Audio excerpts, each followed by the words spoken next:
over 1,000 settlements became cities, ruled under the very same law.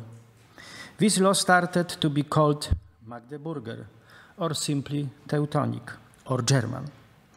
From the Elbe River up to the Est River, from Magdeburg up to Leipzig to Kiev, almost all cities of Central Europe organized themselves into a union, the first EU 700 or 800 years older than ours. The highest offices of contemporary EU are located in Brussels. Najwyższe urzędy Unii Europejskiej znajdują się w Brukseli. Najwyższy sąd średniowiecznej Europy oczywiście znajdował się w Magdeburgu. I miasto gospodarz naszej konferencji, czyli Kraków, stał się członkiem tej Unii w roku 1957. Czy ta historia sięgająca aż daleko, aż tak w przeszłość, aż do XII wieku, ma jakąkolwiek wartość dla nas dzisiaj? I jeżeli tak, to jakiego rodzaju wartość to jest? Oczywiście, ta historia ma wielkie znaczenie i staram się wyjaśnić dlaczego. Zatrzymajmy się na chwileczkę i rozważmy, jakie są fundamenty współczesnego Europejskiego Unii. Let's have a look at the treaty on the functioning of the European Union from 2007, signed in Lisbon. In my opinion, 4 words are most important in this momentous document: equality, diversity, cohesion, and freedom. I shall start with freedom. There was a very popular German saying about medieval Magdeburger cities: Stadtflug macht frei. It means the city air gives freedom. Back then, people of all social strata, from peasants to the king and the pope, lived in the same kind of servitude. All but the citizens of Magdeburger cities. They were free, as long as they accepted and respected the city law. A citizen had the right to choose their profession, buy property, choose a spouse, and decide how they spend their free time, apart from the obligation go to church on Sundays and holidays. Being a citizen had such a great significance that from the medieval ages, even until the beginning of the 20th century, the tombstones at the Rakowicki Cemetery, the main and the oldest cemetery in Krakow, were engraved with the word obywatel. It means citizens. Now, do you remember what inscription welcomed us at the airport at border control? Yes, exactly this inscription. Next time, please remember that these words are our European heritage from medieval cities. What is next? Maybe equality. Another word is crucial here: community. In medieval Germany, Gemeinde, for the Central European nations, this word, even now, still has the same meaning and is still in use. A community always implies an assembly of equal people. In the 1257 Act, establishing the Magdeburger law in Krakow, we read that if an assembly of people is a source of justice, it is justice itself. What kind of justice is meant here? Equality, of course. For only within a community can true equality exist. In the Magdeburger cities, this equality was guaranteed by one institution, the court. All citizens were subject to it and judged by it. Was an appeal possible? Yes, it was, to the highest court in Magdeburg, just like is today with the Court of Justice in Luxembourg and the European Court of Human Rights in Strasbourg. All European Magdeburger cities complied with the decision of the highest court of Magdeburg. I am very glad that since October 2023, my country once again respects the ruling of European courts. If we are talking about equality today, we must mention women's rights. From a contemporary perspective, there is no denying its patriarchy ruled medieval society, and the life of a modern woman in it would have been impossible. And yet, comparing the fate of women from the city communities and those living elsewhere, the former had by far more privileges. Women were allowed to run businesses, had the freedom to choose their spouses, could join guilds, and even occupy important positions in them. In Krakow, a good example of a such woman was Katarzyna Przybyło, a goldsmith. Look at her for a moment. The city laws also guaranteed that women would have social welfare after their husband's death. Is that a lot? Of course not. But compared to other past societies, of course, yes. Now is the time for diversity, and so it was in Middle Ages. The Prince of Poland, Bolesław V, who gave this privilege to Kraków, wrote in the Act, wishing to establish a community in Kraków, we shall gather there people of diverse climates. What did it mean? Well, it meant different countries and part of the world. Yet we must realize that the world was a bit smaller back then. In practice, what the prince understood by that was Europe. From a contemporary perspective, when thanks to cheap flights we can quickly travel the entire world, medieval diversity is not impressive. But in those times, it was. Krakow was built by immigrants from West Germany, Flanders, Frisia, Scotland, Balkans, and Italy. It really was exotic. The immigrants came here with their traditions, customs, cuisine, and different Christian belief systems. That is why medieval communities were melting pots characterized by being multicultural.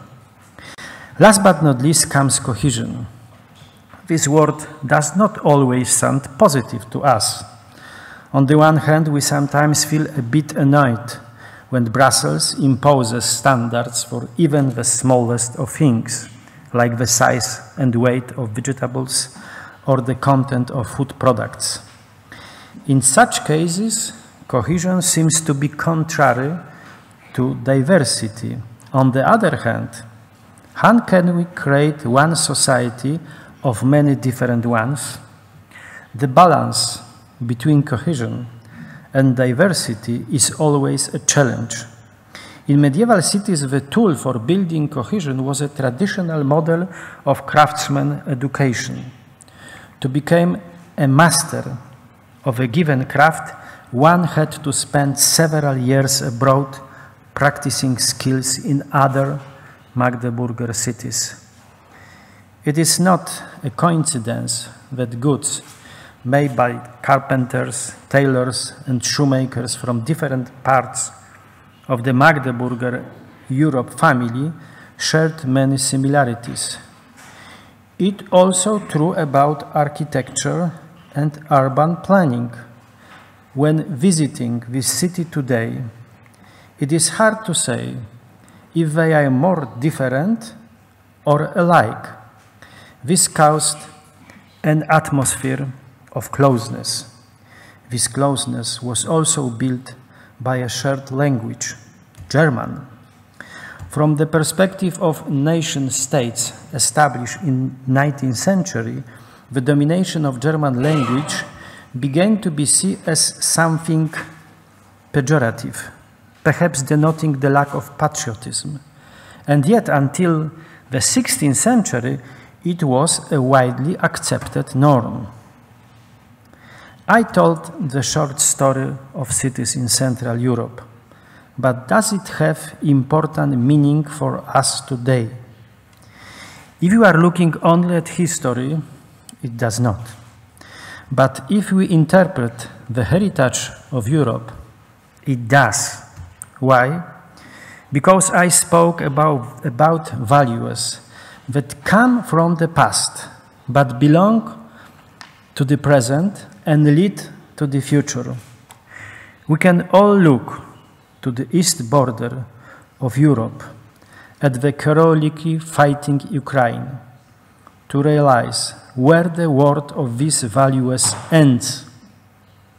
Equality, diversity, cohesion, and freedom were never respected beyond the eastern border of Europe.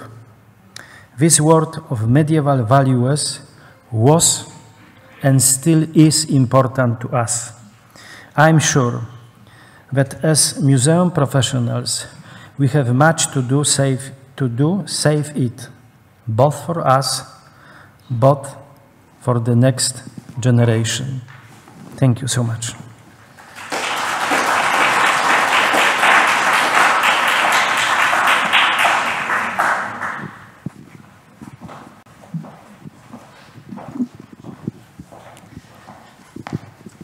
Thank you very much to Michał Niezabitowski, Director of Kraków Museum.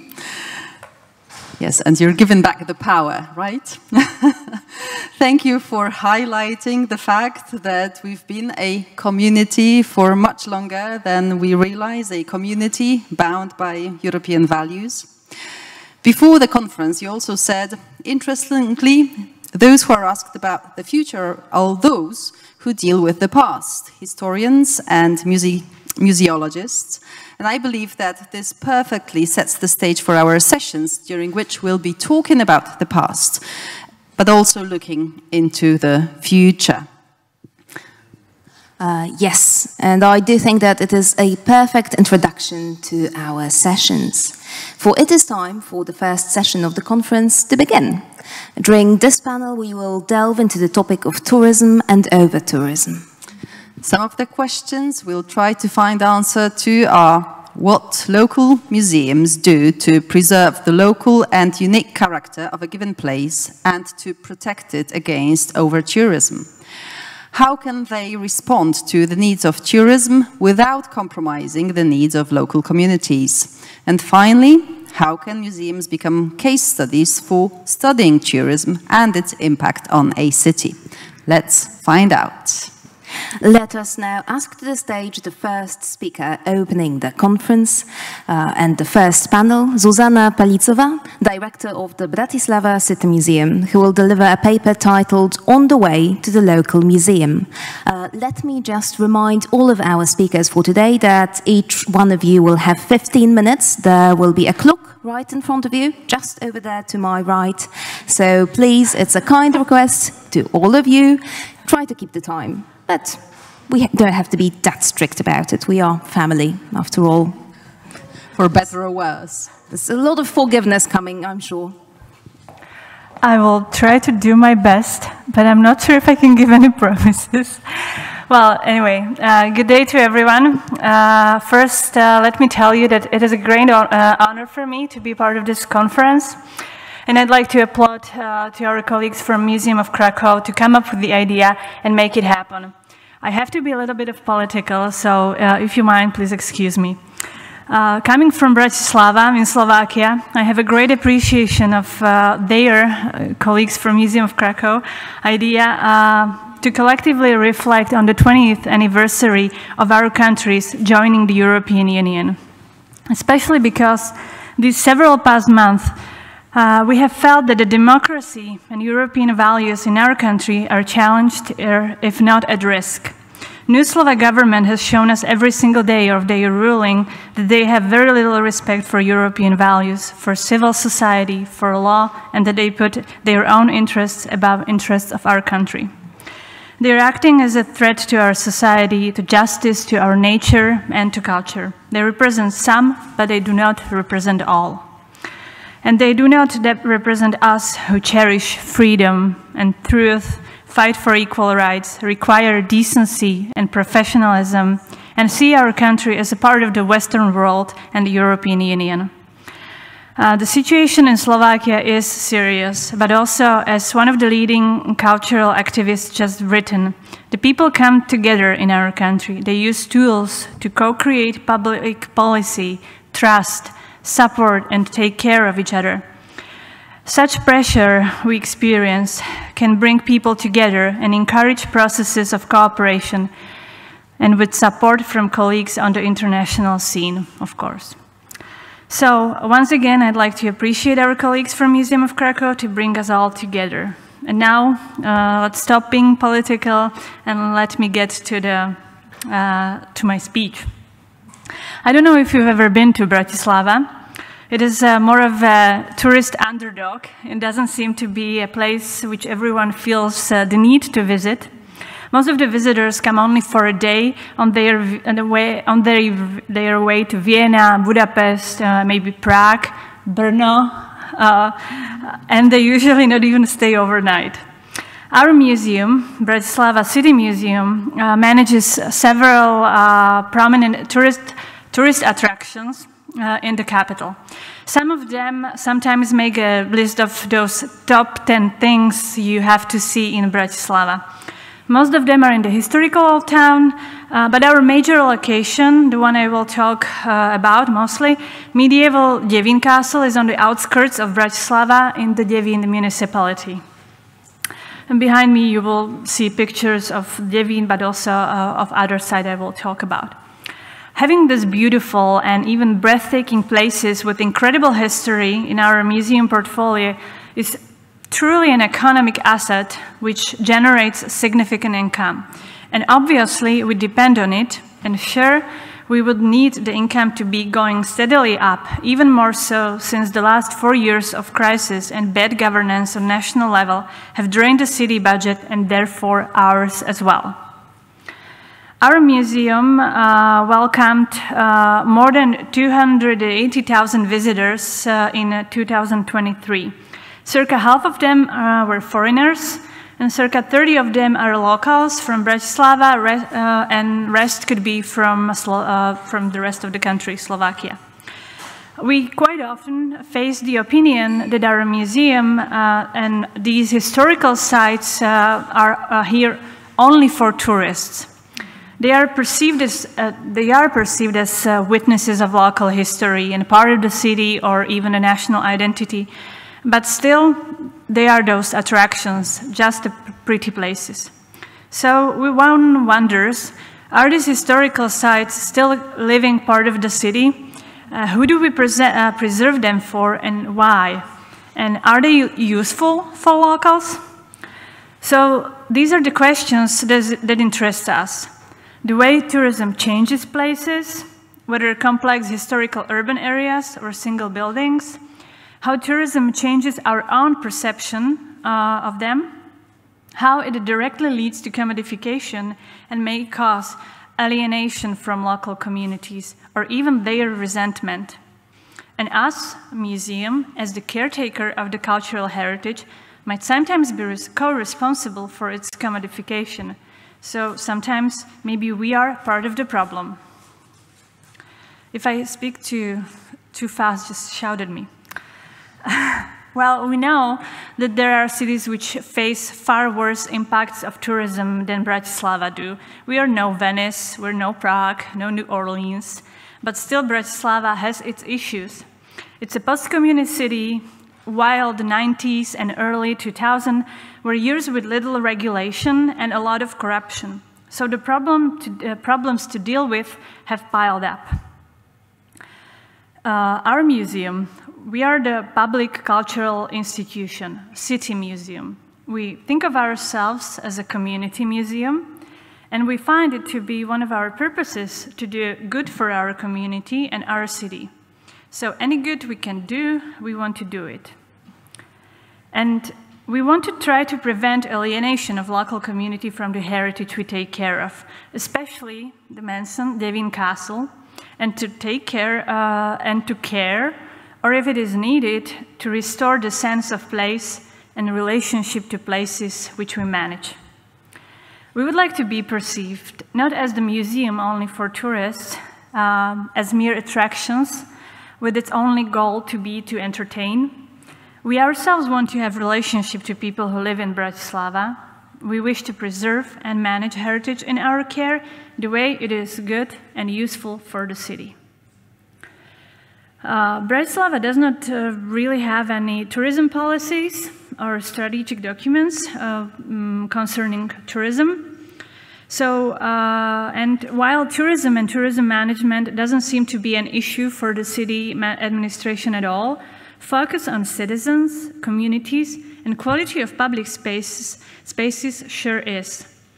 This links us to our museum, when really making a great museum for local, being the caring institution, and creating a good place could do both. Mitigate some negative impacts of tourism, as well as keeping or restoring authenticity of places. And authenticity, we believe, is the value we want to share with our visitors, whether they come from outside of Bratislava or Slovakia. And to be more specific, I'm not doing so bad. To be more specific, I'd like to share our experience and ongoing efforts with managing two of our locations. One of them is the ruin of a medieval castle, Děvín Castle, and the other one is Michael Tower, which we have opened for public just a few months ago after 3 years of complete restoration. Děvín Castle, I don't know if you've ever been there, if you've been to Bratislava, is a beautiful place of immense natural and historical significance. You can find it in Děvín, which is the smallest municipality of Bratislava. So Bratislava is the capital and it has 17 municipalities. Bratislava has its mayor, and then all these municipalities has its own mayors. So these political organization is also important and makes an impact on how things work or do not work. This little town with no more than 2,000 inhabitants is just some 30 minutes from the city center, and it attracts yearly almost 500,000 people. Besides the castle as the main attraction, Děvín is also a favorite weekend spot for locals seeking nature. The castle alone attracted more than 240,000 visitors in 2019, so a year before pandemic, and more than 180,000 in last year, 2023. And so many people living in the town really minds that, because it means tons of cars, noise, trash, neglected public space. You then add that the town, Děvín, has its own serious problem because of some bad local governance in the early 2000s, and for a long time has been helpless to gain some economic benefits for itself from having the Děvín Castle there. So here we are, the museum, our museum, which greatly profits from the castle, but locals and municipalities say that they suffer because of the tourism it attracts, and they blame us, museum. So what do we do to deal with this? As a relatively new museum team, we have taken steps towards our city administration and initiated discussions about what can be done in areas which are not necessarily our responsibility, but are necessary if we want to make change. For example, to build a shelter and a crosswalk on a bus stop to Hrad Děvín, to ask for more frequent bus connection, so to lower the amount of cars to the castle. We also offer free entry to citizens in the town. We have said no to opening the castle on Mondays during the high season. We have reached out to town's mayor and municipality of Děvín and offer them that we could organize together more community events at the castle. We have also started to organize a variety of small-scale cultural and social events to widen the leisure activities at the town. We try to be also very active in communication towards locals, using their Facebook community groups, for example. We've organized a meeting of key tourism stakeholders for the area and want to initiate a talk about more sustainable tourism practices. Also, we have recently organized a participation activity to map the needs of local community. We also improved the maintenance of the surrounding area of the castle, which is part of the town public space. For example, we cut grass more often. We clean and cut wild greenery around river, promenade, and so.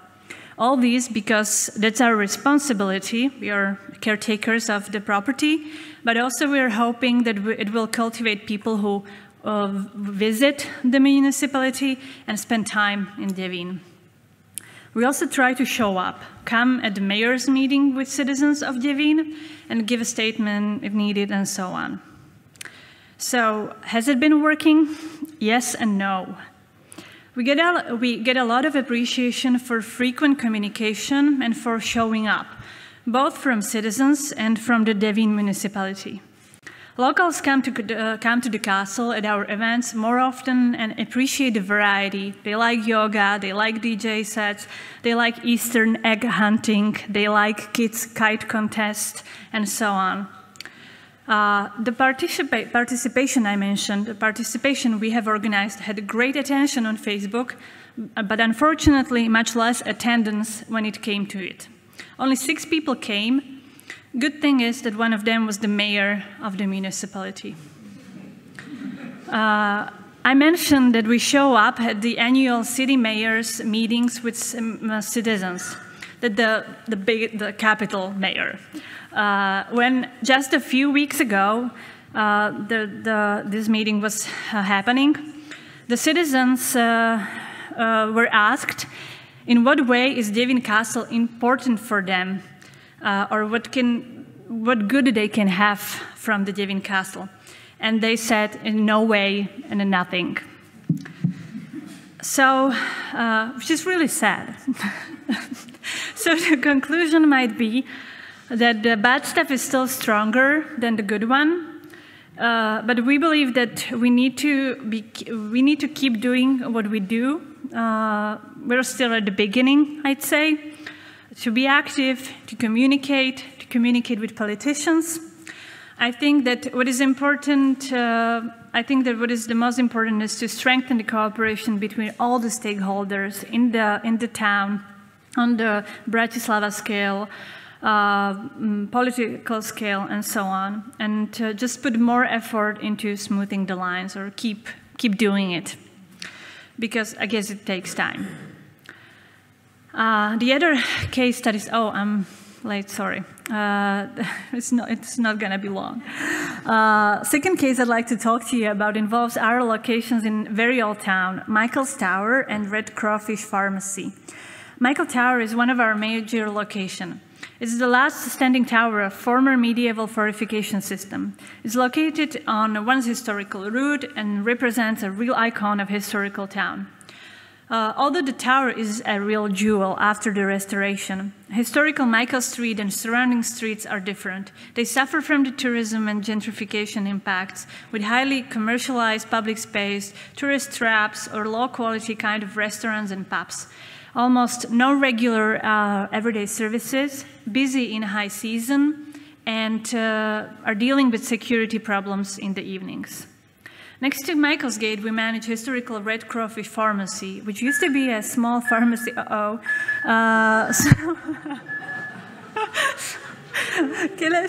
I keep going?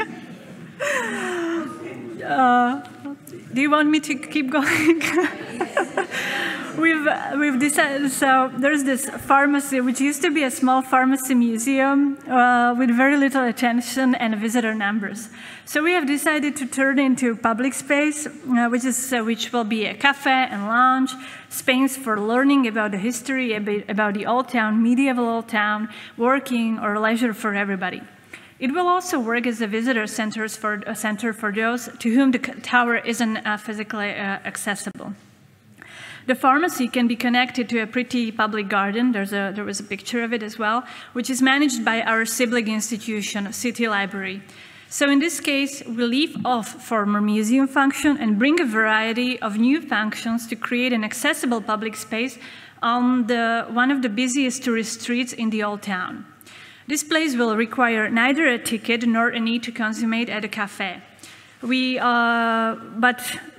cafe will offer services, of course, but with reasonable pricing. And in insanely expensive Bratislava, reasonable pricing could be one of the requirements when renting city-owned spaces. With this case study, we are in the process of reconstruction of this space, and if everything goes well, we shall open it next year.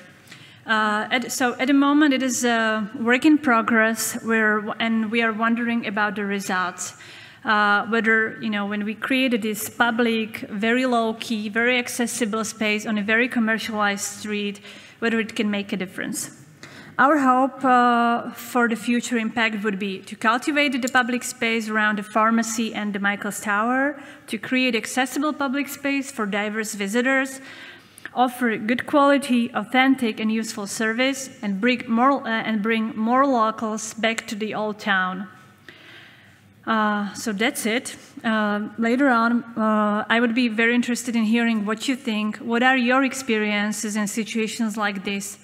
And whether you think that whether we can, as the cultural institution, really help to make city better, and whether does taking care of people and places which are challenged and affected by tourism or other issues help to mitigate the negatives. Around Slovakia, there are several mostly civic and NGO initiatives when culture powers change.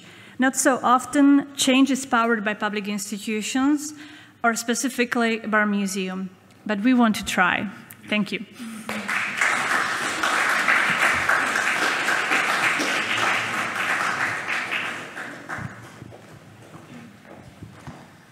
Thank you very much to Zuzana Paličová, Director of the Bratislava City Museum, for this very insightful and I'd say also very honest presentation, which I believe many of us appreciate, and I'm sure that the audience will have many questions to you during our panel debate.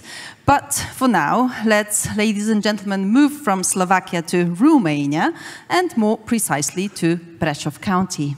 Let us introduce Nicolae Pepene, the director of the Brașov County Museum of History, who will speak about its newest division, Olympia Museum of Sports and Mountain Tourism. The floor is yours, sir.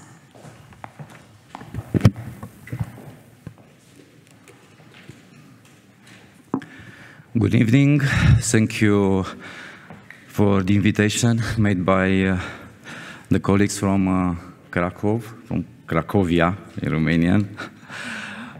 According to the theme of our meeting, City, Museum, Change 20 Years in Europe, I have chosen to talk about the Brașov City, the Brașov County History Museum, and its new section, Olympia Museum of Sports and Mountain Tourism.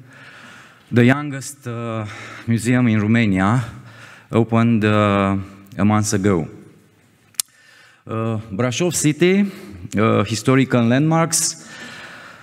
It was founded by settlers, locatores, from the Rhine Valley, Koblenz-Trier area. Documentary attestation year 1234. 1, 2, 3, 4, go to history, Brașov. It was a crown city, yes, means a free medieval city. In the 15th and 16th centuries, Brașov was the most important medieval city in the Balkans and Southeast Europe. When Bucharest in 1059 was barely documented, Brașov was already surrounded by walls, towers, and bastions. We jump a few centuries, and after the First World War, in 1918, Brașov arrived on the map from the edge of the empire into the center of the kingdom of Romania.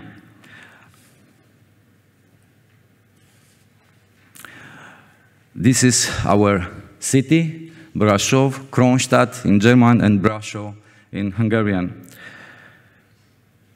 From the interwar period until now, the historical and natural settings have favored the status of Brașov as the most important tourist destination in Romania, respectively the most crowded.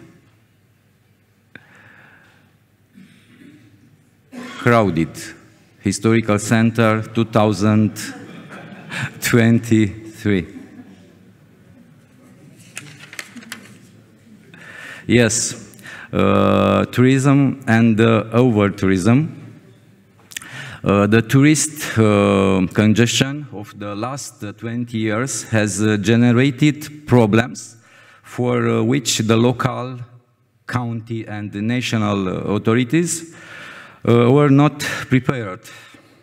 Even now, they do not have a vision or clear objectives. More seriously, populism brings concert-type events to the city center that affect the historical architectural heritage. Yes, noise versus music. Let's understand the lack of education to protect the heritage. Yes, business versus historical heritage. Let us understand through this the greed of economic agents. Best example, the commercial myth, Dracula. In the picture, the Bran Castle, advertised as Dracula's Castle, located 40 kilometers from Brașov. Locality and globalism. Yes, Dracula is an expression of globalism. And the Romanian proverb says that money is the eyes of the devil. Yes, the museum must be a way forward to protect the local identity, and the museums should not be evaluated according to the criterion of profitability.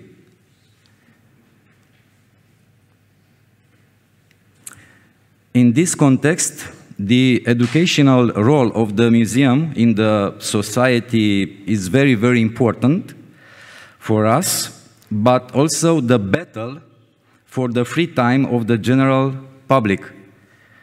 Also, we must not forget that we are a public institution supported with local public money, and the size of the budget is conditioned by the number of beneficiaries.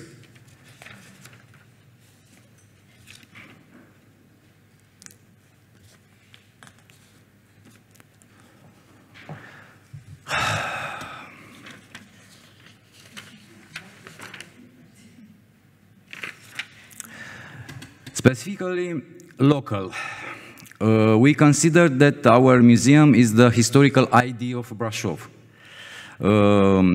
It manages the old town hall,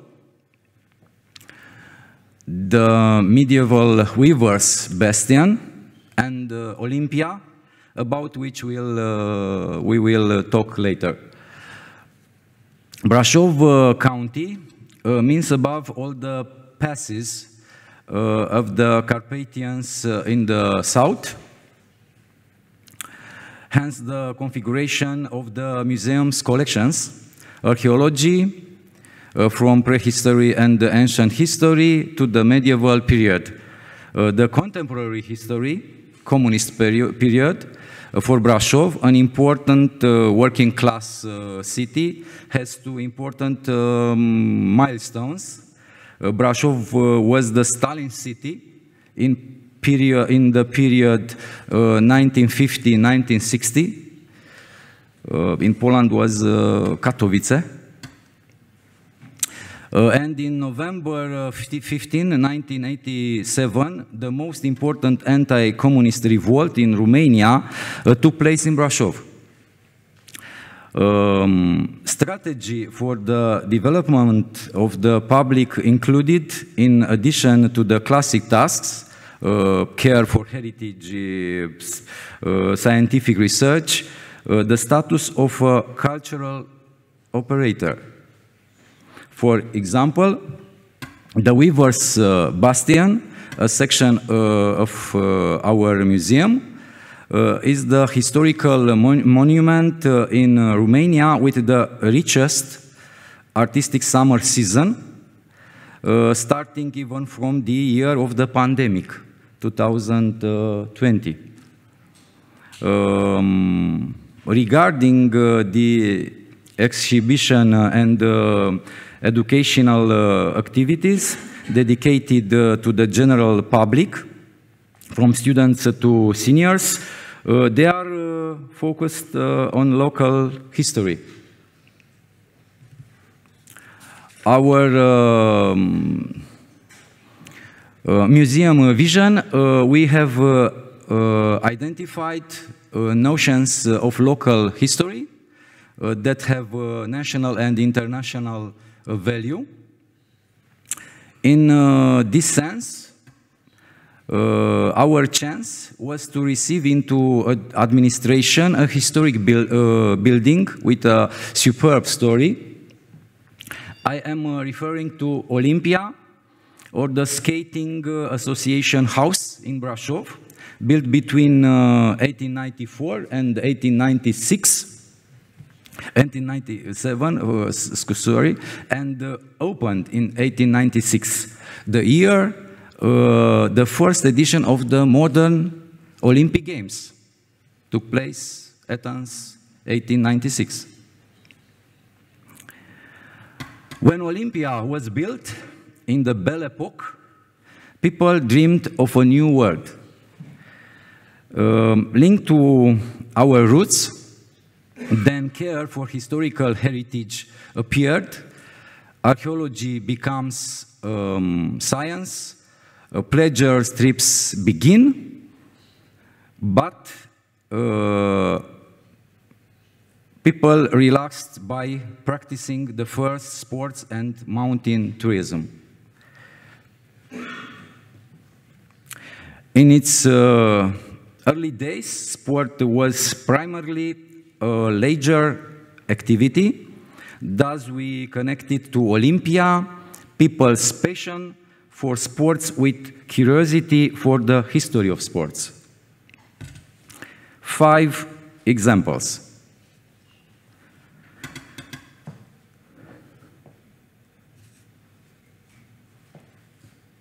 Ice skating, from masquerade ball on ice to periods and dancing. Skiing, since its beginnings over a century ago, the heart of mountain sports in our country has been beating in the area of the mountains in the vicinity of Brașov. Fencing, from the need to defend the citadel to the defense of honor by dueling, and finally to the elegance of the sport in white. Cycling, the first competitions on wheels. Court tennis, as early as March 1093, two public courts were set up for the game of lawn tennis on the site where skating took place in winter. Related to mountain tourism, conquering the mountains. For Romania, we were the first. The first pets, tourist routes, huts, tourist maps, ski associations, and ski courses, the first championship, the first ski jumping hill. But In addition to the former Skating Association building and the collection of historical photos, we were lucky enough to have a rich collection of cultural objects with sports historical heritage value. We have established it according to all museum rules in 2016. It is the first collection of sports and mountain tourism in Romania, and so far the only one. A total of 1,454 artifacts were inventoried.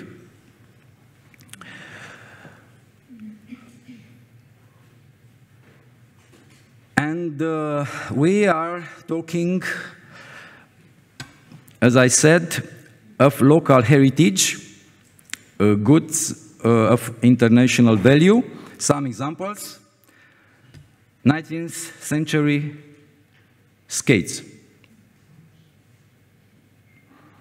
9th century fencing masts,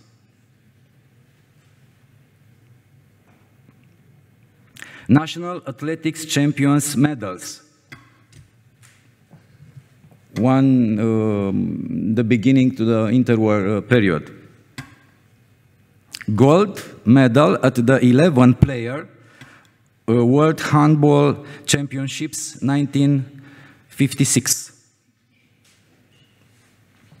Or because this year is an Olympic year, a diploma from the Winter Olympic Games, St. Moritz, 1928, but also competition numbers and ID cards from the 1948 Olympic Games in St. Moritz and from Oslo, 1952.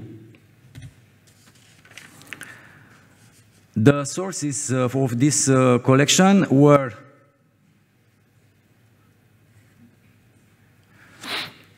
the communist legacy in Brasov, right at Olympia, the first sports themed exhibition in Romania was organized, and donations after 2016.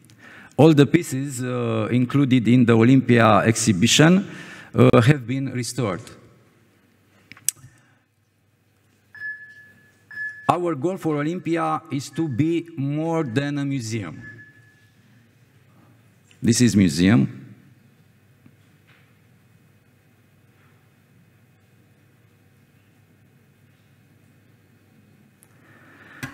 But we want a new pole of cultural tourism of the city, but an attractive, friendly, relaxing place from children to seniors.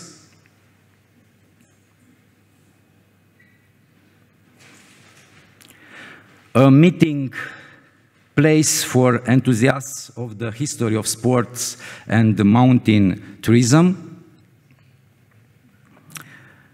with a role in the recovery and activation of sports personalities, members of the local community, extraordinary people unjustly forgotten. Place of propaganda for the mountain civilization, and we are already international mountain museums alliance members. From Poland is the Tatra Museum, a very, very good team. What will the next 20 years of Europe be like? This is our proposal.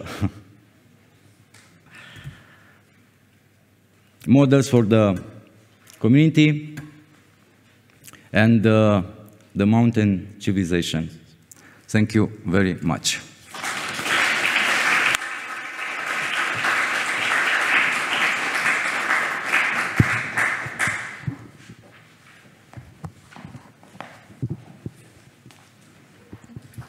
Thank you so much to Nicole Pepena, the director of the Brasov County Museum of History.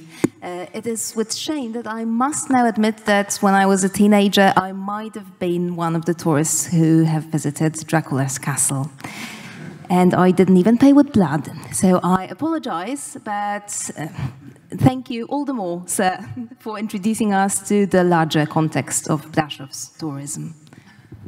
Yes, thank you indeed. And I'm sure that all of you have noticed some bickering between Brasov and Bucharest and the importance of the two cities in the 15th century. So let's now hear the perspective of Bucharest. We're staying in Romania. Let's introduce the last speakers in this session, Ms. Eliana Izabela Radu and Ms. Veronika Leka. Eliana Izabela Radu is the head of PR, Marketing, Cultural Projects and Museum Education Department, which is also represented by Ms. Veronika Leka. They will deliver a speech prepared jointly with Mr. Adrian Majuru and Dan Pirvulescu. And the title of the speech is Balancing the Scales, Navigating Bucharest Tourism Landscape in the EU Era. Welcome to the stage. Do we have the speakers? Yes. I'm relieved.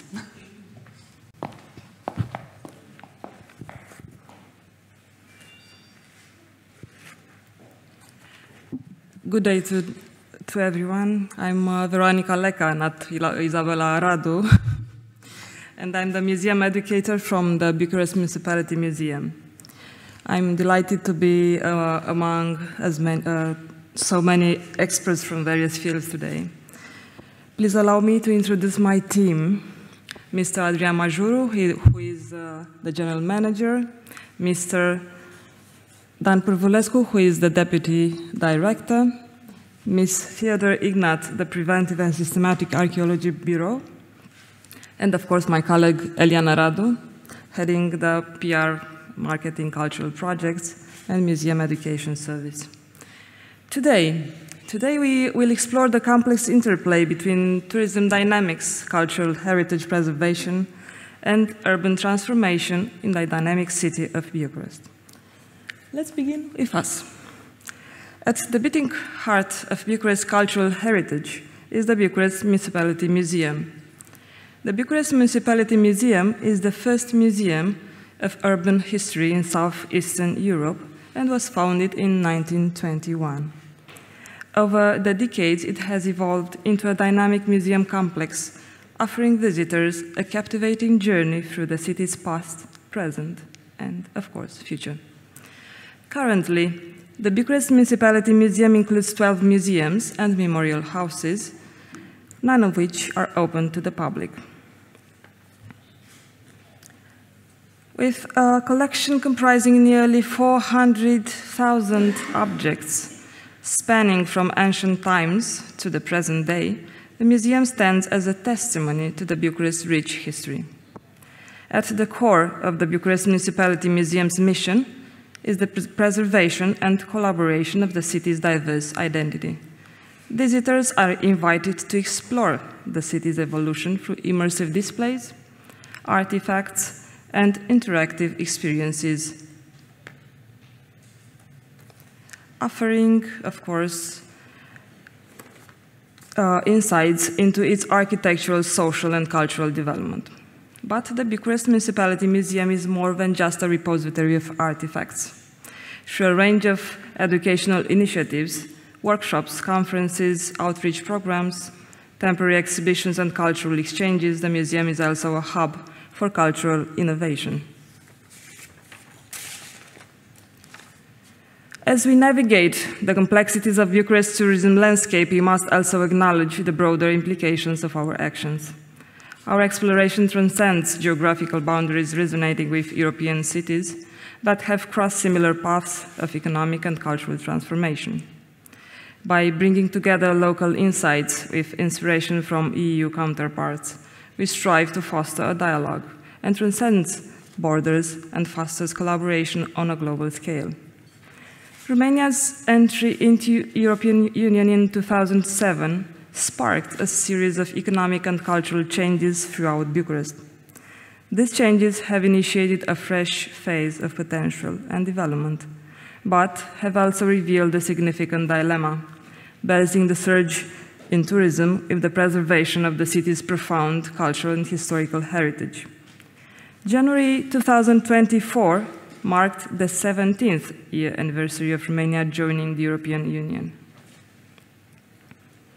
We find ourselves standing at a crucial moment in history, where Romania's ascension to the European Union in 2007 has catalyzed a wave of economic and cultural transformations across Bucharest. This transformation has ushered in a new era of opportunity and growth, yet it has also unveiled a critical challenge: managing the increasing of tourism industry while safeguarding the city's rich cultural and historical legacy.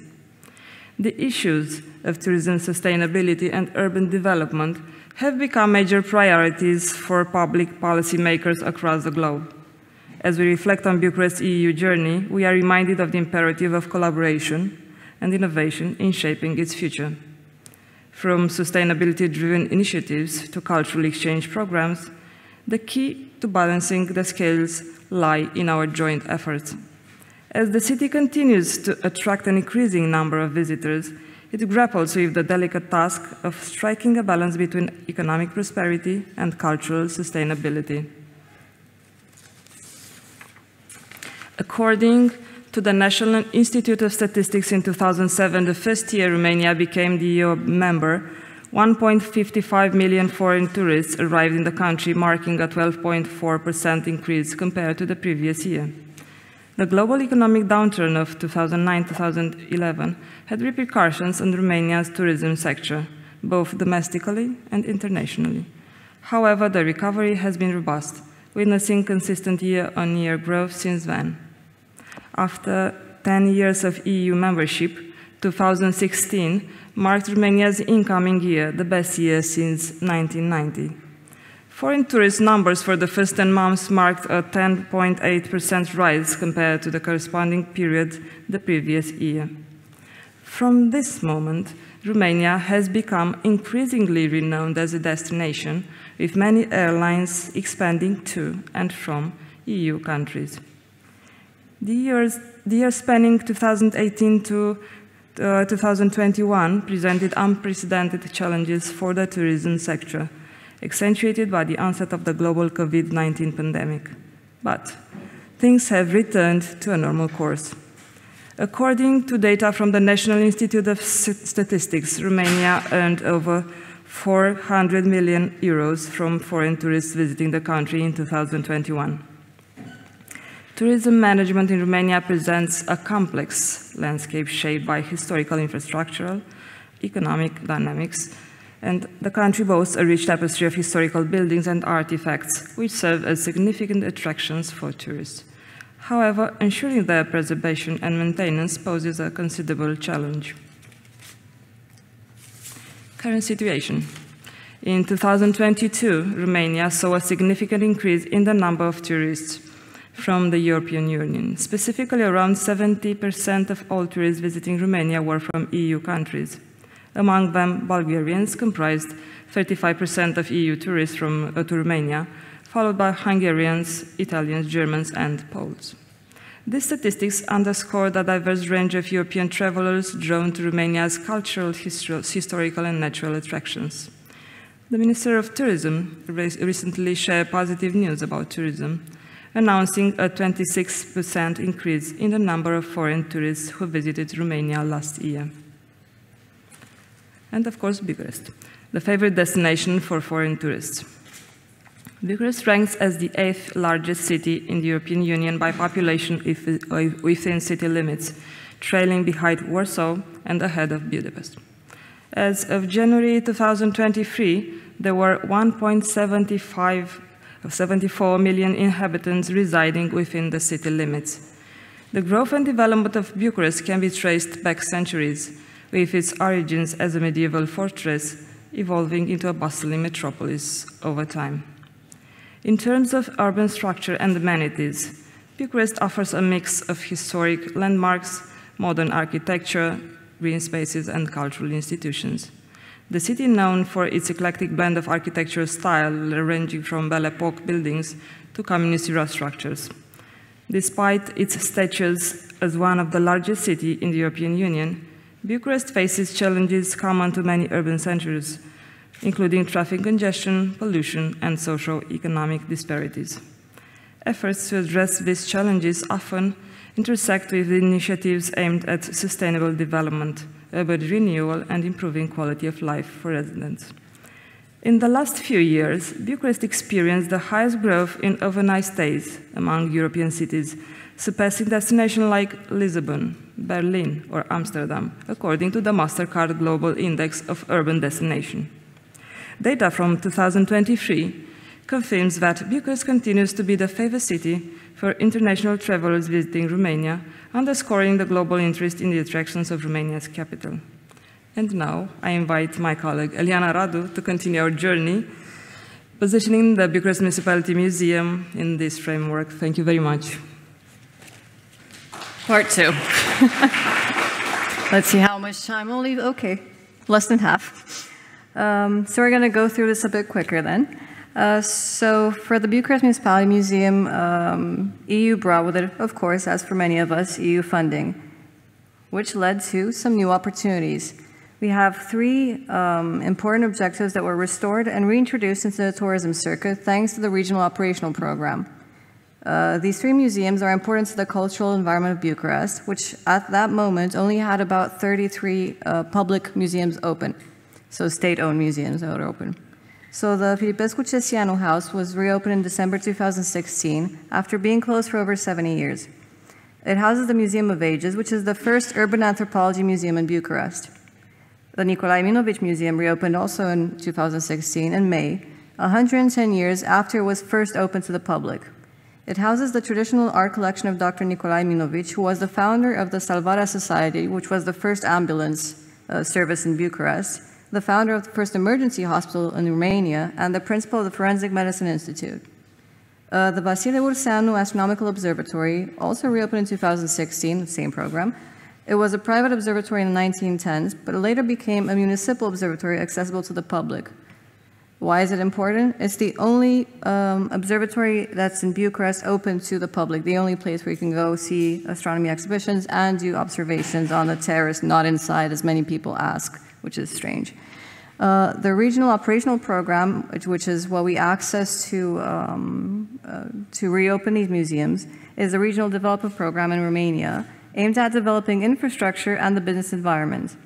It was financed by the European Regional Development Fund, one of the European structural and investment funds allocated by the EU that supports EU regions with a GDP per capita below 75% of the European average.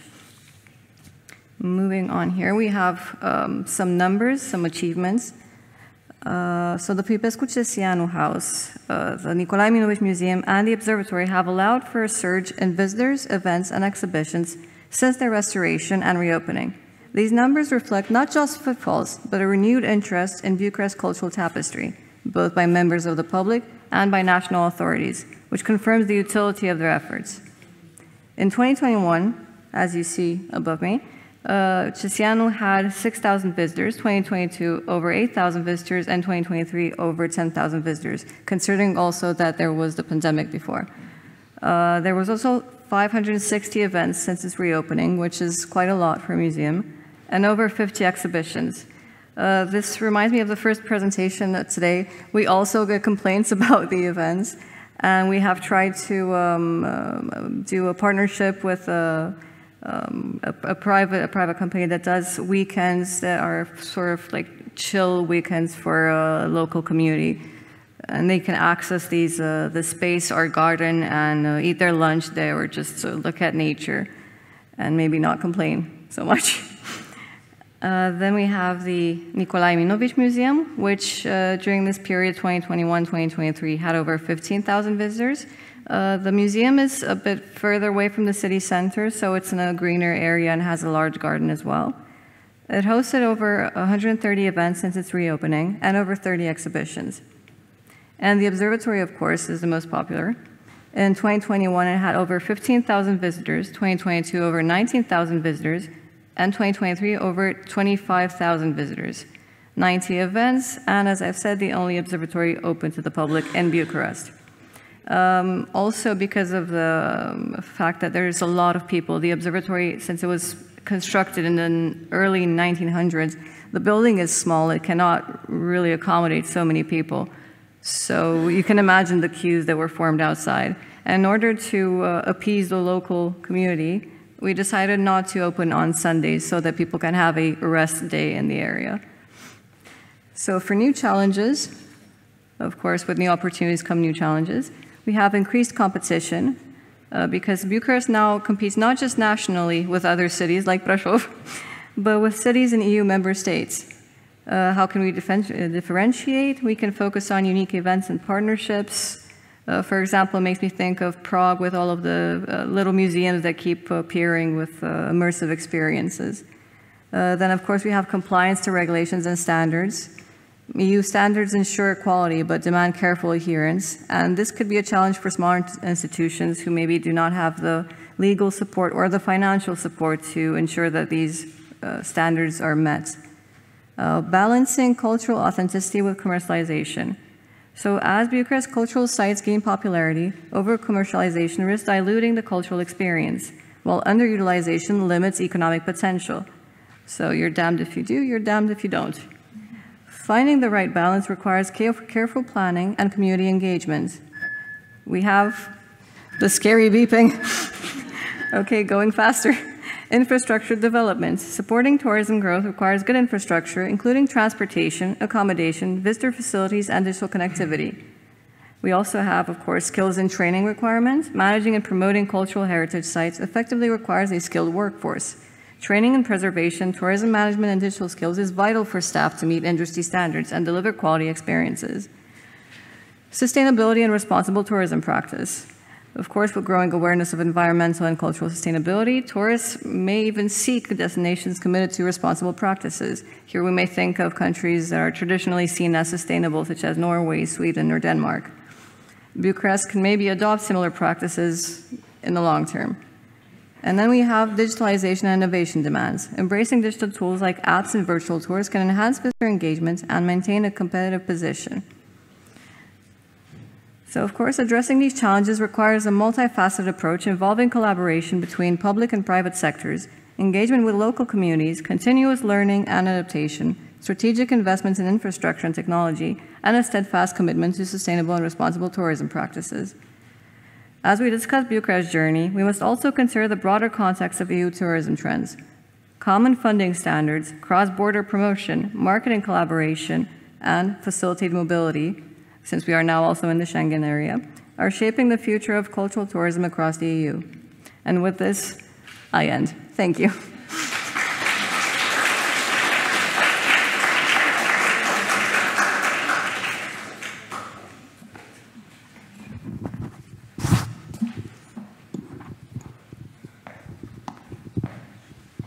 Thank you so much to Weronika Leka and Eliana Radu of the Bucharest Municipality Museum for this very informative presentation about both the challenges and difficulties of developing museums. So this was our last presentation in this panel, which leads us directly to the Q&A. So let us invite to the stage once again all of our speakers, Zuzana Palicova, Nikolai Pepene, Eliana Radu, and Weronika Leka.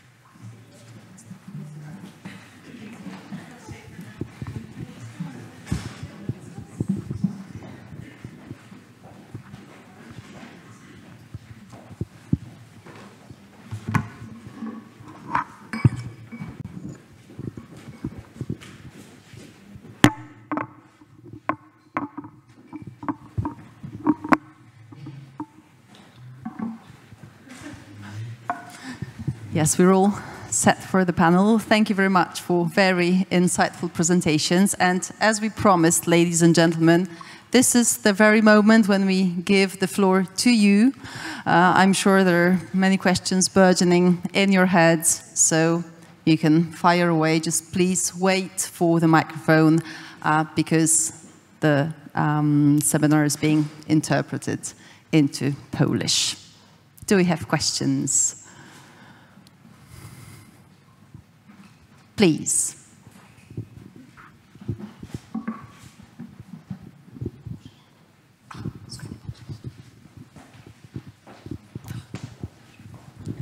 Hello, Annemarie de Wild from Amsterdam. Yes, Susanna mentioned authenticity as something very important, and I'm really interested in how you see the role of city museums in your various countries as sort of guardians of authenticity, and also the problems that poses.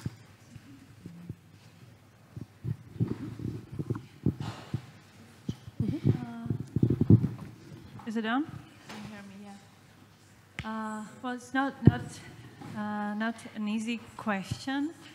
I guess the thing would be when we think of the services, or where we think of the way we present and also talk about the history, about the city, and also really, as I've said in my presentation, that who do it for, and that we want to offer real stories, truthful stories, not the stories made up. I could refer to the fakes created also in Slovakia to make some destinations, and I don't even like the word destination, to some places, just to make them more attractive. And it happens. It's probably also the Dracula story, right? So to tell real stories, and also to think of what would be interesting, and what do people who live in Bratislava, all sorts of them, whether they are kids, they are seniors, they are the young people, what way or what would the services and the places want them to look like? So they would feel like, yeah, this is where I could feel. This is the place where I want to go. This is where I feel like I'm at home. This is something familiar to me. So.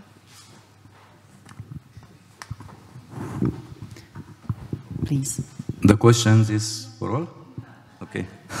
After I heard my colleagues' English, I think it's safer for everybody, for me, talking Romanian, and Karina will translate in English.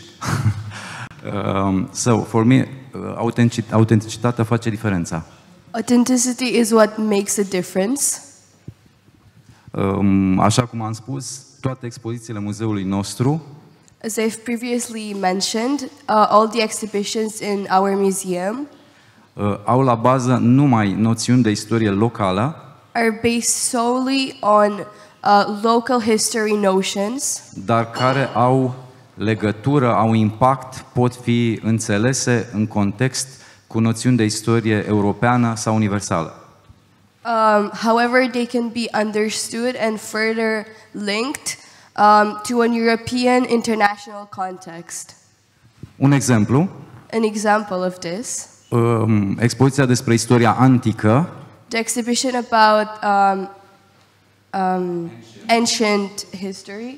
Se numește Ultima frontieră, ultima frontieră de răsărit a Imperiului Roman. Is called Ultima frontieră de răsărit a Imperiului Roman. The last frontier of Roman Empire. The Roman Empire. Noțiunea de istorie universală. A notion of universal history. Este desigur Imperiul Roman.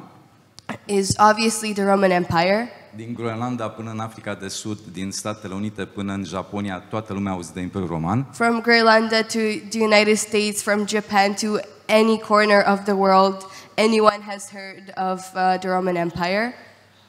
și ținând cont că analogiile facilitează înțelegerea, taking into account that analogies facilitate further understanding, am integrat istoria noastră locală în această mare istorie. we have integrated our local history into this broader international context. Deci, repet, pentru mine autenticitatea face diferența între muzee, dar în același timp ne și unește. So, going back, authenticity is what makes each museum unique, yet also unites all of us. Yeah.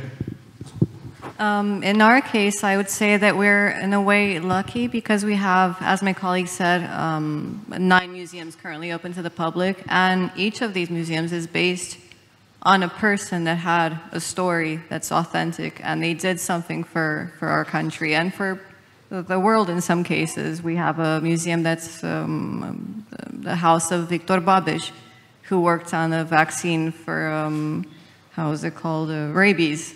So our stories are there. We just have to promote them in a way that maintains their authenticity, but also makes them attractive from a, I don't like to say commercial, but from a way that basically draws people to us, because as is the case of Brașov, we do depend on beneficiary numbers for our funding as well. So we need to attract the people with our authentic stories. Yeah, Anselm Hartinger from the Leipzig History Museum. 2 questions to 2 of the colleagues. One question to Bucharest. You on the screen there was written 10,000 visitors and 50 exhibitions. Maybe it would be nice to make clear what kind of exhibition that is, because because it is quite a lot of projects. And the other question was to the colleague of Brașov. You were talking about authenticity. And you had also the Bran Castle. We know that Dracula is a driving factor in the tourism, but we also know that Bran Castle has nothing or not so much to do with Dracula, and even Transylvania has not so much to do with Dracula at all, except some brutal raids. What kind of story do you tell the people there? I think of the Oskar Schindler factory here in Krakow, which is, I was so impressed that people come there to learn about this historical figure, but in fact they get a long ride to the German occupation museum. So what kind of story is possible to tell people when they expect something other? Shall I start, because it's shorter than I think the rest? So 50 exhibitions, this was for several years, because we have every year in autumn we have a call for projects. So we also host temporary exhibitions that are proposed by the public. So it can be artists, it can be schools. We had a high school with an exhibition for about a week. So we try to involve the community and make them feel a part of our museum as well. This is why.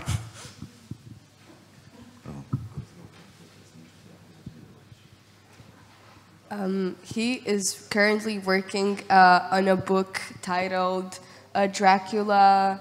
Travel Legend. Yes.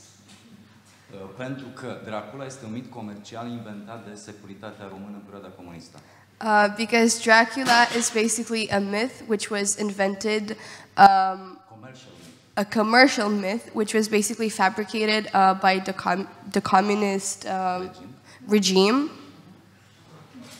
Yes. There's another story for you.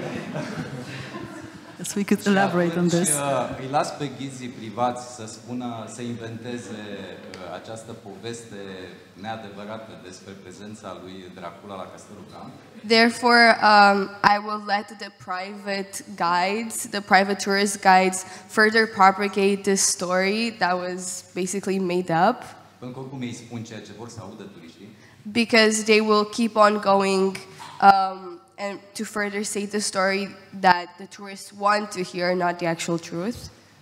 Iar noi spunem 3 povești într-una singură. However, us, we say 3 stories within one. Despre principele Vlad Țepeș, presupusa sursă de inspirație a lui Bram Stoker. The first one, the main inspiration of Bram Stoker, Vlad Țepeș, Vlad the Impaler. Yeah. A doua poveste, romanul gotic Dracula. The second one, the Gothic book Dracula. Și de ce a ales Bram Stoker Transylvania? And why exactly Bram Stoker picked Transylvania for the topic of his novel? Pe scurt, pentru că suntem la marginea civilizației europene. Shortly, because we are at the end of the European civilization. Și a treia poveste total necunoscută chiar și pentru dumneavoastră. And the third one, probably unknown even to you. Cum cinematografia americană a inspirat poliția, hai să zicem, Organizația de Turism a României să inventeze turul turistic Dracula. How the American cinematography inspired Organizația de Turism a României the Romanian Organization of Tourism să inventeze turul Dracula. to make up the Dracula tour. Mai multe detalii în pauza de cafea. More details in the coffee break. Yes, I'm sure this will be one of the main topics. Do we have any other questions, ladies and gentlemen? Yes, please. I have a question to you all about the connections between the local communities and tourism.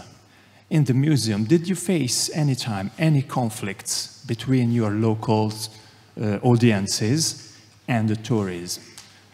Did you face any feedback from the local communities? For example, the locals want you as a museum to stop tourism and involve us instead of them. Do you have any connections with the locals regarding this topic? So in our case, we haven't had any internal conflict between locals and tourism, but we have had feedback, positive feedback from tourists, because what we strive to do with all of our exhibitions, I've said 9 museums, that's a lot of exhibitions, everything is available in English, everything. We have had some complaints for certain citizens who say their language is more international than English, and why don't we have it in their language, but you cannot please everyone. Well, in our case, it's really a specific and actually really a difficult situation in the Devin castle and municipality. That really is a problem. Of course, there is no fights between the locals and the visitors, whether from Slovakia or from abroad. But almost every single time we get a bad feedback that, even when we did this Eastern hunting thing a few weeks ago, then a lot of locals came, but they came even more people from the other parts of Bratislava, and the locals were unhappy that there were not enough eggs because those from outside of Devin have taken them.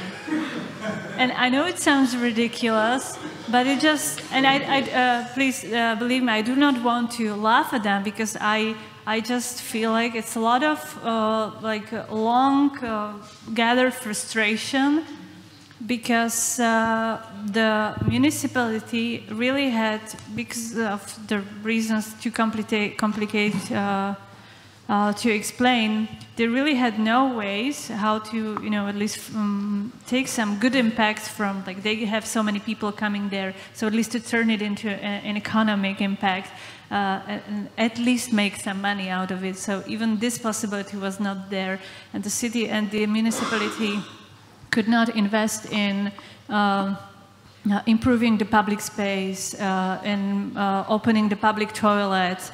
So really, I mean, the municipality has suffered from this rather a massive tourism for the small, for the village, town which is so small. So many of the citizens of Devin municipality openly say that they do not like tourists.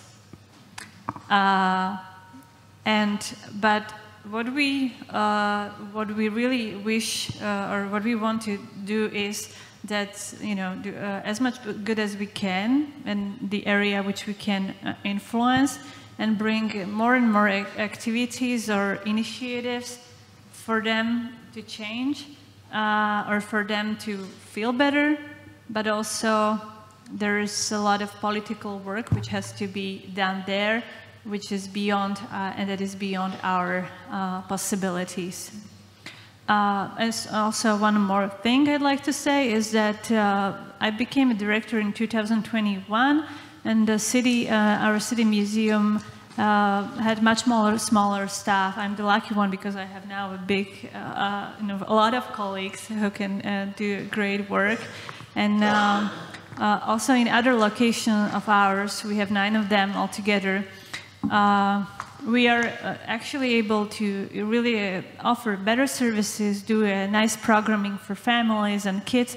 So suddenly to become not only that tourist attraction, but also to create a place where the locals come and they can, and I believe they slowly are getting that feeling that we are there for them.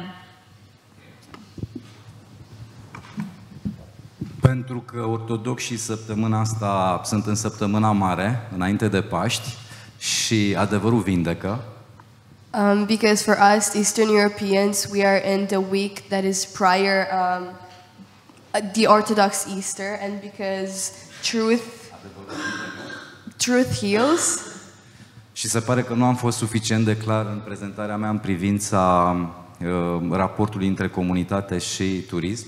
And because apparently he hasn't been clear enough about the dynamic and how it works, our community and the relationship between the community and the museum. Vreau să vă spun 3 lucruri principale legate de acest raport între comunitate și turism. I would like to tell you 3 important things about the dynamics between the museum and the community. Comunitatea locală vede turismul ca o sursă foarte importantă de venituri pentru bugetul local. Firstly, our local community views tourism as a significant source of income for the local budget. Deci este docilă. Therefore, it is quite docile. Politicienii, autoritățile locale, văd muzeele ca o anexă a turismului. The politicians also view museums as a part also of tourism. Anexă. Da. Prin urmare, ce ne rămâne nouă de făcut? Therefore, what it is left to us to do? Exact ce am răspuns și la prima întrebare, muzeele să fie o alternativă, să oferim evenimente culturale autentice. Just as I answered in the first question, we think that museums should be a cultural alternative evenimente culturale with autentice. Authentic events.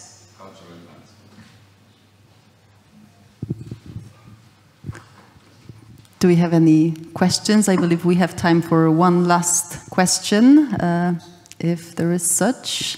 Yes, there's a question.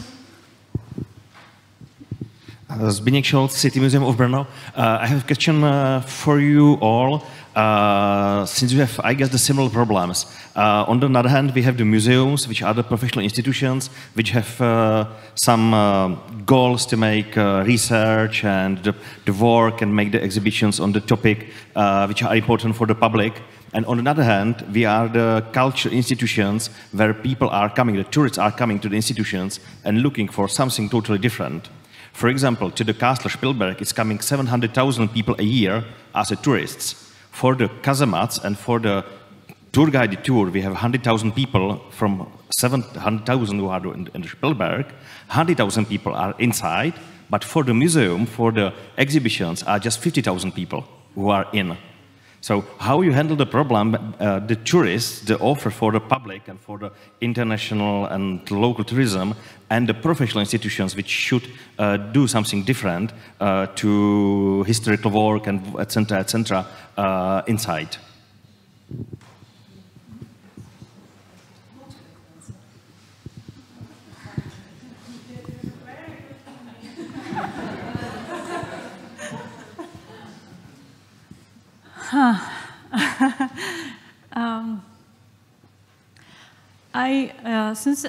When I became a director, I found out that becoming a director of the museum is not really becoming a director of only a museum.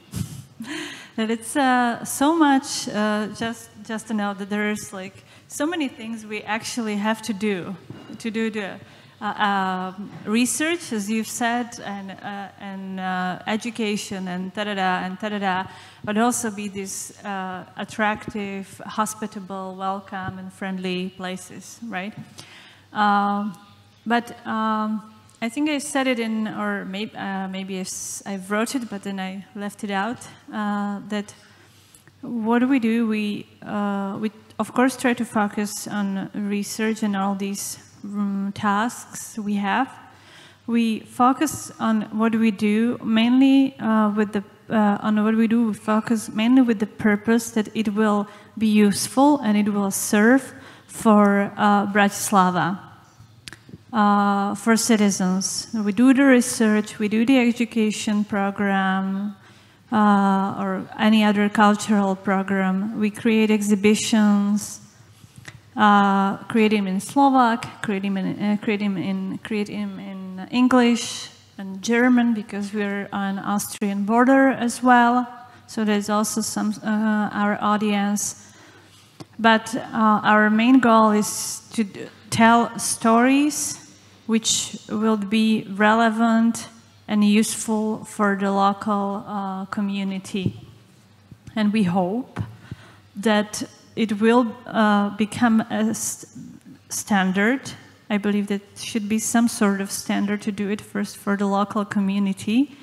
And I believe that that would be also the authenticity we are seeking for. And this is the way the museum should be perceived, that we are not, again, we won't be, looking for some exciting but fake stories, but we would actually be interested in authentic local stories. Maybe it's naive. I wonder whether it can work. We'll see, you will see. And I hope that this was the answer for the question. Yes, definitely. So you'd like to take the floor too, please. In our case, this also makes me think about the call for projects that I mentioned earlier, because when we do the call for projects, you cannot just come. The rules are you can't just come with anything. You have to look at what research we're doing that we are making public. All of the research is done for the public as well. We're not doing research just to hoard the knowledge for the museum. And when any person would like to have a project at the museum in our available spaces, they have to look at what we're doing, look at what the museum specific is. Is it art? Is it history? Is it anthropology? Because we have many flavors of museums in our structure. And this also makes people think about, okay, how can I sort of mix my idea with the story the museum has and make something that is good for me, for the public, and for the museum. So I hope this also is related to the question. Absolut toate activitățile și proiectele noastre au la bază activitatea de cercetare. All of our projects and cultural activities are based entirely on research. Deci activitatea de cercetare nu se adresează doar specialiștilor. Activitatea de cercetare reprezintă sursa de inspirație și pentru proiecte, spre exemplu, de educație culturală. Therefore, research is not only targeted towards professionals, but rather it is the foundation behind all of the cultural projects. Astfel că atunci când avem evenimente, fie că avem un festival de reconstituire istorică, fie că avem un festival de benzi desenate, la bază avem o documentare și această sursă de inspirație oferită de cercetare.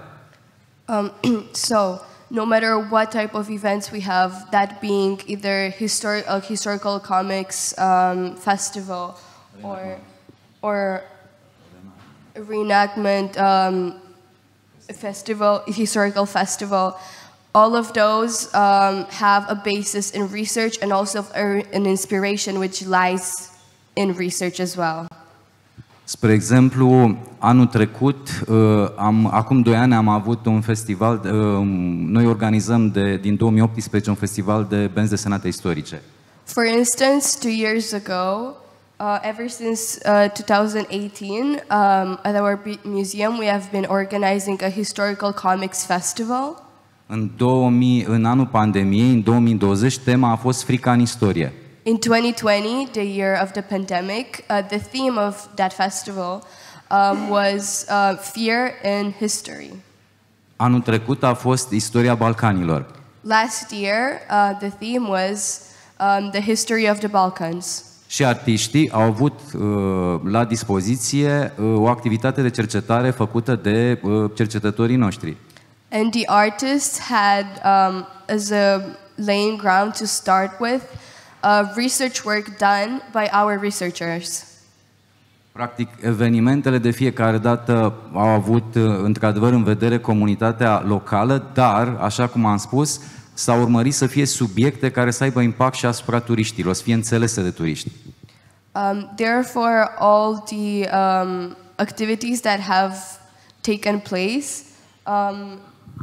have a basis in research, but also they must be of interest to our local public as well as tourists. I hope I understand correct your question. Okay. Maybe I just need to add something to continue in my honest line. And maybe it's again, hopefully it's a useful addition to Zbigniew's question. But I'd just like to say that I've said that since I became a director, our team has grown bigger. But still we are balancing all the tasks we have to do. And on the one hand is to be really an attractive, nice, friendly, hospitable place for all the visitors coming from wherever. And also trying to be an excellent academic research museum. And that is so much work. And you have to always make the decisions like, do I need the staff for the tourist management? Or do I need the staff for people for research, new curators and so on? But I need those researchers and curators, because if I want to bring that local, authentic story, I first need to do the research.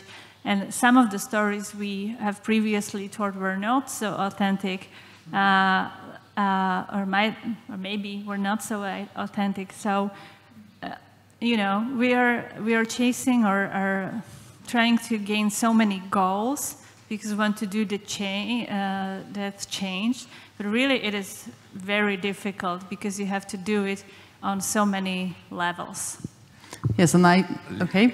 Just one last response, please. Consulul onorific al Poloniei la Brașov. The honorary consul of Poland in Brasov Vrea să facă o legătură între Frankenstein și Dracula. Ce părere aveți? Wants to make a link between Frankenstein and Dracula. What do you think about that? Yes, thank you very much. I believe that's perfect punchline for our session. And I'm sure that this discussion will be continued in a more unofficial setting, because now it's time for coffee break, ladies and gentlemen. And let's the debate be continued there. Thank you to Nicola Papene. Thank you to Eliana Izabela Radu. Thank you to Zuzana Palicowa and to Weronika Leka. Thank you very much. And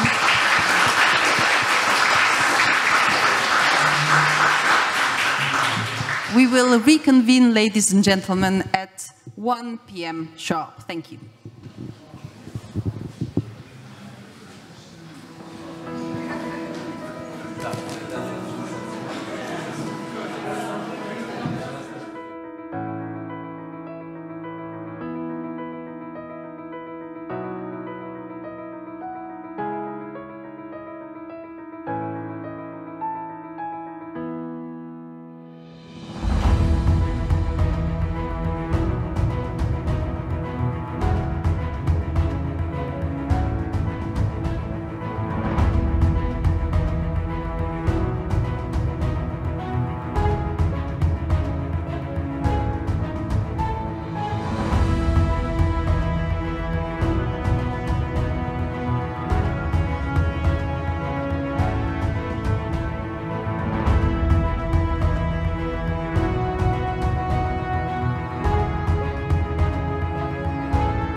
Hello, everybody. Welcome back after the coffee break.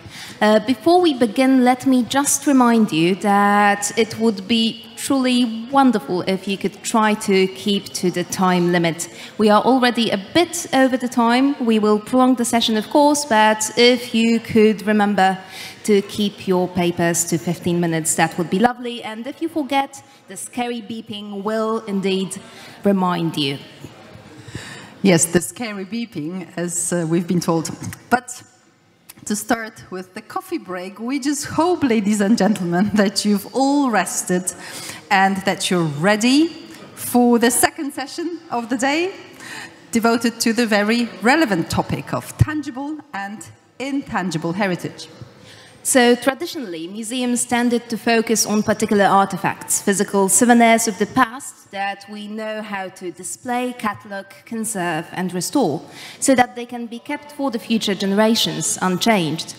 And yet, more and more often, museums also handle intangible heritage. They learn how to conduct their mission also with regard to customs, traditions, but also societal and cultural change. In this panel, we'll have a chance to learn how intangible heritage is approached by museums from the Balkans to Amsterdam, from Frankfurt to Miskolc in Hungary. Different kinds of traditions, distinct histories, and diverse contexts that will show us how to interpret and exhibit tangible and intangible heritage. So once again, remember to do your best to keep to the time limit, and the Q&A will follow shortly after the sessions. So dear audience, please keep your questions for later for the discussion. The first speaker in this panel is Jan Gershow, the director of the Historical Museum Frankfurt, with a paper titled Memories as Intangible as well as Tangible Heritage, the Library of Generations and the Historical Museum Frankfurt. Sir, the floor is yours.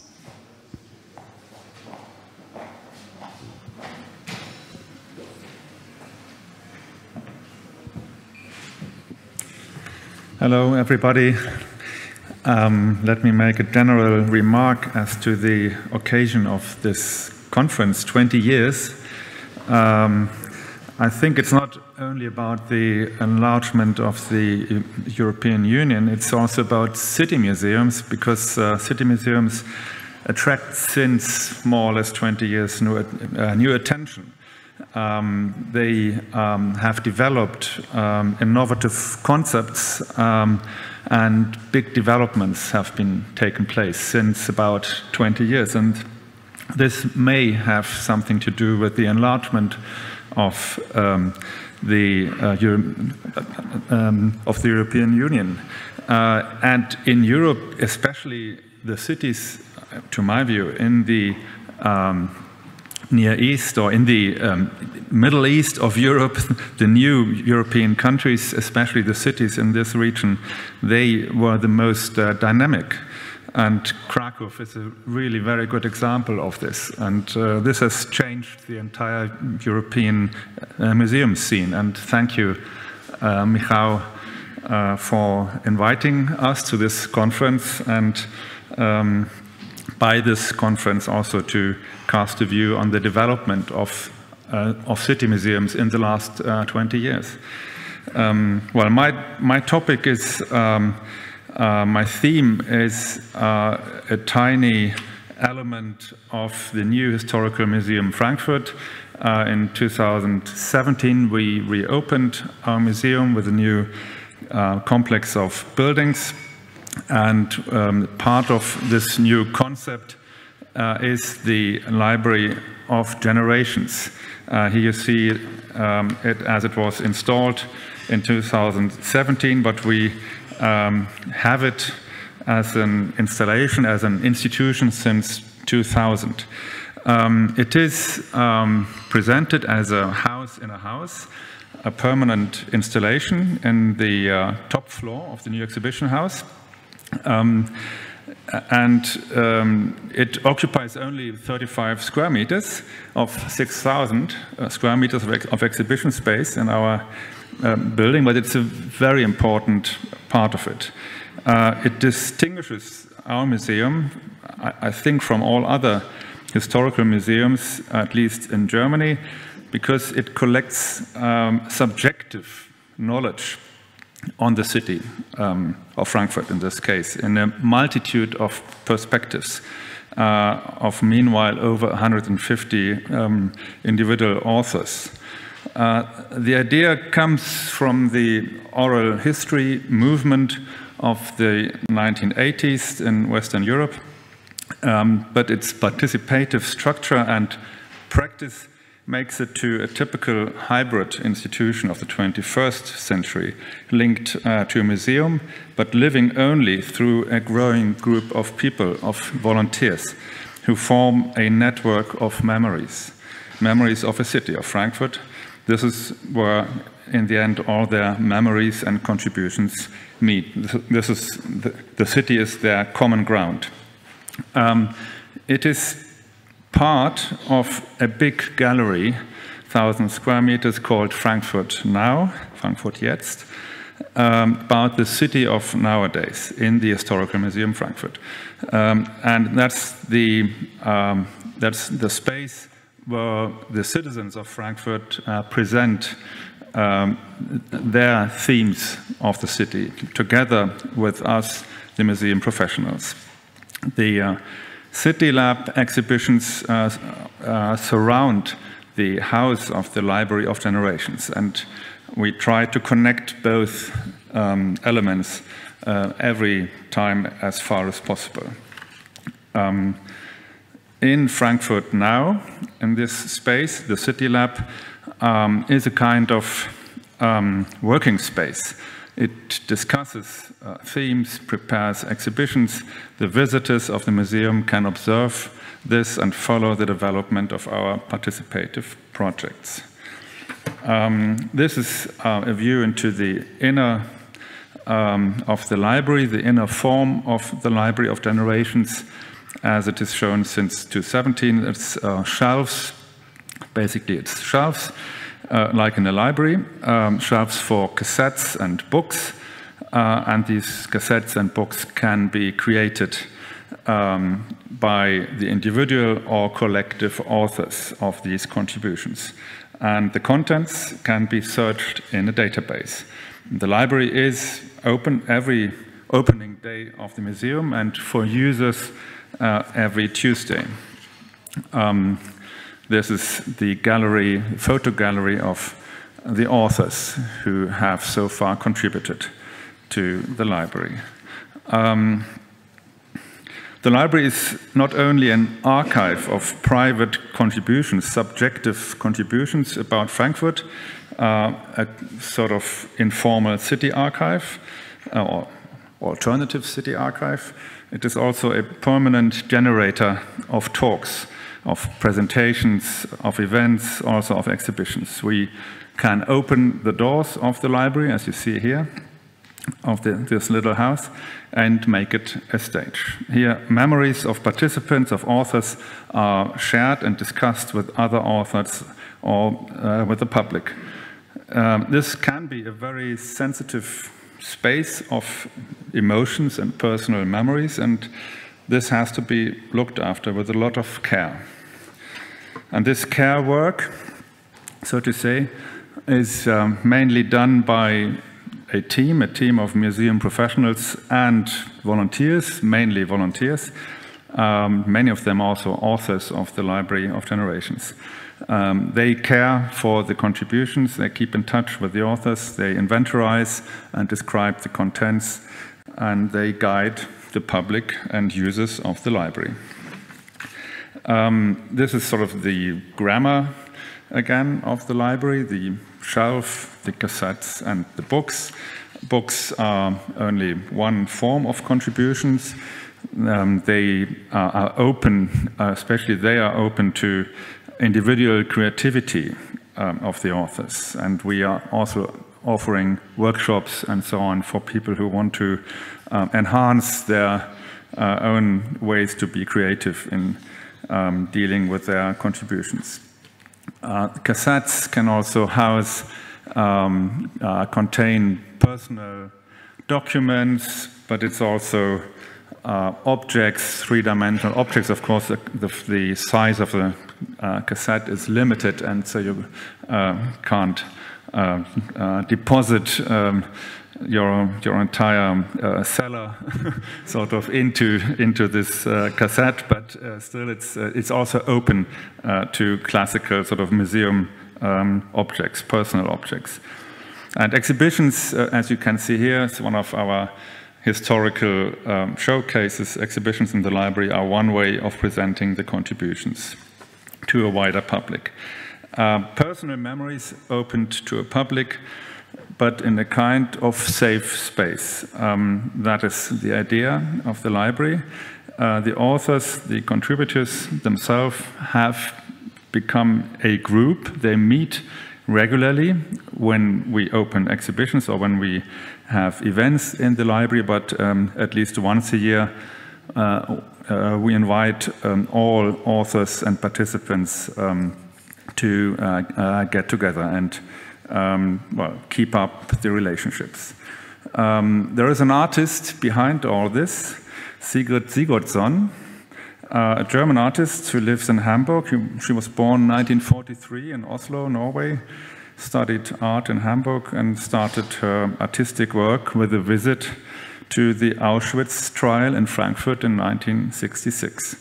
And here you see her together with Kurt Wettengel. He was museum curator until 2004, and he invited Sigrid Sigurdsson to design one of her open archives for the Historical Museum Frankfurt. That was in 1999. That is the first sketch. She then offered the Bibliothek der Alten, the Library of the Aged, as it was called in the beginning. And the concept is to collect these contributions of authors from 2000, when it started actually, to 2105. Strange dates. It's conceptual art. It's the runtime of the installation. 2000 means that the library will contain the memories of people like the artist herself, born already in the 1920s to 40s, and 2105 means the last generation of authors who will contribute already in the 22nd century. So in the end, the library will collect memories of almost 200 years shelved in the archive. And that is 6 or more generations. That's also why we changed in 2017 the name of the library from Library of the Age to Library of Generations. It also makes it a little more attractive to authors to take part in it. And that was what we see here is the first presentation in a special exhibition about art and memory in 2000, and then it became in 2004 in this form part of the permanent exhibition of the Historical Museum. That's why we were rebuilding our museum. This was the intermediate form of it, and this is a view, and the actual view since 2017 you have already seen. It is only one of 4 open archives of Sigrid Sigurdsson, of the artist. There is what you see here, the architecture of remembrance in the Karl Ernst Osthaus Museum in Hagen since 1988. There's also one in Gdansk since 1994. Fragmento Malakowosk. I don't know whether I pronounced it properly, certainly not. The fragment, that means the fragment is a small hole, 1994. It's about Stutthof, this German concentration camp near Gdansk, and the memory of these death marches at the end of the Second World War. And people who remember these death marches, they contributed to this installation. It is still open. And in Brunswick, there's an installation. Brunswick, a city in Germany, is remembering itself since 1995, and then the Library of Generations in Frankfurt. So it's part of a network of these artistic open archives, which are in every case sort of taken over by institutions in the individual cities, and they exist only by contributions of many, many participants. The library in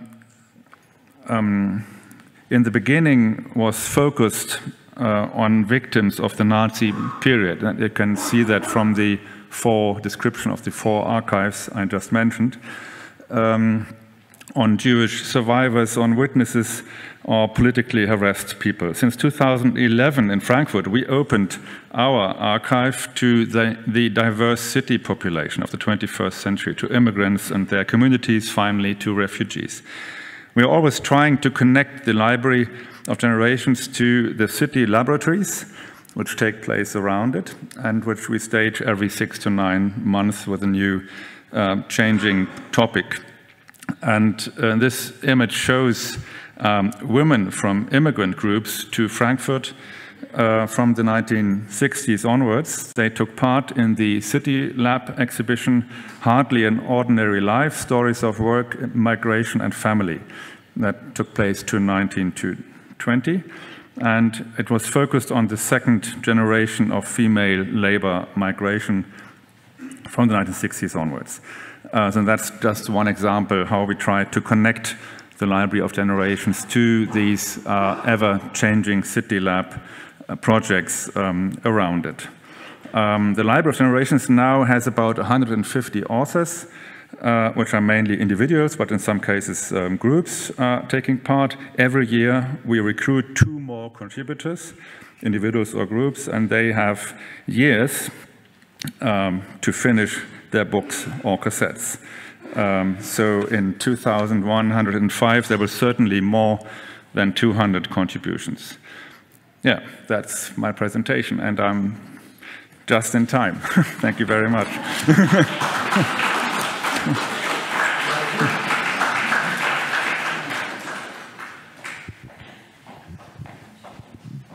Thank you very much for keeping the time.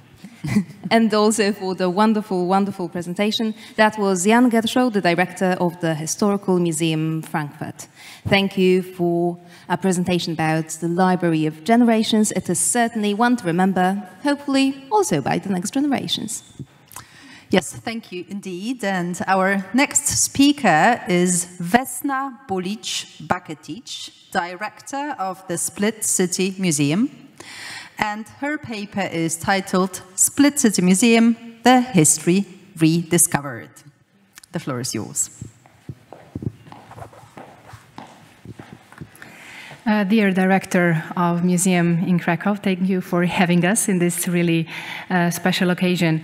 Dear colleagues and dear participants, I can actually not accentuate enough the need for gatherings of this kind, because I would dare to say that there was no time lately in our century that we actually needed to be more together, to talk more, to exchange good practices, because now we actually see that we have so many common problems. I've been listening to my colleague from Bratislava. I could really relate to so many aspects. And moreover, when we talk about museums in general, we have to admit that the city museums are rather a group for itself, because we are not only taking care of tangible and intangible heritage that we are curating at our museums, we are very often involved in public policies, in administration, and this requires very special knowledge. Knowledge which actually you do not come with that knowledge, because most of us are educated in humanities sciences. And then I would especially point out this need for education in different branches that would enable us and encourage us and empower us to handle these challenges more easily. And this could not be more of a case than at our museum in Split, This is Split City Museum, and here you can see our headquarters building, which is actually a Renaissance palace of a noble family, Papalic. Papalic were actually something like Split's Medici. They were very, very powerful and brought Renaissance to Split. And this palace was built between in late 15th, early 16th century, and it's actually rather new. It's rather new in comparison to the rest of the history we are having in Split. More history, more challenges. In very short sentences, I'll just describe you the flow of history of my city, which is really important for everything that will come at the later part of this presentation.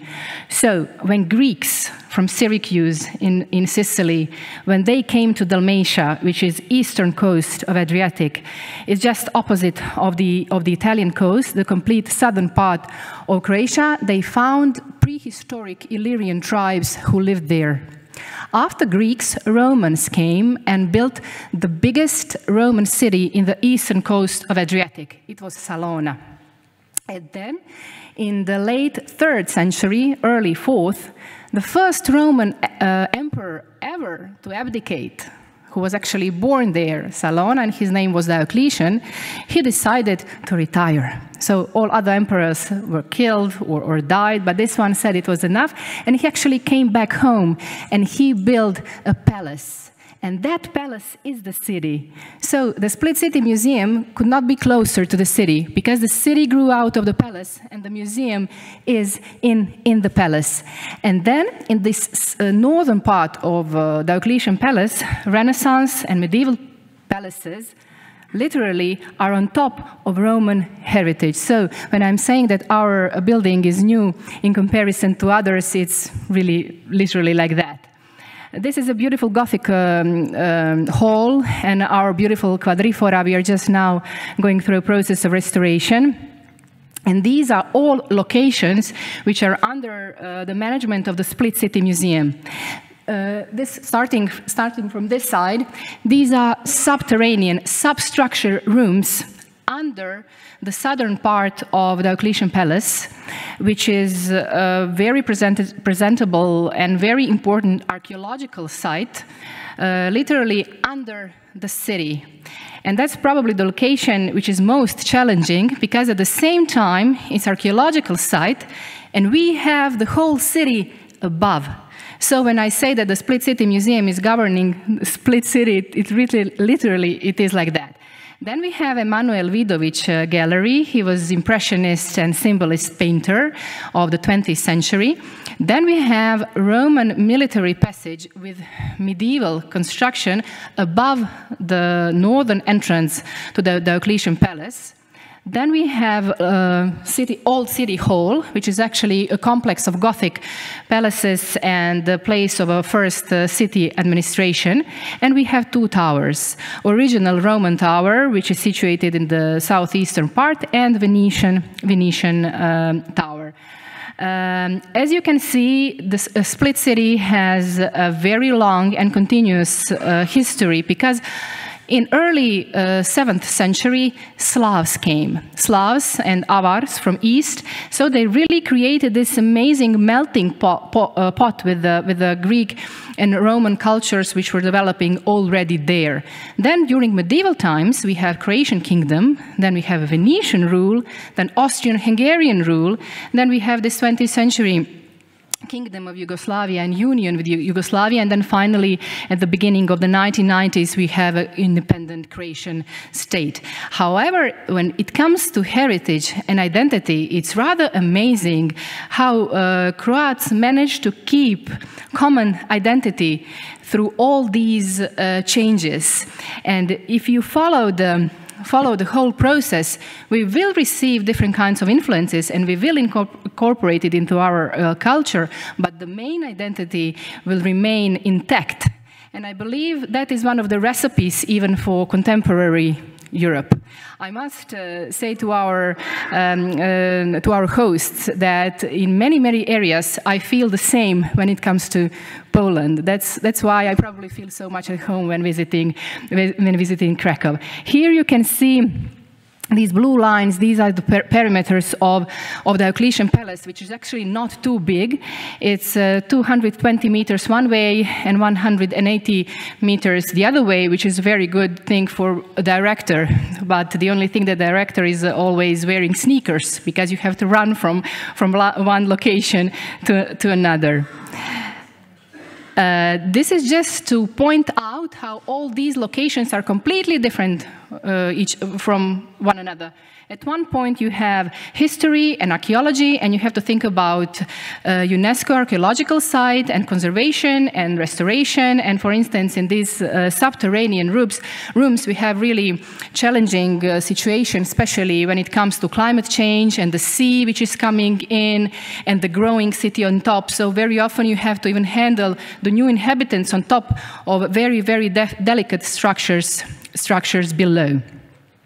This part here can relate to previous sessions, because at the same time we have to be curators, we have to take care of our location and conservations and restorators, and we have to do the research, and at the same time we have to think about audience growth on our locations which do not have that many people coming in, like in Emanuel Vidovic Gallery or in some other locations, and we have to think about how to handle too many and too little numbers. And then what happened, as if we do not have enough archaeology, in 2023 we started a huge construction project within ITU, European funded project, the Palace of Life, the City of Changes. And here you can see how the inside of our museum looked like. So the idea was to reconstruct the ground floor of Split City Museum and Pepelić Palace, because the last reconstruction was at the end of the 80s. And the main aim was to reconstruct it and to build in an elevator and to adapt the new permanent display. So take a look at this photo, and then what happened? We opened the floor. And we knew, of course, when you are inside of the palace, you always expect Roman substructures. But since there were some previous excavations, we believe that we already know what's under. But we actually didn't, because these excavations that were going on in 1988, they did not have enough money and enough time to enlarge the scope of this archaeological sonda.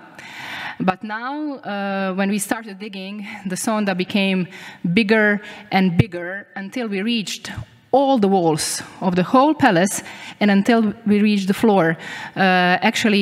Until we reached Diocletian's floor and found a whole complex of mosaics and pools, different pools for different usage, which gives completely new perspective to the whole explanation what was going on in the northern part of Diocletian Palace, which is actually a little bit awkward because there are some pretty strong PhD theses saying pretty much different things.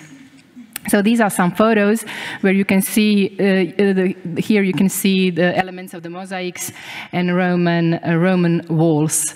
It's actually the whole system of pools. And now there are also some excavations going on completely other part of the city, and they found plumbing system and pipes probably leading water to our museum. This is from the 7th century, used for making olive or wine. It's a kind of a press, which means that probably antiquity elements were turned into medieval tools. This is under. This is completely under the floor, so you can see that above is the level of today's floor.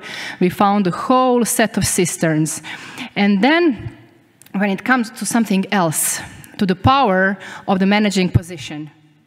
On one hand, we had this amazing archaeology, and on the other hand, we had an EU-funded project. So we have only certain time and certain funds that we received. So usually it's not even allowed to change a project in the process of it. So there was this one specific day when this question was raised: who is going to take responsibility for keeping this open? So at the end of the day, everything comes back to the director of the museum, who has to say, yes, we will cover it up, put the tiles, we will build the new permanent display. Oh, now in the middle of the European project, you know, we are always late with the European project, so you don't have enough time. You have to take the responsibility of saying, no, we are not going to cover anything from the 4th century. So me, with the support of a couple of my colleagues, we actually said that. Everyone was rather shocked, because there are not too many examples generally in Croatia where you have open archaeology within the buildings. So we did some research, we did some travel, and we found out that it's possible. It's possible to build the whole set of small balconies and small passages and to keep it open. Of course, I had to force a huge amount of people to work double shifts in order to produce all these new project documentation. But finally we did it, and EU funding control of Croatia recently visited us and said that it was a good decision and that we can transfer the funds for the new purpose. What we are doing now is we are giving our best to keep it going, because it has to be over, it has to be finished by the end of this year. So I just wanted to point out how important it is to be brave enough, even when you don't know the outcome, and take the responsibility, because at the end of the day, the heritage and the identity, an idea to give meaning to that heritage, is the whole point of each of our museums.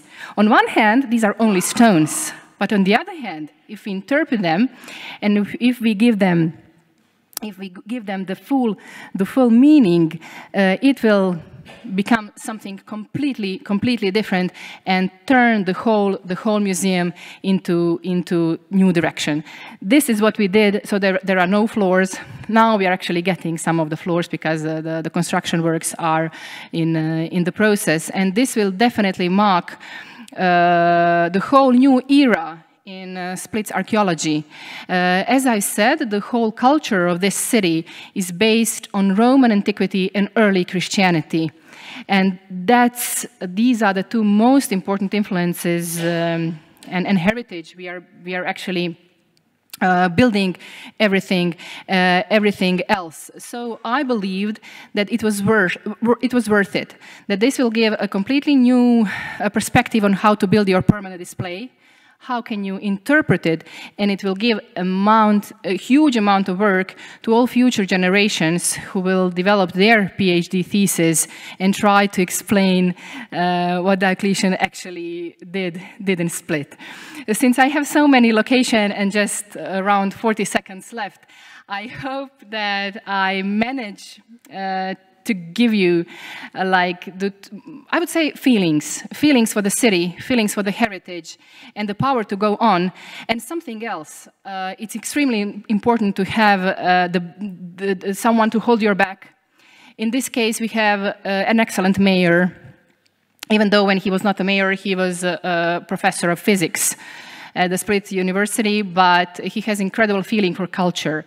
And in the end of the day, you have to be a little bit of a diplomat, a little bit of a city administrator to talk all these people into supporting your idea and investing into culture. Just one more second. But on the other hand, this culture that I'm telling you about can rebuild the city, because we have incredible number of visitors in Diocletian basements. Last year we had more than 300,000 visitors, resulting in a little bit less than 1,300,000 euros of income. So we are literally bringing back this money into the city and rebuilding the palace, both for the tourists and for the people who are still living there.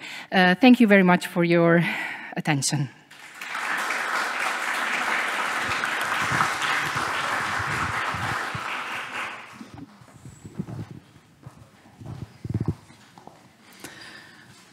Thank you very much. Thank you, Vesna Bulic, Baketic, for this truly success story that you have shared with us, and for this engaging presentation on the living past seen through the original layers of the past centuries.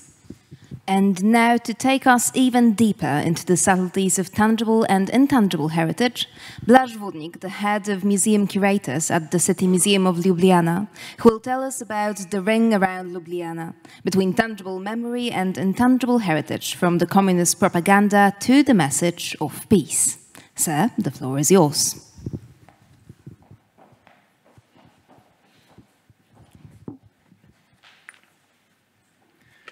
Dobar dan. Dzień dobry.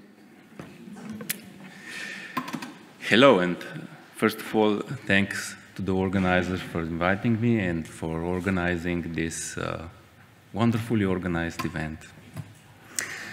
I have prepared a very short presentation about this topic, even though it is very tempting to have a long speech about it, because it includes so many aspects from politics, economy, tourism, sport, and culture. I'll just be able to mention some of them. So first, the historical context is the Second World War.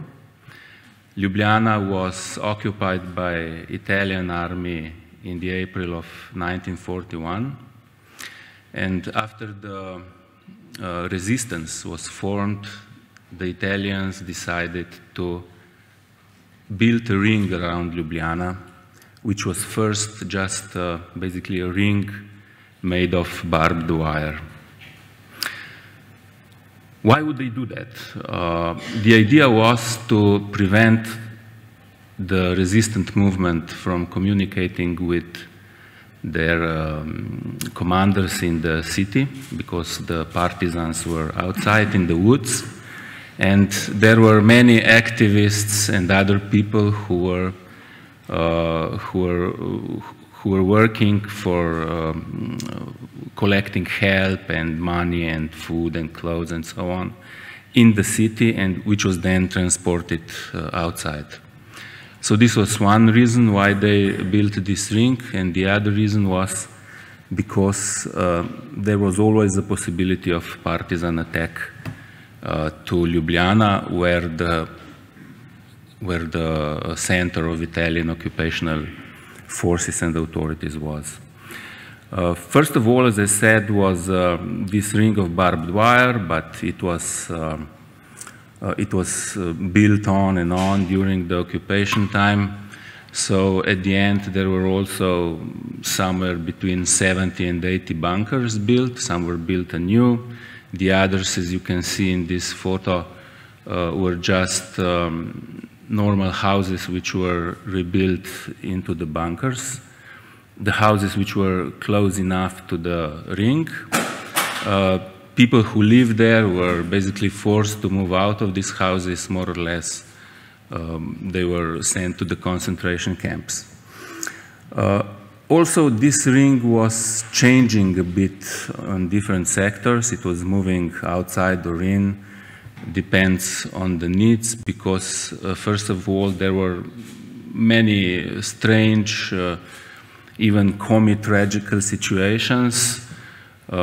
In the first version of ring, let's say the city cemetery was outside of the ring, and the second day of the ring happened that the procession going to the cemetery was stopped by the barbed ring, and nobody knew what to do. So later the occupational authorities were dealing with those things. The small maps you can see on the left is one of the plans of the ring around Ljubljana, and on the other one with the blue line is today's path that I'm basically talking about. So what happened with this ring after the war? First of all, Ljubljana was liberated on 9th May 1945, but the new government, so the liberators, found out that it's okay if the ring stays for a while, for a couple of weeks, so that they could manage the power structure inside the city. And it was removed and the gates were opened in the beginning of June, so basically almost 1 month after the war. And first of all, the idea was to remove everything that reminded on this ring. It was a traumatizing thing for citizens of Ljubljana because many of people who lived in Ljubljana were not able to exit the city all this period from February 1942 to beginning of June 1945. You had to have really good reason to get lascia passare for exiting or entering the city. So what happened to barbed wire? Basically, not all of it, of course, but it's an interesting fact. People who were rebuilding their houses after the war, they used this barbed wire as a fortification for concrete. So today, when people are renovating their houses, sometimes they call to the museum and ask, I found the barbed wire in walls. Yes, you did. So, and then I'm always very happy to explain why there is a barbed wire in their house. All the bunkers were first meant to be torn down. And as you can see, also children were brought to this voluntary work. It had an important role in indoctrination system of the first after war years. So people were, it was therapeutic to destroy these bunkers and so on. But it was also only after 1957 the new role of this ring emerged. In 1957, there was a first sporting event organized. It was athletic run around Ljubljana on the path where the barbed wire was during the Second World War. And after that, the city fathers, so the politicians, found out that it's a good idea to organize such event every year. And this is how the path of remembrance and comradeship was born. So in the next years, this path was being built, also by voluntary work, more or less. You can see this pillar in the middle photo. Around 120 such pillars along the path were erected, and every pillar was paid or donated by one of the businesses in Ljubljana. It was not so hard to achieve that because during socialism, the economic questions were more or less answered by politics. Well, after these sporting events, they also started to organize walks around Ljubljana. So basically all schools in Ljubljana had one day around May 9th dedicated to this walk. We didn't have to walk all the circle because it's 36 kilometers long, but you walk several sectors depending on where your school is. This was then pretty normal event. Of course, it was a lot of indoctrination involved. All these events were not only sporting events. These events were events with strong political image, with politicians having speeches, with laying flowers and burning candles in front of the monuments of Tito and partisans and so on. But it only lasted until 1990, when the socialist state ceased to exist. And after that, this path of remembership and of remembrance and comradeship was identified with communism, with socialist regime, with everything that was wrong in the past after Second World War. So it was vandalized, it was also not maintained well, and this lasted for about 10 years. After that,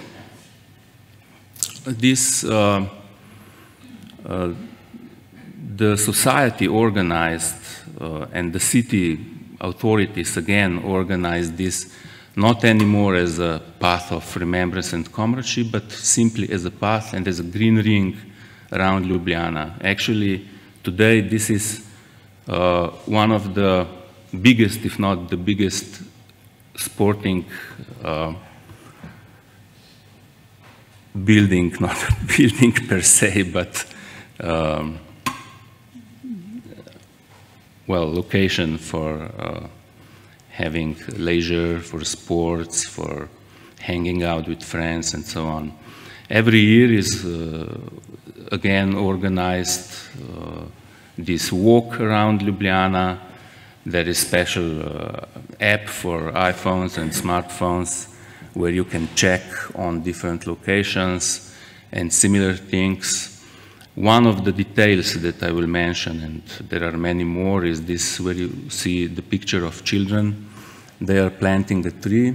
This Green Ring Society that maintains this path today is also offers that they plant a tree, and you can see maybe this thing here is it's a small plaque where you can write a dedication to a person or to somebody. So there are more and more trees planted around this green path around Ljubljana with these inscriptions for different people, for artists, you can plant a tree for your parents or for memory of your parents and so on. So there is also this 2016 year. In this year, our museum prepared documentation for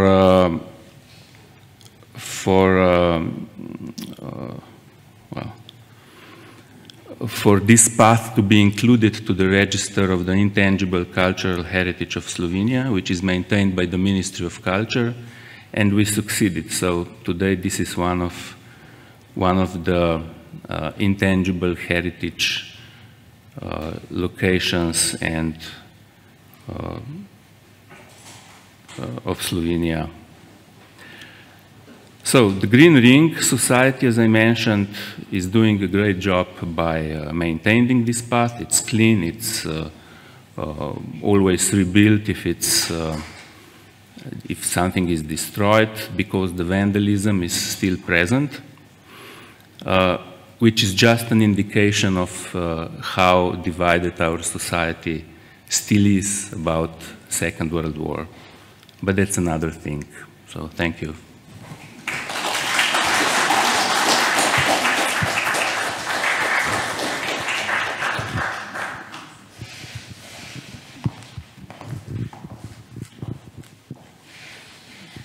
Thank you to Blaž Vodnik of the City Museum of Ljubljana for this prime example on how to approach the shifting context of the times, and also for the building tips.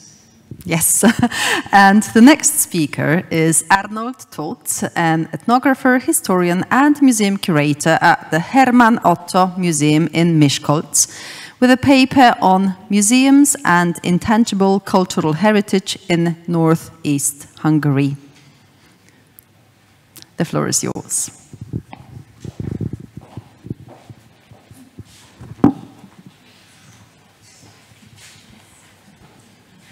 Dear conference, dear colleagues, as you have heard, I'm an ethnographer and a folk musician, so I am interested in village people. I would like to show you now an example how our museum deals with village culture, because the Hermann Otto Museum, where I come from in Hungary, is not only a city museum, It is also a regional one, so you can see on the map the regions of Hungary, and our city is marked over there. A few words about our building. It was not built by the Greeks and nor the Roman Empire, and even not the Medicis. It was built by another union, the Soviet Union, because it was the headquarters of the Communist Party. And when the communists were put off, the museum was put in the building.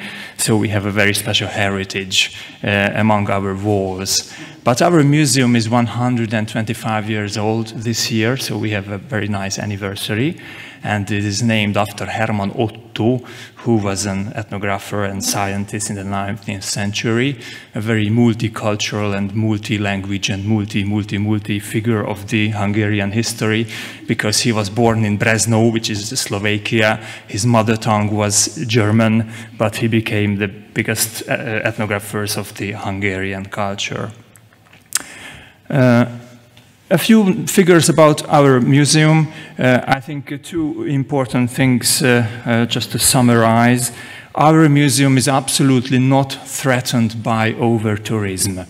Our audience is the local community, and we focus on museum education, we focus on school children, focus on families, and we wish some tourists, please come to our city and please visit our museum. So we are in a different point of view. And the other one, our museum is a relatively big one. As you can see these figures, we have 140 colleagues. That means this is the biggest museum in Hungary out of Budapest. And a few words now about what is intangible cultural heritage. This year, we have not only 20 years of the European Union enlargement, but we also have the 20 years of the UNESCO Convention on Safeguarding the Intangible Cultural Heritage. This UNESCO Convention was undersigned in 2004 in Paris, and Hungary joined this international convention 3 years later. What we did in the last 20 years, in Hungary, we built up a national system for safeguarding the intangible cultural heritage. This word intangible is very, very strange for me, very strange for us Hungarians.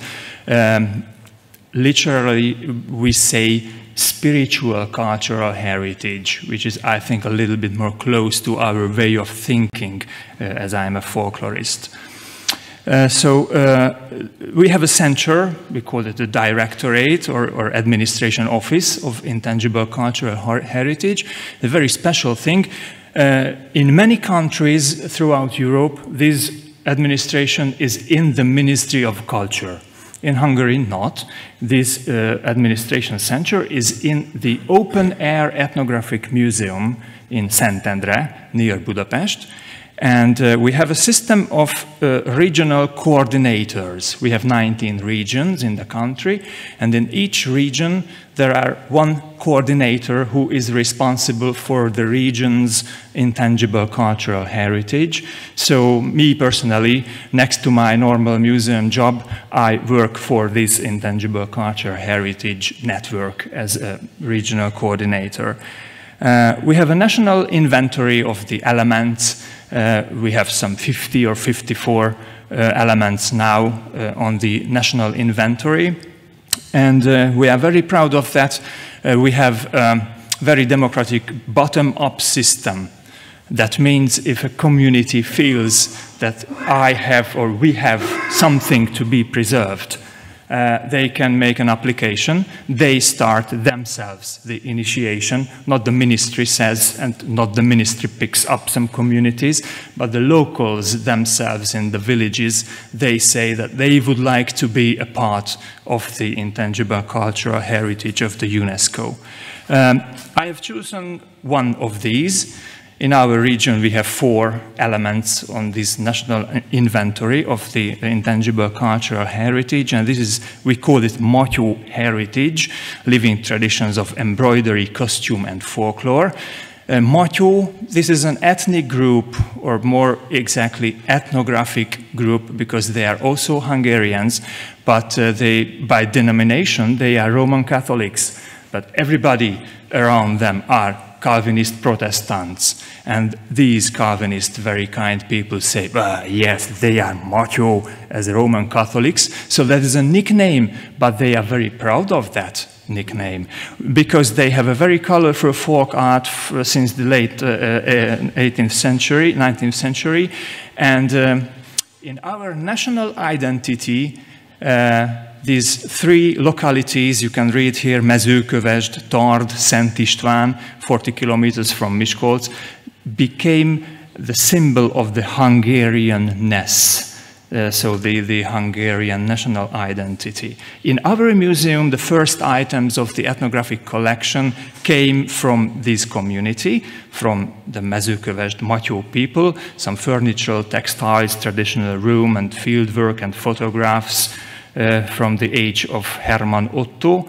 And of course, there is the tangible part, the objective part of the cultural heritage in our museum, a very big ethnographical collection of household items, painted wooden furniture, carved furniture, ceramics, and so on. The most highlighted part of this heritage is the embroidery, the textiles, household textiles. You can see a few examples here, and of course the traditional folk costume. Please note the men's costume. The Matyó people say that they think they have the most colorful and most decorated men's wear in the whole world, because it is even more colorful and even more decorated than the women's one. Please note here this shirt with the big sleeves and massive decorative embroidery on it. So this is the tangible part of the heritage. And what about the spiritual one? The elements of the heritage, folk art, religious traditions as Roman Catholic traditions, folk customs, rituals, and so on, folk dance, folk songs, music, folk poetry, a special language dialect of the Hungarian language. In the local community, not everybody is committed to the heritage at the same level. Of course, there are some specialists who are the best in keeping the heritage, and we say they do not keep the heritage anymore, they bear the heritage. They are heritage bearers, not simply traditional keepers, because I think there's a big difference between tradition and heritage. And the modern life. As a part of modern life, you can see some modern fashion and design examples, how these innovative initiations go through the modern culture. I don't know if the lady in the background is really proud of that or not. Does she think it's okay for me or not? But of course, the locals have some income of these, but there are many problematic questions about that. What is authentic? What is genuine? Is it the organic development of the tradition or something else? What does the museum can do to preserve the heritage and safeguarding the heritage? Of course, museum education, folk arts, handicrafts, and so on. We organize many community events with the local community, and we create exhibitions, of course, as display tools of the heritage. For example, 5 years ago, we had a traveling exhibition called Hungaricum, folk art of the Matyó people, in 14 museums between these years. And 5 years ago, we had a tour in Poland, in Kielce, Zielona Góra, Przemyśl, Zamość. It was coordinated by the Hungarian institution in Warsaw. A few pictures about this traveling exhibition. This is the present, and it was the past, and now the possible future for the intangible cultural heritage in our museum. We have an aim, we have a picture for the future. It is called the Folk Complex. We imagine about a new type of cultural institutions, because in my hometown we had a private ethnographic museum of a private collector who died in 2015. And his collection was donated by him to the city of Miskolc. And this I can say, not so nice building was the home of this collection. It was purchased, it was bought by the city government, and this building and the collections inside were handed over to our museum last year and this year. The collection has two parts. One is the folk costumes of the Carpathian Basin. We have 280 original full dresses, which represents 13 nations and ethnic groups. And many of those are on life-size mannequins, put in climate-controlled glass showcases. The current situation of this collection, which was opened for the public, that after 15 years of exhibition, this collection needs restoration. It has a lot of problems, physical problems, because of the textiles. You know, it's a very fragile part of the materials. And the technical facilities, of course, need maintenance and service and renovation. So a few weeks ago, my colleagues, we opened these glass windows, these glass vitrines, and started to take out the folk costumes and started restoration. We will need a few years to make the work all together. And the second part of the collection is about traditional handicrafts. We have there 10 furnished handicraft workshops, like carpenter, locksmith, shoemaker, saddler, watchmaker, and so on. So the whole building at the moment is in a very poor condition. We need the full reconstruction. It is urgently necessary. So at the moment, both collections are closed to visitors, and we are working inside.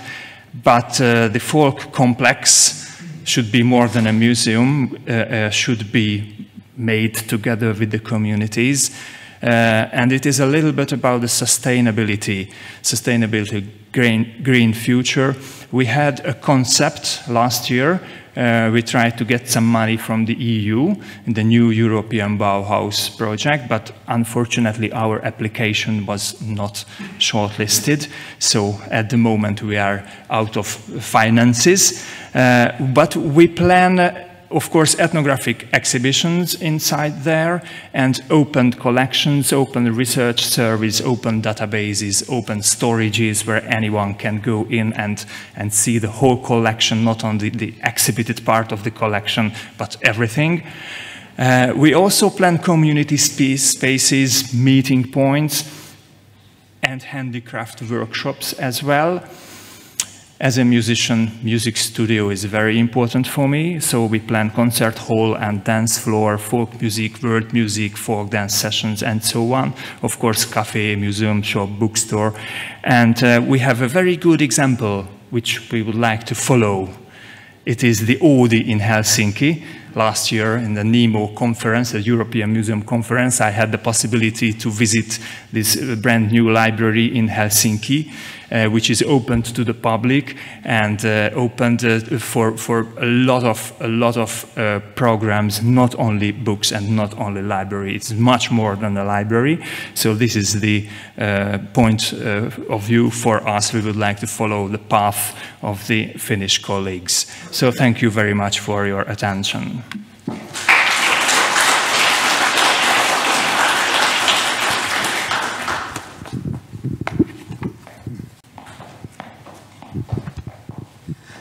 Yes, thank you very much. I must admit that a dance floor and a music studio, that's something to wait for. Thank you very much, Arnold Todt from the Hermann Otto Museum, and thank you for rightly pointing out that this year marks also the 20 years of the UNESCO Convention on Safeguarding Intangible Cultural Heritage. And yes, thank you for these beautiful examples of actions taken to actually safeguard this intangible, or as you said, spiritual cultural heritage. And hopefully more people will come to your center to see it. And last but certainly not least, we have Anne-Marie de Wild, a historian and emeritus curator at the Amsterdam Museum, who will present a paper on the Cabra mask and Keti Koti table, intangible heritage and decolonial practice at the Amsterdam Museum. Yeah, thank you very much for being here. I've already had so many new moving to another part in the world. In Europe, gives you all these new perspectives, especially from Eastern Europe. In my talk, I will also move out of Europe. And because I'm going to talk about decolonial practice in the Amsterdam Museum, about the way a city museum can contribute to coming to terms with injustices like slavery and colonialism, and how to do that together with communities. In my talk, you'll also meet some of the people we worked with. And I will also talk about, intangible heritage. I think the word spiritual heritage also is very useful for what I'm talking about.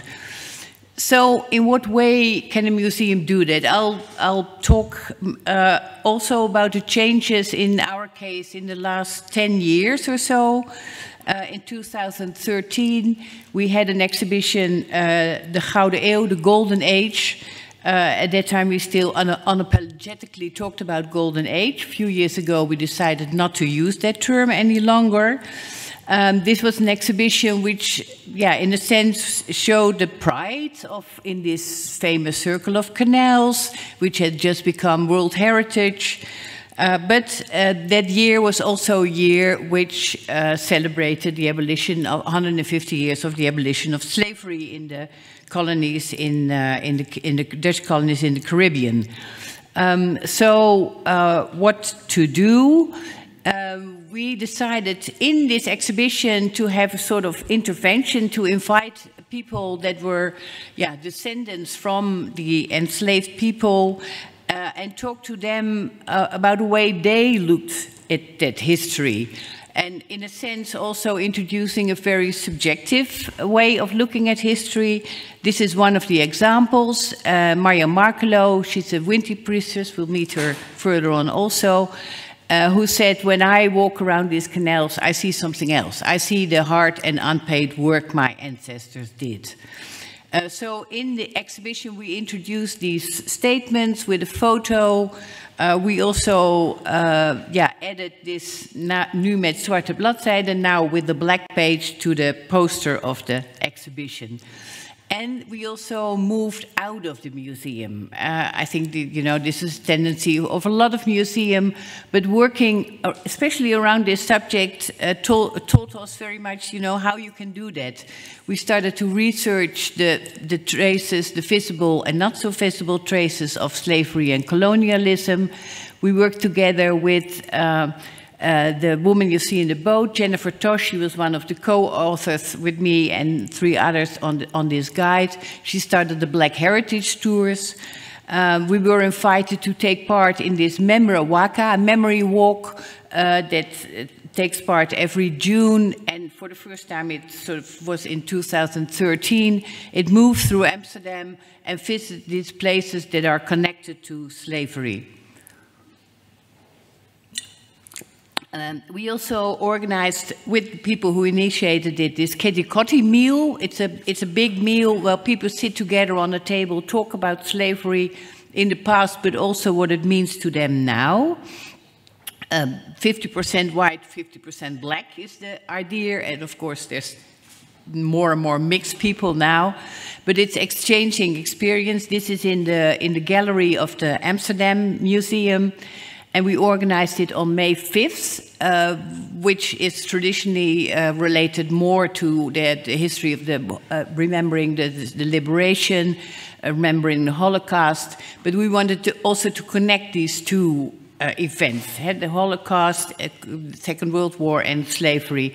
This is Maria Markelo again doing a libation for the ancestors. And she actually asked them for permission for people to sit down together because they had suffered so much. And to me, this was very moving and also, almost like a different way of connecting to ancestors than we usually do in a museum. So this is, this Ketikoti meal. It has these traditional Surinamese elements. And these are the people, Mercedes Sandwijk and Michiel Keenstra, who sort of created this, in a sense, invented tradition, which even has some roots in, Michiel is Jewish, and Mercedes went to one of these cider meals, and she said, you're still, you know, you have all these rituals for remembering, let's create something to remember slavery. So they started to do this, and they asked me, you know, can we do it somewhere on a big scale, not just in some community home. So we did it in the Amsterdam Museum in 2013, and yeah, have been doing it since, and there's been a lot of these meals in different places. With some ritual elements, the wood you see is quasibita. It's a bitter wood. You ask to eat it, to almost taste the bitterness. There's rituals like rubbing the wrists of the person opposite you in remembrance of the chains. And of course, there's dialogue. There's always questions related to the specific group for whom the table is organized. And yeah, there are these kind of questions talking about slavery, but also about discrimination, racism, and yeah, how you encounter it. It can be very emotional. These are two of the most strongest emotions. Sometimes with black people saying, you know, I'm troubled by what was done to my ancestors, versus some of the white people say, you know, it's so far ago, so long ago, what can I do about it? And yeah, but being together, sitting together for a few hours in a very quiet, relaxed atmosphere can help to, you know, talk about these.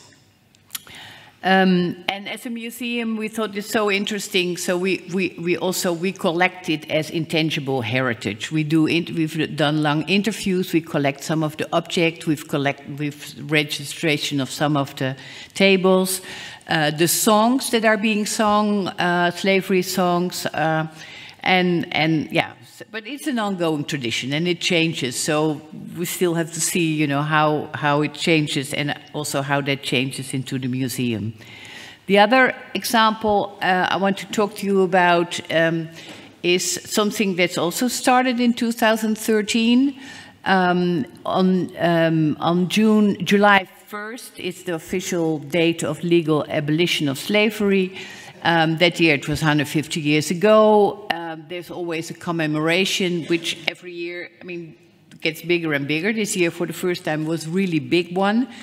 Maria Markelo, their speakers. Maria Markelo is always the one who does a sort of a libation again to the ancestors, and a talk. And this year, for the first time, she was accompanied by this mask, a cabra mask. And yeah, I was very intrigued. So what is this? And I started to talk to her and to the artist who made this mask together with her. Found out that it was a collaborative project.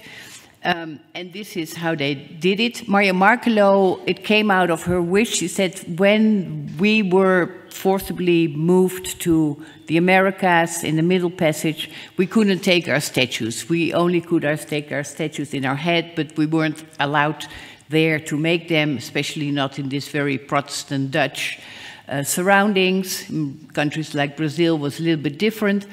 So the statues were gone, and she said, I would like to reintroduce these statues, and they came up with this very original idea. They say, you know, where are the ancestors? The ancestors are in the museum, in our museum collections. They're in the depots of the museums, in this ancestor mask, for instance, an Egungun mask in the collection of the Africa Museum. They went there and they asked permission to do a 3D reproduction of the mask, and in a sense, you know, capturing the essence of the mask, and then afterwards making a reproduction slightly, you know, bigger than the original one, so it could be used to move, to dance, and yeah, as a museum, of course, also this whole 3D technology is very interesting. What are you, in fact, replicating? This is a quote of Marcus Balkenhol, who's an anthropologist who was sort of researching the project from the start. And he says it bridges these gaps between the past and the present, between, in a sense, also the living and the dead. Yeah, so this is how it's used. I was really intrigued, and I said maybe as a museum we should adopt the project, become part of it, and have this mask in the collection of the museum. So this started a whole round of discussions with Marianne Markelo, with Boris van Berkom, the artist, but also, of course, with my colleagues in the museum, because I said if we want it in the collection, we should allow it to continue dancing. And so people have to come up and pick it up from the collection depot and take it to the park, or take it, well, you can imagine this took a long. We even created a new category of objects, usable objects. And well, as soon as you have a category, my colleagues from the collection department said, okay, it's the collection of usable objects. But it was, I mean, this whole debate was really interesting about, like, how do you handle objects? So now it can dance. Here it's it's a commemoration of the Surinamese community. It's here again. It took part in this Winti. Winti is the religion that developed in Suriname among the enslaved. In this Winti Balmaskei in Rotterdam. It even was part of a theatrical performance in Amsterdam. Every year there's again this Memrewaka, the walk through Amsterdam, and since a couple of years the Cabra Mask is part of the walk. The walk always, this is on Amsterdam on Dam Square. The walk always ends at the house of the mayor. A few years, had some little bit, I think 13 years ago, it was discovered that the house was actually built by someone who made money with slave trade. A plaque now commemorates that fact, and this is where this walk ends. And the mayor, there's talks. The mayor also talks. This is Vanessa. She's the one who's always walks with the mask, and here you can see how she does it. She can look through the gaze, and so. These are just two of the events the museum did. In the past 10 years, there were many different events in various ways asking for attention for the slavery past and how to acknowledge it, how to come to terms with it. Much more research was done by many different cities, including Amsterdam. So this book was published, and I'm quite proud that the city of Amsterdam was the first to actually formally apologize for slavery, for the role of the city of Amsterdam in slavery in 2021. And later followed in 22 by apologies for the government by Prime Minister Rutte, and then later in 2023 by King Willem-Alexander. This was last year. And you see on his suit, he had this little Cabra mask, because the new project of the artists Boris van Berkom and Marianne Markelo was to have them produced on a small scale, so for everyone in a sense to be able to carry these ancestors with them, whether or not you are formally a descendant of these people or not. And so I was really happy that the king also was actually wearing one on this special occasion. So what did we learn from all this? In a sense, to challenge this Eurocentric perspective we also have in our museum, how to work with communities, with activists, to become part of new networks, to introduce more perspectives into the museum, to move out of the museum, because, I mean, on the streets it happens, in these dialogue tables it happens, to challenge traditional museum practices and also use this intangible heritage. From now on, I think maybe I will use spiritual heritage when I talk about this, because I think it's more relevant. And so, all in all, it was, I mean, in a sense, we maybe a little bit as a museum contributed to this change, but also as a museum, we learned a lot from it.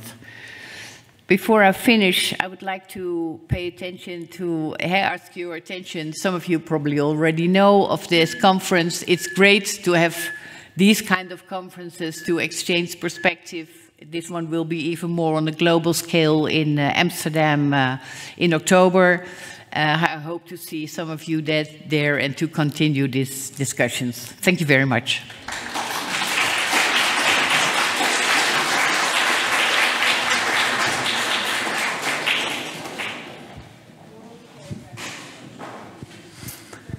Thank you. Thank you very much to Annemarie de Wild from the Amsterdam Museum. Thank you for this truly inspiring input on how to deal with the colonial past and attempt to right historical injustices. And now, if we could invite all of our speakers from this panel to the stage for Q&A. Jan Gershow, Vesna Bulic-Bakatic, Blaž Vurnik, Arnold Todt, and Annemarie de Wild. Please join me on stage.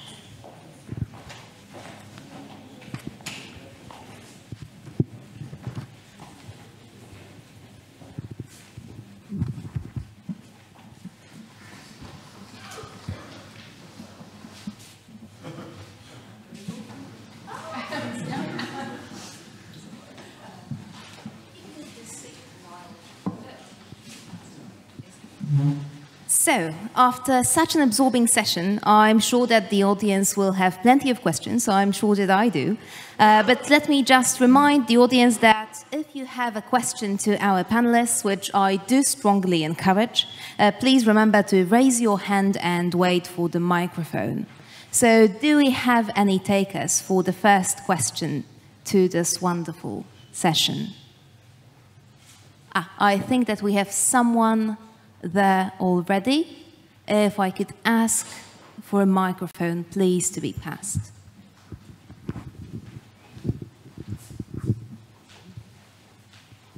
Just over there. Sir, did you have a question there? No? Oh. Nobody yet?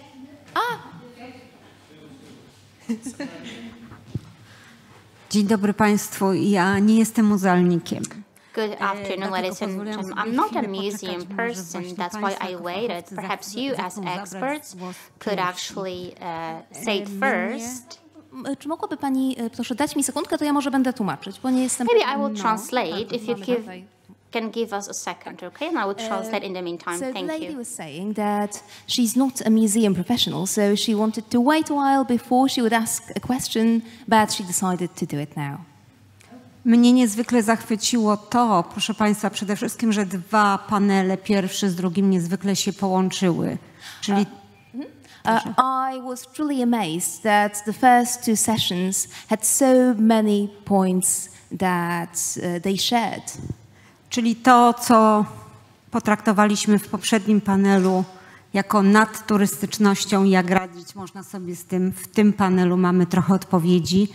I jak tam, gdzie tych turystów jest nadmiar, tu mamy odpowiedź, jak radzić sobie, gdy ich nie ma.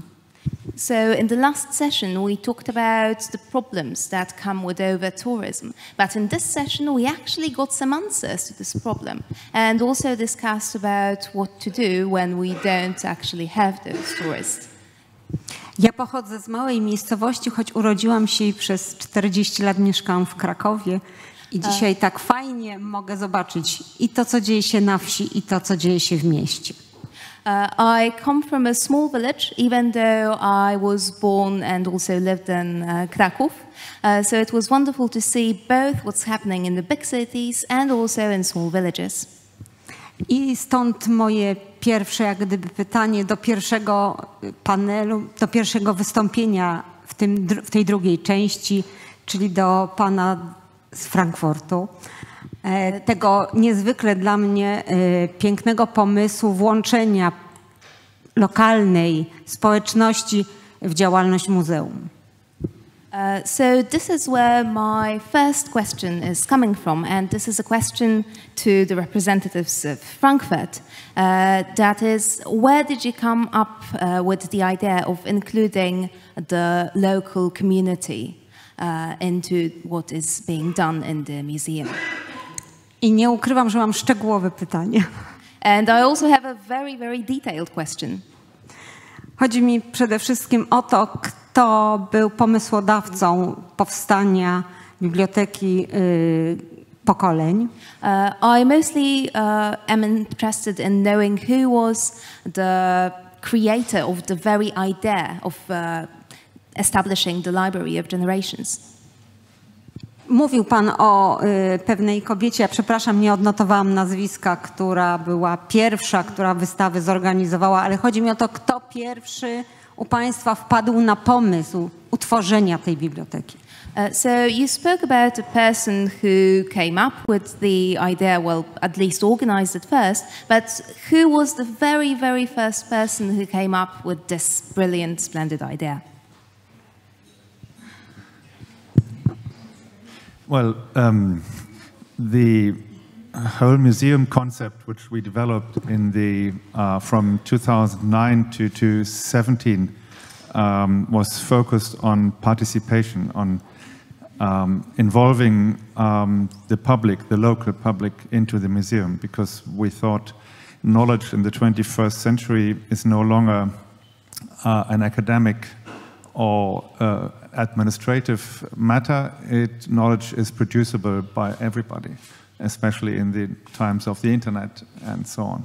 So we wanted to include the museum into this new sphere and to open the museum to other perspectives than the curatorial perspectives and academic perspectives. And that's why we looked for various formats of including other voices, other views, other perspectives, and the City Lab is sort of our main format to do it.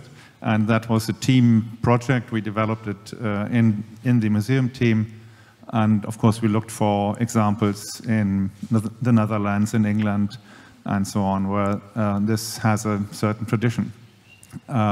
And the Library of Generations, in fact, is older than this new museum concept. It was invented in 1999 by the artist, and Sigrid Sigurdsson, and she was invited to take part in a special exhibition, which was quite a traditional exhibition on art, contemporary art and history. How does history take place, or how is history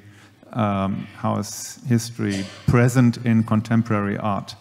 And she was one of the artists, 39 artists, who was invited by Kurt Wettengel, the curator. You've seen this photograph. But the special thing about this project was and is that it doesn't exist without the people who contribute. It's not the shelf, which is the piece of art which was presented and then overtaken by the museum. It is only the contributions of the people who actually take actively part in it. And that was the new thing, and which was so interesting for us and for our museum to develop further. And that's why we made it such a central element of our new museum. So it's partly curatorial, a decision to go into this work, and also partly an artistic project we took over. I don't know whether I answered your questions. Tak, dziękuję serdecznie. I z tym związane jest drugie moje pytanie, a mianowicie uczestnicy, pan mówił o nich jako autorzy. Thank you. You answered my question perfectly. And this is where my second question comes in. Mogłabym poprosić o powtórzenie końcóweczki? Że to drugie pytanie związane jest właśnie z autorami, o których pan mówił, czyli z tą częścią, która tworzy bibliotekę. So my second question relates to the authors of the library, the people who create it, who make it up. A mianowicie chodzi mi o wiek tych uczestników, czyli czy to jest zróżnicowane pokolenie, czy też to jest tylko właśnie, jakbyśmy to powiedzieli dzisiaj, odpowiedź na potrzeby dzielenia się przeszłością przez seniorów. So I would like to ask you about the age of the participants, the authors. Do they represent many generations, or is it mostly a response to the need that older generations feel to share their stories? Do we have any variety in the generations? Well, the library used to be called the Library of the Aged. So the concept in the beginning was to invite people above 55 years of age, so they would have another 20 years to make their contribution. But then from 2017 onwards, this was skipped, and deliberately now since then we are inviting also people of younger age, also groups of people, also, for instance, school groups, school classes are taking part in it, and so on. So it's also in this sense it is more than one generation. Yeah. I wreszcie trzecie pytanie, ale ostatnie, mianowicie tylko dotyczące tematyki. Czy Państwo sugerujecie autorom, czy też poszukujecie konkretnych tematów? And now my third question, but I promise it's the very last one. So, do you suggest any particular topics to the authors? Are you searching for any, or do they come up with them all on their own? No, they actually come up with their own proposals, and partly we are looking for people because it's real work. They have to work. Well, in some cases, a couple of years on their contributions to write these books and to collect the material. But sometimes sometimes people come up because they know the library is there, and they know that it's participative, so they could also take part in it. And sometimes we are looking for certain perspectives which are missing. We did that especially 2015, 16, 17s onwards, when we had this new setup, and we wanted to include the perspectives of the very diverse city society. But normally people come with their stories and with particular, not their entire life, but with particular aspects of their life. Thank you. Do we have any? Thank you. Do we have any more questions from our audience? Yes, there are two. Wonderful.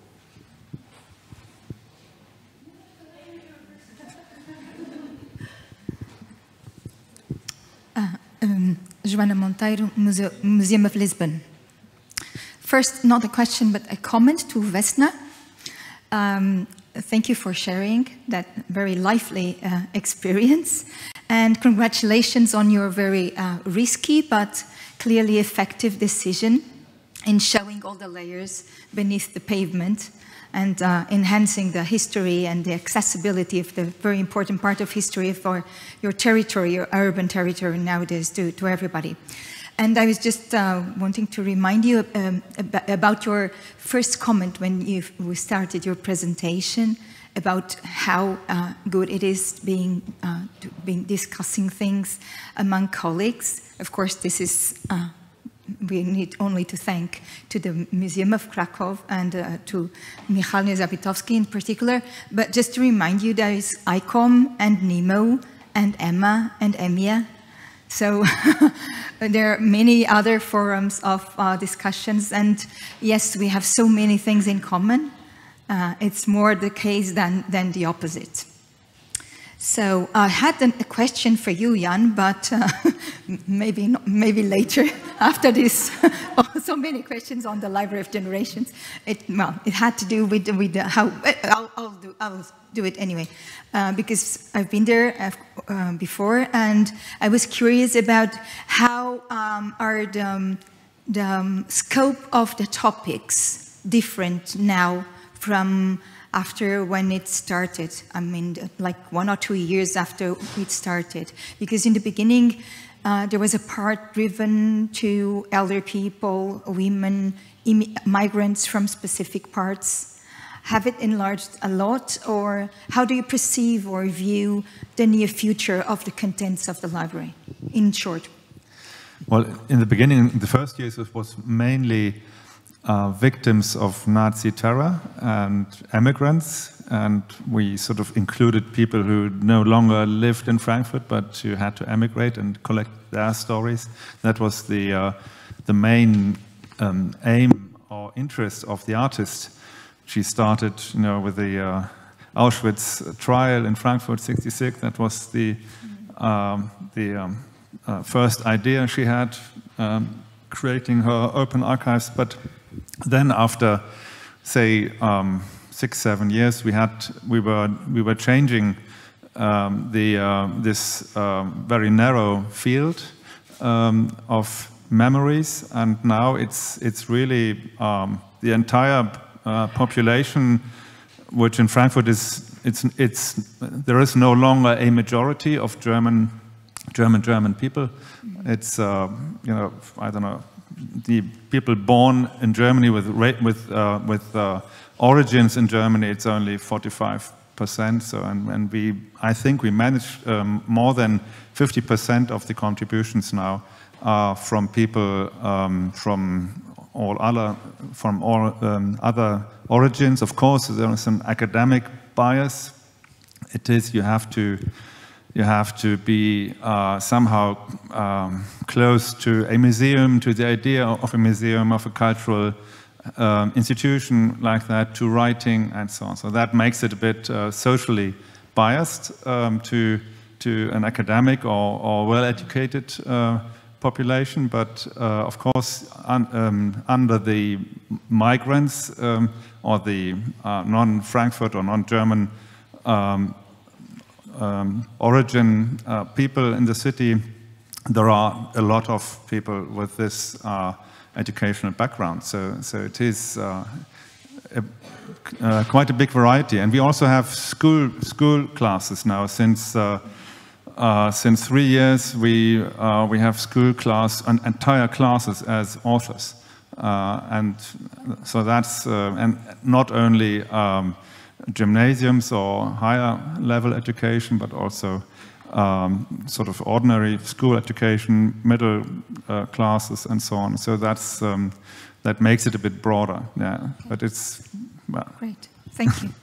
And Anne-Marie de Wild, thank you for this inspiring presentation. I know you're not working in the Amsterdam Museum every day now, but you are still very much connected to it. And how does this long-lasting project and this very strong experience will be, as far as you know, impacting the near future of the programming of the museum in terms of or exhibitions or outreach programs or public art or performances connected to the Museum of Amsterdam? Yeah, I think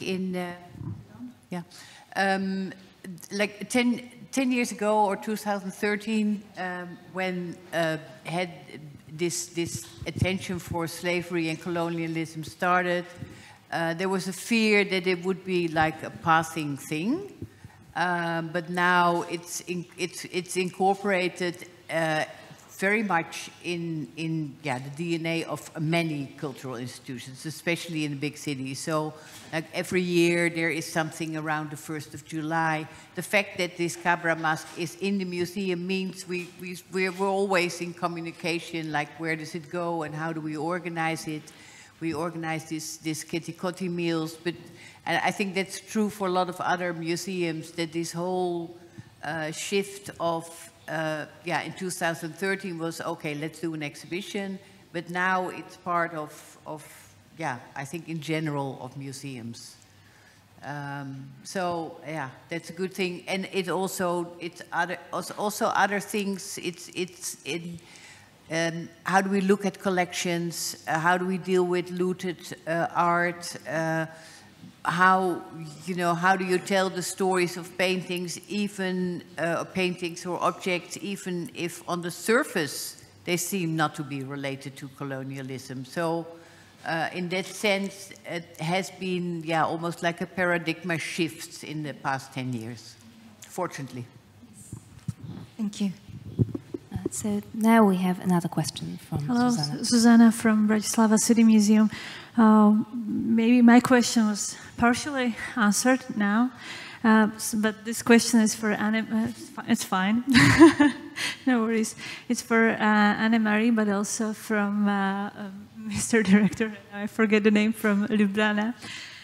But it's about how is it in your museums that what steered the need to reflect on the topic, in your case, on colonialism, or did it naturally came from outside? Did it came from mostly from outside, or was it also original interest of the institution?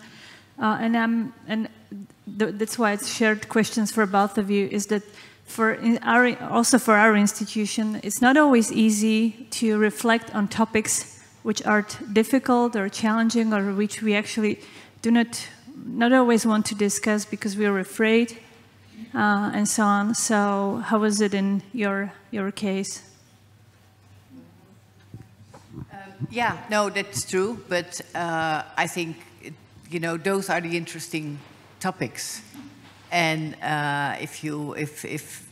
so whenever there's something edgy or difficult, you feel it's important, and it wasn't always easy, and it's always a connection of what's happening outside the museum and what's happening inside. Sometimes people from outside have the experience that they see the museum as a very sort of monolithic and often traditional institution. It's been changing now, but I think it was like that like 20 years ago. And so slowly people realized that, these kind of things are possible in a museum, and you can do it in cooperation. And it's not always easy. I mean, we've also had big debates, and also among the colleagues of the museum. So there's also been some fights on, how we're going to deal with this, and this is really important. Yeah, it's a process. I believe we have a question just over here. Oh, sorry, we still need an answer from Blaž, sorry. Well, all this, the museum was also involved in this path of remembrance and comradeship before 1990. So the museum was collecting material in the times when this first event was organized, and later when the path was being built and so on. So there is a continuity of work until today. And as far as the museum work is concerned, this is not really a contested heritage. So we are not involved in this kind of debates. We do document them, of course, but let's put it this way. This is the presentation of this topic is more or less without this, because it's not historical, it's happening today. And we are aware that in the future, when we will do something with this inside the museum, because now it's happening outside, we will have to be very, very careful about how we will present also this, what is happening today and what happened after the 1990. This is also, when I said it's not really a contested heritage, it's also because it's because there are so many other topics that are much more, like, let's say, our museum is also in charge in the topic and location of one military post from the Second World War where collaborators were stationed, and they were bringing up their prisoners, partisans, and so on, and it was a very micro-local conflict. So basically, school friends were killing school friends and so on. So it's still alive today. I'm talking this because these are things where we have very we are trying also to be involved in the therapeutic missions and discussing with people and so on. But this is more or less on the political level as far as PATH is concerned. So people are saying this is a communist idea to do this and so on, but it's really not on that level that people would feel still hurt by the war or something. And we have time for one last question only, I'm afraid. And we already have a taker for this one. Thanks for the presentations. One also political question to the colleague of Miskolc. You were talking about your work as a curator. You are collecting, documenting the culture there, and if the last carpenter gives up his job, you can take it into collection. That's a normal way, but you were also talking about your role in the culture political network to keep these traditions alive. And for me, that's a question. Is that our role?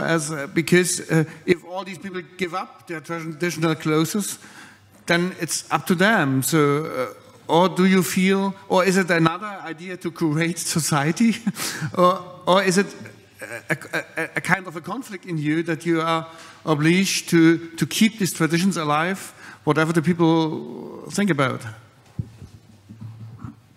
Yes, thank you very much. It's a very good question. What is our role in the society? Well, these intangible cultural heritage communities very often come to the museum. And I would like to add a comment on the colonial aspect of museums, because everybody thinks that Hungary does not have colonial problems. But yes, we do have. Because in the last 100 years, our museum collected 10,000 of religious objects in the surrounding area around Miskolc from more than 300 local communities. And in the last 10 years, they very often come to the museum and they ask for their objects. They also want to get back, because it is their culture, their religion, their objects, their heritage. I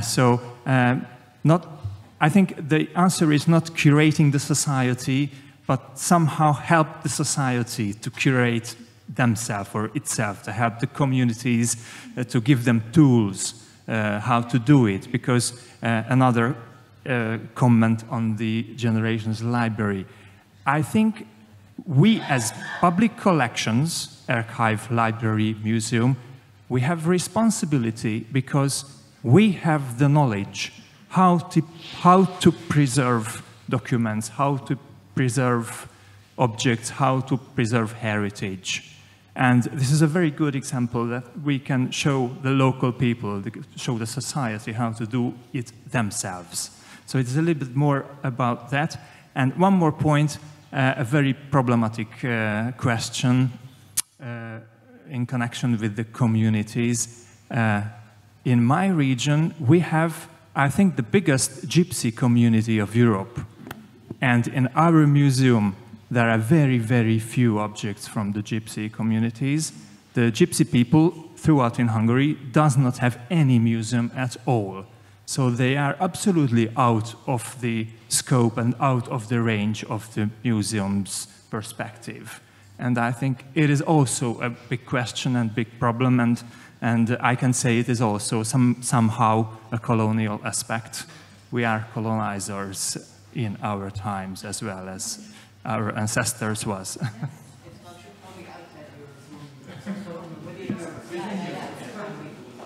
Well, thank you very much for all of those questions and answers. And I think that your answer, Arnold, actually ties up very nicely with what Vesna was also talking about, and how the culture can actually also give city more opportunities to explore its very own culture.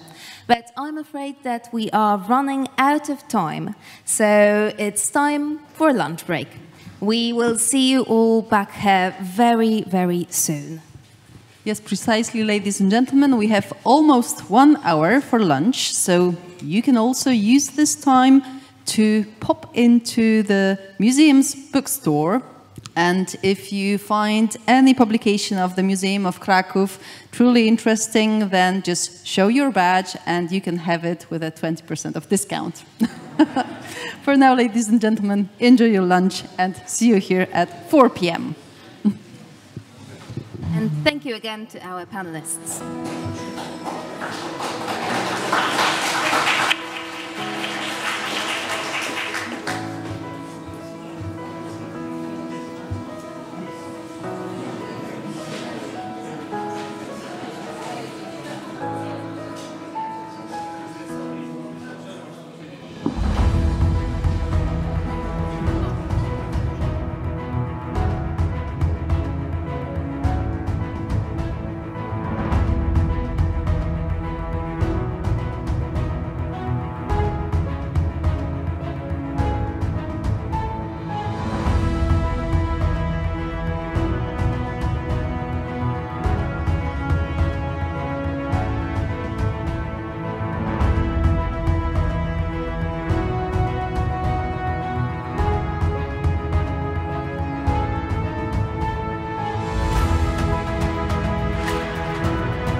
welcome back after the break, which we hope gave you a chance to continue and deepen fascinating discussion and make new friends. Yes, we're starting the third and the last panel for today, locality and globalism. This topic proved to be the most popular among the museum representatives, and therefore it will be continued also tomorrow. But for today, we are going to focus on the aspects of localness and globalism from the perspective of a community. And I believe that the first speaker in this session has a really impressive story to tell of some crisis that the museum managed to overcome thanks to the great commitment of the local community. Let me ask to the stage Risto Lehiste, director of the Tartu City History Museum, who will speak about engaging the community and rethinking the city museum. The floor is yours.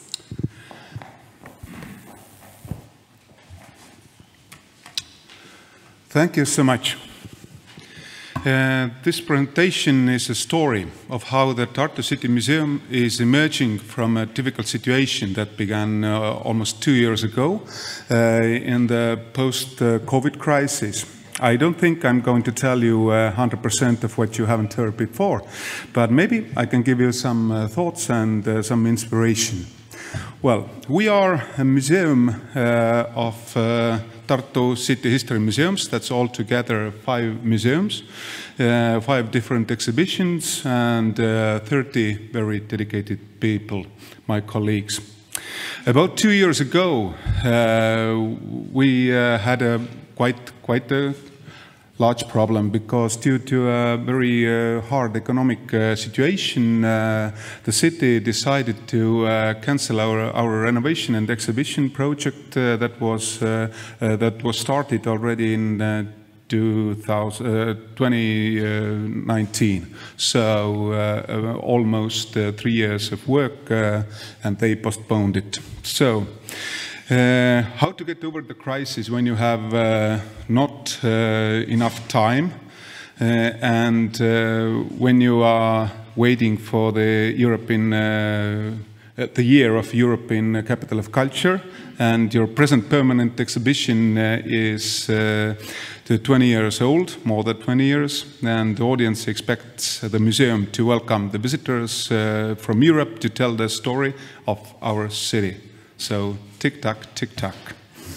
So, we decided to get help from the local communities, and our museum started to find a solution, and pretty much only way to create a larger exposition in 1 year was to engage city people and to create an exposition with the citizens. So the trip started in April 2023 when we launched a campaign to collect ideas and identities from different parts of our city. Tartu consists of 19 different districts, and they are, believe me, they are very different in the means of people, nations, environment, industry, wealth, etc., etc. We decided to turn the idea of the exhibition upside down. We don't make the exhibition from museum to the outside, but the people of the city make an exhibition to themselves, to the museum. The museum offers its building, professional help, the money that is needed for the exhibition, and the museum acts as a mediator rather than decider. So our question to the people were not as dramatic as if you had 1 day to live, what would you do with that time? Rather, the question was, if we give you a chapter of our expo, what could be the item, person, story, or whatever else that most reflects your home district? That was the question we posed to the citizens and societies of the districts. So meeting with the societies of different city parts, so we were together with them, and we gathered information, fieldwork, collecting campaigns, festival activities. This all resulted in more than 2,000 contacts, 100 ideas, 50 volunteers, and a lot of information to think about from the perspective of a city museum. As we discovered, the community's activities have not taken part of in several parts of Tartu, and there are various reasons for that. the size of the district, the location of the industry, historical heritage, etc. We found out that there are many different reasons for this, and this issue, this is an issue the museum wants to help with as much as we can. So, a little sketches about our new exposition that is now under construction. So it has been very busy times. I'm happy to be here at all. So, and there's a city district famous for its education and writers and professors. So the other one city district asked that they want this double, this two-floor wood deposit, a barn, and also we have a city district that is famous for its greenhouses that are now torn down, actually. So it's the history. But we will put a greenhouse into our museum. And also some districts were connected with a large shopping mall. This is their Leo, as they call it, a big round yellow ball. And also, as we are quite tiny, we had to put some districts outside. So, all the above has been both an exciting journey and a preparation for the museum strategic development plan. As the situation of our museum has changed a lot compared to 2 years ago, we are currently reviewing our development plan. We are involving the professionals, we are conducting interviews, we are finding out what the expectations of the owner are, what the expectations of the communities are, and what the expectations of the museum's own staff are. By the way, tomorrow morning in interviews we will find out the expectations of our mayor and deputy mayor for our museums over the next 5 years. And as a result of these 3 components, I really hope that we will have a plan that really works. So we are reviewing our museum, we are resettling our tasks. So, in order to rethink the museum, it's necessary to rethink the museum's collections because, as they say, museum begins with its collections. Our collection, they contain about 190,000 objects, and a microscopic part of it is on display. In order to increase this percentage a little, we have started a cooperation project with other museums. For example, last Wednesday, we opened a cooperation exhibition between 3 museums. It was the official part of the Tartu program this year, and it was a really great success story about the cooperation between the museums. And secondly, I know it's weird and they were even a little bit arrogant, but over the last 20 years, I have come to suspect that museums are no longer copying with their cultural heritage. We are no longer, as to say, heritage sustainable. I don't know. What do you think? But I can feel it in Estonia. And therefore, the issue has been raised in a broader, national and very popular forum, the Opinion Festival in Estonia. And on 9th of August, together with the Estonian museum professionals, I mean the top of the top, we will be able to discuss what kind of heritage should we collect, what kind of help museums' collections need, how to involve the society in the collecting process, and what we should no longer do and what we should do, and how museums can be heritage sustainable. Also we work very closely with the education systems, and there is a project in my head. It's an idea level right now. I have tested it with some school principals, and they are very positive about that. So we give the access, we give the school the access to our collections, of course, with our supervising, and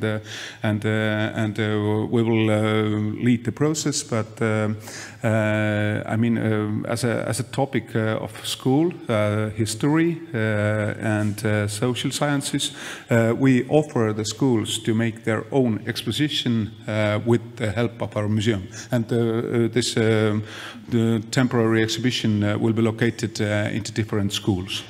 We'll see about that. The photo shows the coffin of Anna Elisabeth von Münch, which she had ordered herself in Lübeck in 1757. So she was buried in that coffin, and during the renovation of Jaani Church in 1988, the coffin was found and has been part of the collection of the Tartu City Museum ever since. In the beginning of 2024, the coffin is back in Jaani Church, where the people will be able to view and read the story associated with it. So more exhibiting, more communication with the society to raise the percentage of the museum items that are displayed. For example, in Estonia we have 7 million museal items, and only 3 to 4% of these collections are exhibited. So, and the next one that I want to stress to put forward is that you have to learn from others if you want to set your sails. So our museum had a study trip visiting 5 different city museums in Denmark and Sweden. So it was a trip to remember. A large amount of added know-how about other city museums, and it turns out that the problems facing city museums are in some ways the same and in other ways different, as I got the knowledge here also from this conference. There were museums where, for example, the involvement of volunteers was very high level, and there were museums where the involvement of volunteers was not allowed at all.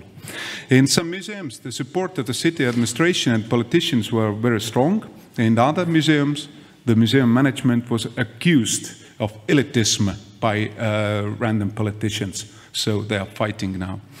What I have learned is that solutions cannot be found elsewhere. They have to be invented on the spot. And now we are doing this. So a little picture about us.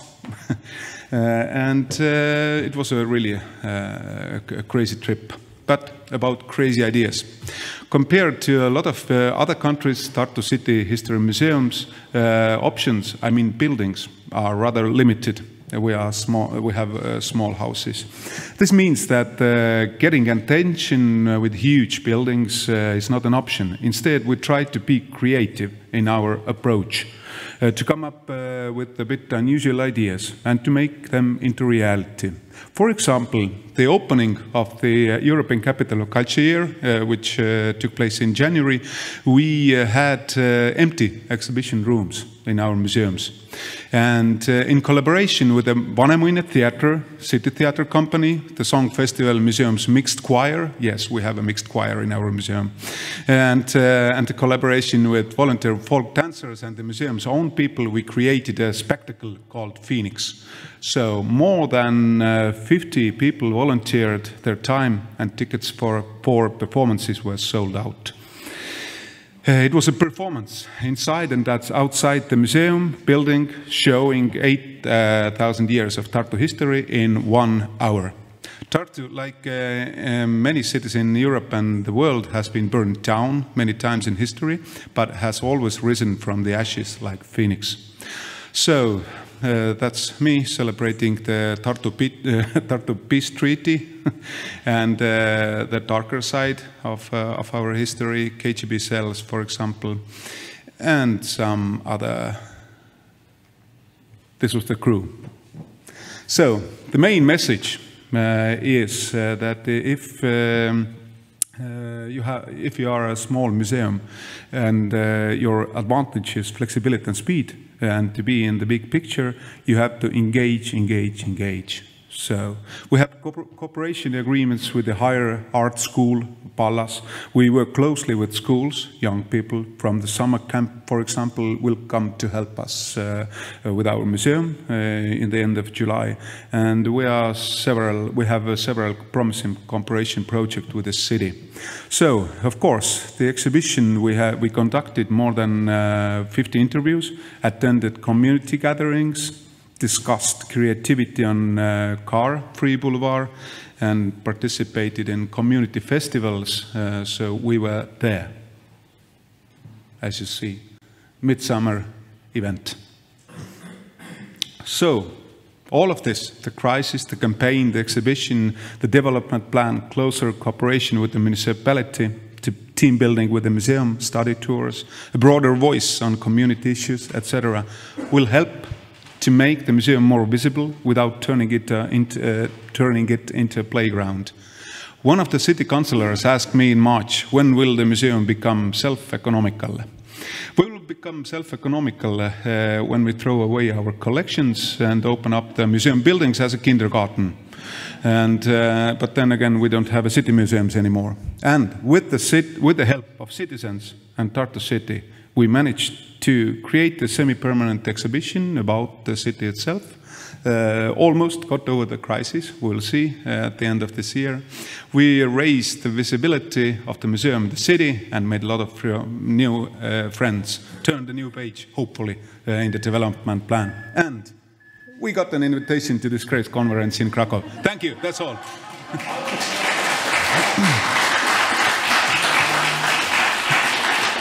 A lot of practicing to make me right in time.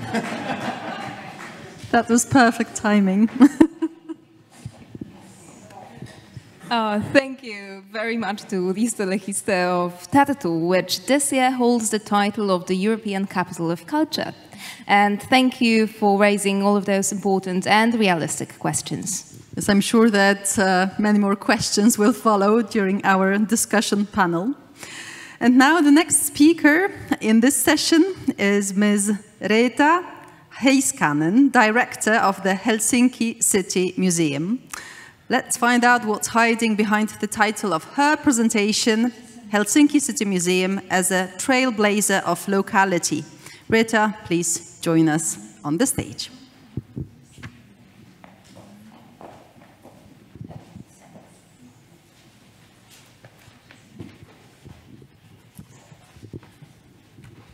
Dear colleagues, it's wonderful to be here in Krakow and nice to continue after the engagement speech. Helsinki City Museum was first established in 1909 to document the change in the cityscape. Our task has remained the same, as we nowadays focus much on the urban life.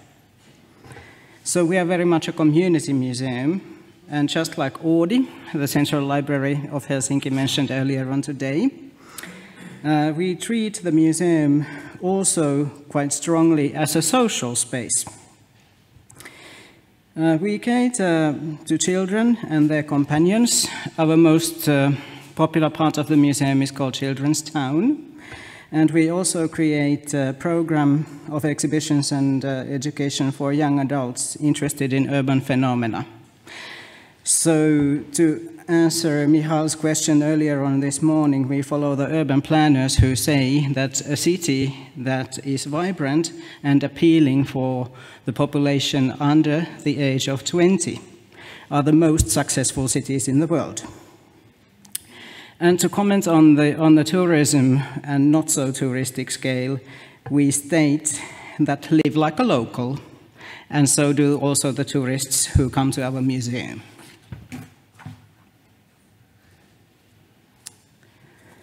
To define Helsinki, I must begin with the fact that Helsinki is not quite as old as Krakow, but our urban history is relatively young. It was only in the 1960s when Finland faced the transformation from an agrarian society into urban life. And even today, some 40% of the population in Helsinki are born elsewhere in Finland. The number of foreign immigrants is growing slowly. We are located very much north, have a long border with Russia, and even though we are a peninsula in Europe, we much often feel like an island. Nowadays in Helsinki, we have 16% of Helsinki residents that have a foreign background. For us in the museum work, it means that we have a task to do as manifesting diverse angles of the society. We do a lot of our work outside the city center, in the suburbs, as Helsinki City Strategy has a strong focus on eliminating segregation. When Helsinki City Museum moved to its new quarters in 2016, we received the EMUA Prize, the European Museum of the Year, and the title was very much given for our vision that everybody has a chance to fall in love with Helsinki. But that, of course, raises some questions. First of all, who is everybody? And secondly, how can you have the residents falling in love with your city? Nowadays, as we live in a world much more diverse, we could rephrase the vision, everybody has a chance to grow roots in Helsinki.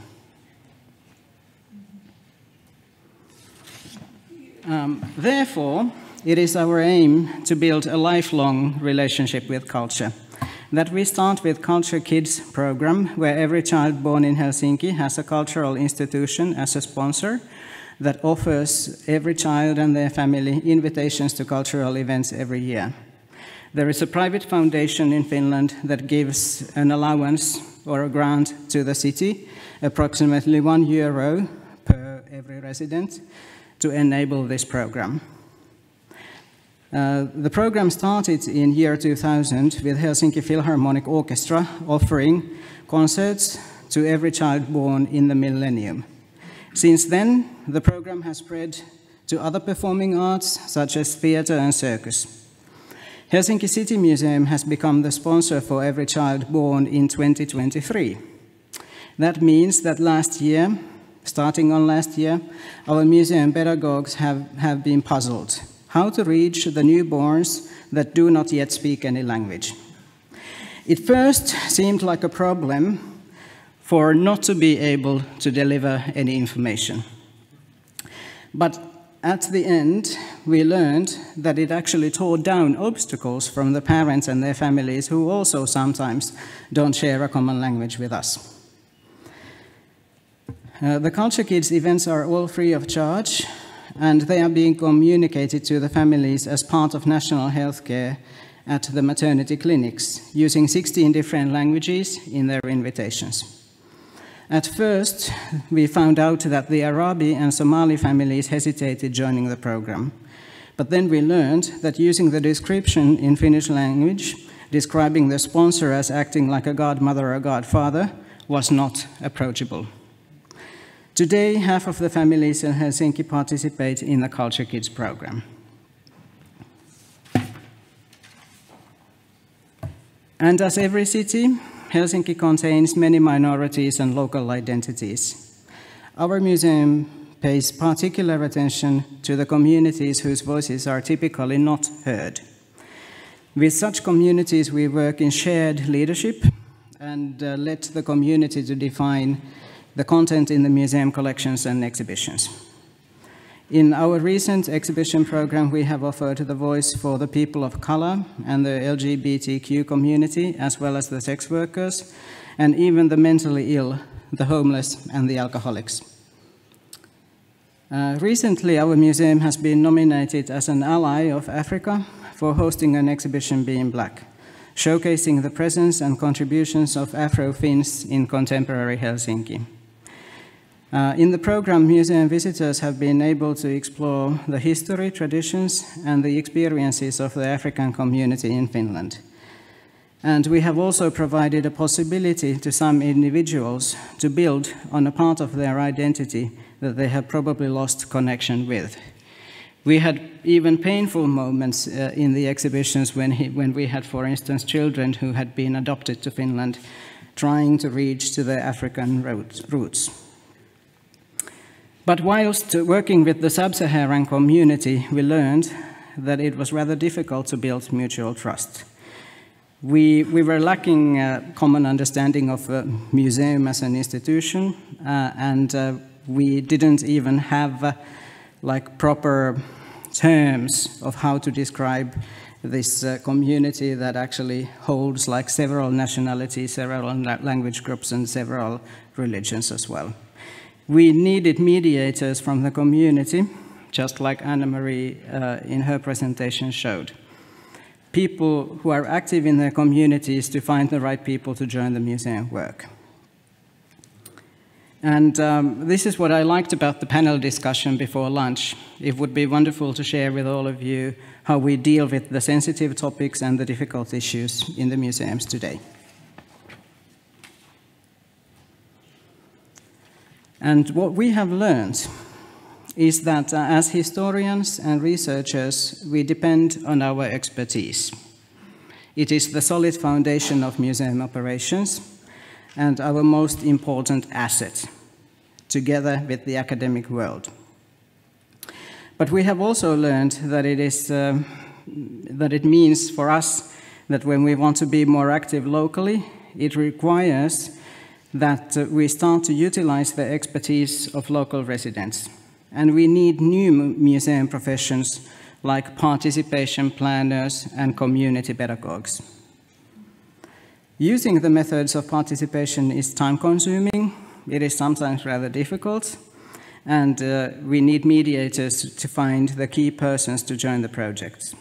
But at the end of the day, it is very valuable to build on the common values of diversity, freedom, and equality, like Michal pointed out in his opening speech. And that is how we eventually build on the mutual trust. I believe that the world today needs much more understanding than misunderstanding, and to trust each other is our greatest strength in facing the future. Thank you.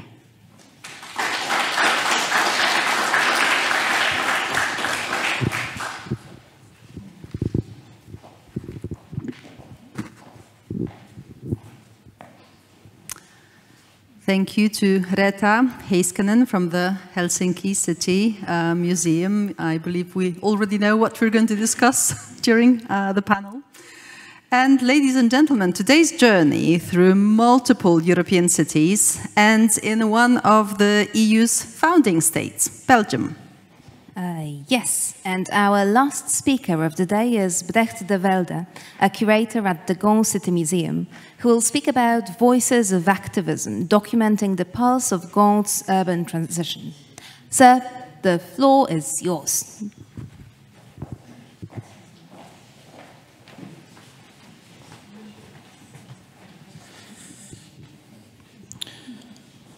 Good afternoon, everybody. Also on behalf of the director of STAM, Christine de Weert, many thanks for the invitation of being here. My presentation will deal with a project we're conducting at STAM about visualizing contemporary debates of urban change through the lens of activist groups. But before delving into my project, I'll provide some background about STAM and the city of Ghent. Ghent is home to about 270,000 inhabitants, originating from some 150 countries. And although this may appear relatively small compared to many other towns represented here, Ghent is a large city by Belgian standards. It is in fact the third largest city of Belgium after Brussels and Antwerp. Ghent has a century-long history as a medieval manufacturing and trading center. Now it holds pivotal roles as a industrial and port city. It is a crucial transportation hub in Belgium. It is a university city and a multifaceted regional urban center. STAM is a young museum. We opened in 2010. And in our permanent exhibition, we work around the history of Ghent. But Ghent is not only a local museum, we're also a museum recognized by the Flemish government as a national museum. So in our temporary exhibitions and in our research projects, we also work around urbanity and the phenomenon of the city, what distinguishes urban environments physically and socially. For instance, we hosted 2 exhibitions about experiments in collective housing. We staged an exhibition on the history of high-rise building in the Low Countries and the history of skylines. And currently we are working on an exhibition about the history of migration in Ghent and the dynamics of super diverse neighborhoods. Now from this dual perspective, city and urbanity, we are contemplating about how to keep our collections alive.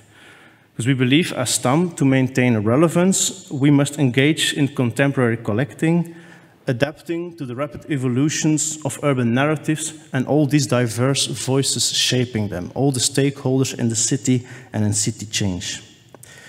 And this is particularly relevant when it comes to the challenges cities worldwide are facing. For Ghent, for instance, Ghent is located in Flanders, one of Europe's most growing regions. It's on its way to become one of the most densely populated regions in Europe. And as such, it faces typical challenges of housing, mobility, spatial planning, with specific need for green open spaces, migration, inclusion, social services. And so for many cities, and Ghent is one of them, and there's a lot at stake. And we endeavor to capture this complex process behind urban change by focusing on the debates surrounding it. And this debate about urban change is extensive. Not only policymakers, professional researchers are involved, but also common citizens, common inhabitants and users of the city. And to reinforce their voices, these citizens are organizing in local activist groups, neighborhood committees, or other informal movements. Their input is often considered crucial for finding creative, consensus-driven solutions for complex urban phenomena, yet their voices are seldomly documented or presented in museums. And this is where we want to step in as STAM. We want to collect these expressions of active citizenship for the first time, with the goal, first of all, of gaining better understanding of what is happening in Ghent, but also as these groups represent diverse perspectives on urbanity, on how cities should be organized or made ready for the future. We believe that collecting their materials gives us the chance as a city museum to present a more nuanced, multi-perspective story of city change. This is why since June 2022, we work together with activist groups in Ghent. In close collaboration, we identify objects that represent their viewpoints, their actions, and their initiatives. From our screening of activist landscape, it is clear that people from Ghent are especially active in activism around housing, affordable housing, sufficient housing, high-rise building, also housing densification. For instance, the post on the left is, for me, a very interesting example. It's one of these typical areas, suburban areas with villas on small plots of land, which are now giving into hands of constructing developers to build apartments there. So the growth of the city, of the population, has its impact on urban space and on neighborhood identity. Also, the one with the cow I like very much. It's from a canal village, so from an urban area located in the expanding port area, where local life, village life, is really smothered by this expansion of the moloch of the harbor. And when the city government started a savings campaign and sold the community center, one of the last meeting points in this village, that set a lot of anger growing on this frustration that was already very large. Also, the one on the right, typical example of disappearing small green areas in densely populated neighborhoods. Here, a small woodland called the Bloemekensweek forest, which has to make place for a tram depot, inspires people to action. Mobility is a huge source of inspiration for activism, especially in streets, neighborhoods, with a lot of children. There are a lot of protests for safety, for quality of life, also in school areas. Also activism to advocate for more infrastructure for cyclists makes a lot of neighborhood committees stepping up. These were examples of activism related to specific streets or areas in the city. There are also city-wide debates. For instance, huge protests already for 7 years already against introduction of a new circulation plan. Also this cardboard protest sign for pleas for more investment in sustainable mobility. This box on the right it's also very interesting. It's a banal object, but it has an interesting story. It's from an action group, Te Duur, Too Expensive, who spent years collecting signatures to enforce a public referendum for affordable housing, which was successful. In October last year. They were able to enforce a referendum. Additionally, also themes of decolonization, racism, gender, LGBTQ, heritage preservation, and neighborhood amenities also inspire to action. All of this results in a colorful collection of disobedient objects, and this between brackets, because they're not only objects that come from actions against existing policies, there are also campaigns worked out to back up existing policies building support for proposed policies. So activism is a very broad concept. The collection contains a wide variety of materials, banners, protest signs, clothing, graffiti, stencil, artworks. Also props from performances are very interesting. But we do not only collect museum-worthy materials, also shabby materials, explicit, sometimes aggressive materials are collected, or more documentary materials such as slogan sheets, song lyrics, scripts for sketches are collected, because these reflect the performative nature of the protests. Photos and films are collected as well, but only photos and films that are sourced through the activists, and only photos and films that are made by activists or ordered by them, which relates to one of the first challenges we face in this project, that is of building trust. Because in engaging with activist groups, sincerity and transparency turn out to be crucial, along with clear communication about each other's expectations. For us as a STAM, it was important to make clear that we are not working towards a concrete exhibition.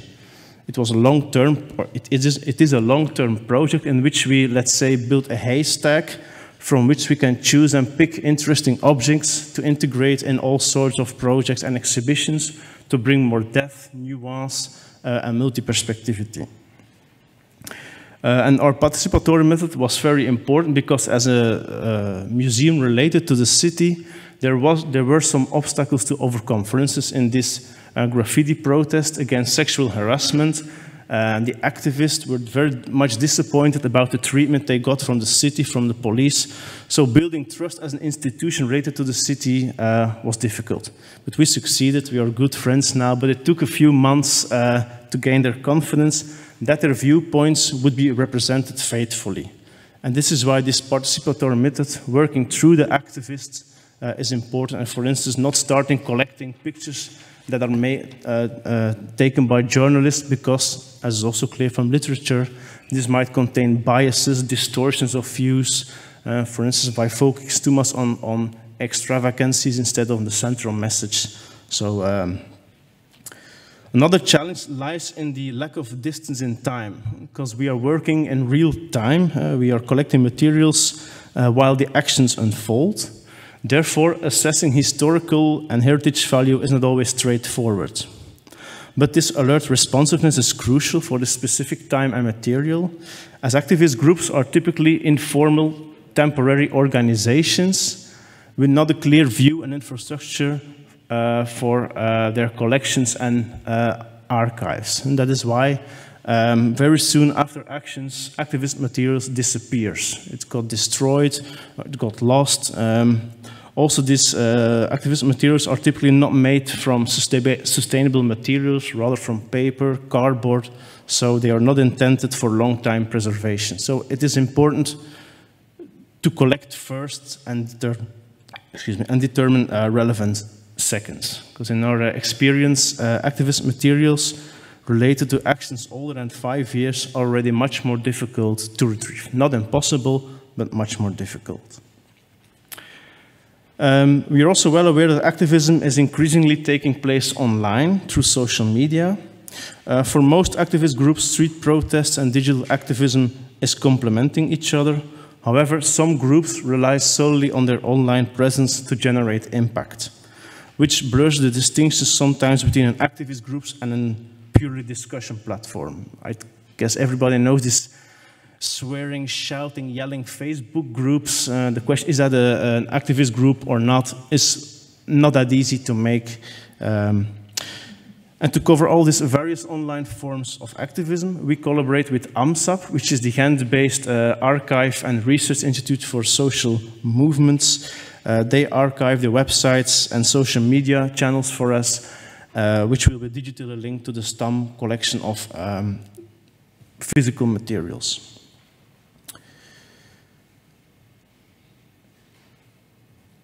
Our ongoing collection effort has resulted in a fruitful collaboration for the moment with 56 activist groups and local organizations, yielding a collection of approximately 550 items. We are now in the process of processing everything to make all objects available online.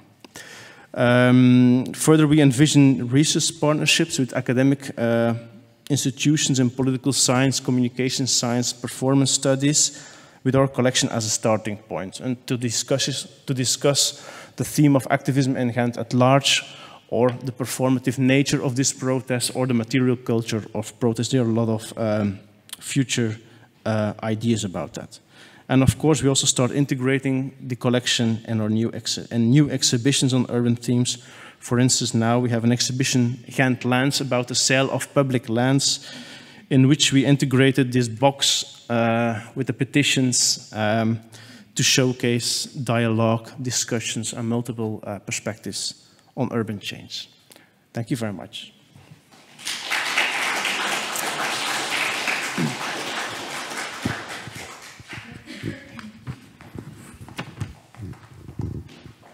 That was Brecht de Velde of STAM, the Ghent City Museum. Thank you for this presentation on the diverse voices of activism and how museums can make them heard. Thank you to all our speakers in this session for taking us on this wonderful journey through the museums of Helsinki, Tartu and Ghent, and introducing us to some truly fascinating projects. But we want to hear more. And most of all, we want to give our audience the chance to ask questions. So let me now ask to join us on the stage Risto Lehiste, Reetta Heiskanen and Brecht de Velde.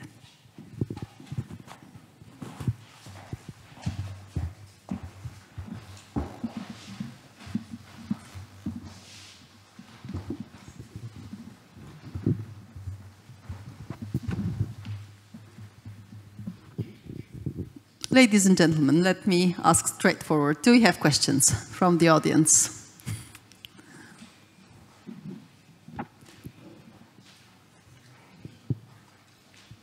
Okay. Yes, there's one and another one.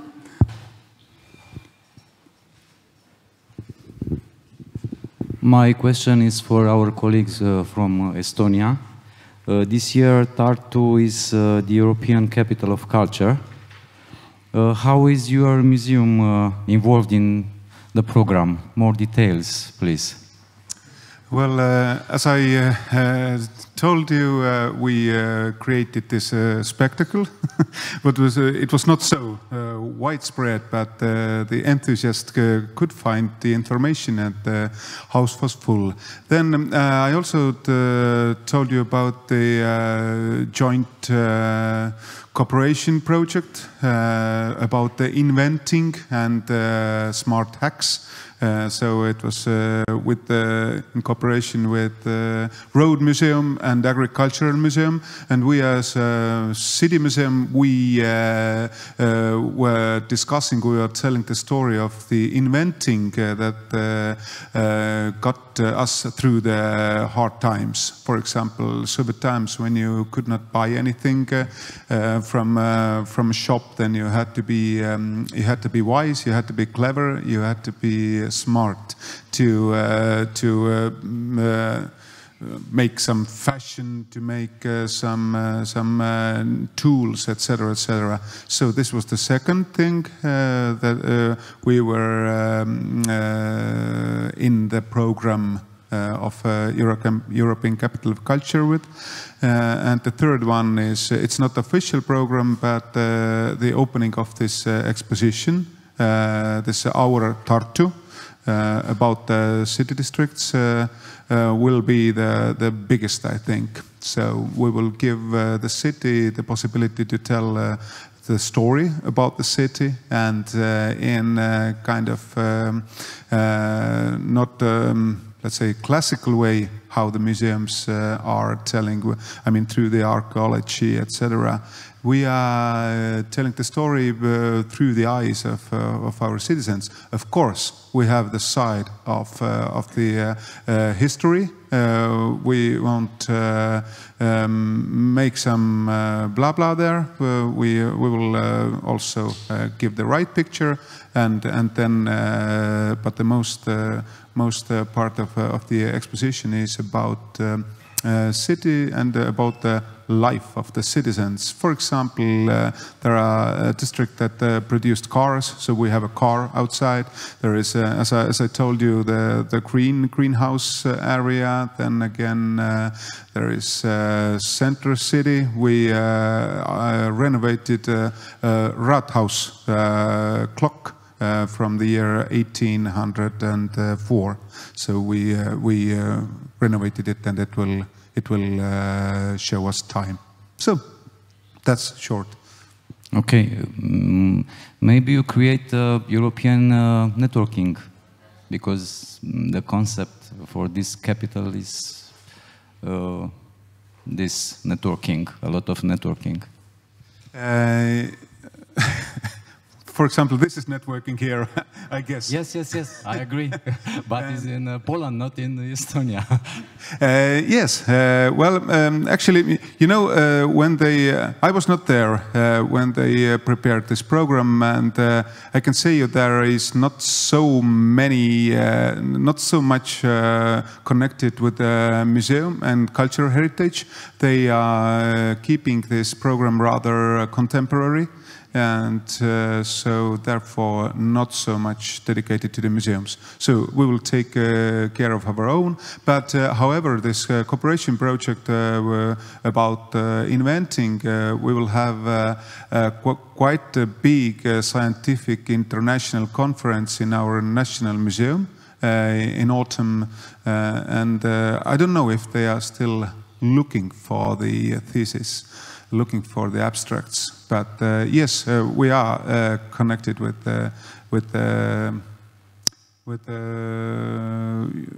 networking in Europe, and as I have worked there not even 2 years, so I was not there when they created this program. Okay, I don't want to apologize, but it's just the way it is. Okay, thank you very much. Thank you. Yes, we have another question. Let's just wait for the mic. My question is to Risto again. No, sorry. I'm interested in the beginnings of your exhibition process. How did you start? I mean, how could you find and choose and pick the communities to decide to work together on this new exhibition? And what was the reaction from the local people? It was quite new aspect for them. Oh, it is very good that we are going to be involved. Or it is a very common thing in Tartu that they are a participatory process and they are part of the museum's life. It started more than a year ago when we launched a campaign. When the city government gave us a green light, okay, let's go this way, that you will make a semi-permanent exhibition with the help of Tartu citizens. Then we published an article, we went to the radio, we tried to find a society from each city district. Or to find some active people. Some districts are more active than the others, and somehow we found either a society that helped us with the information, with know-how, with okay, you need this kind of information, just call this, call that, etc. And some city districts we went field working. So we were there. We were participating district festivals. They are organizing it in Tartu, and this is not an ordinary way of for Tartu citizens because it hasn't. We haven't done it before.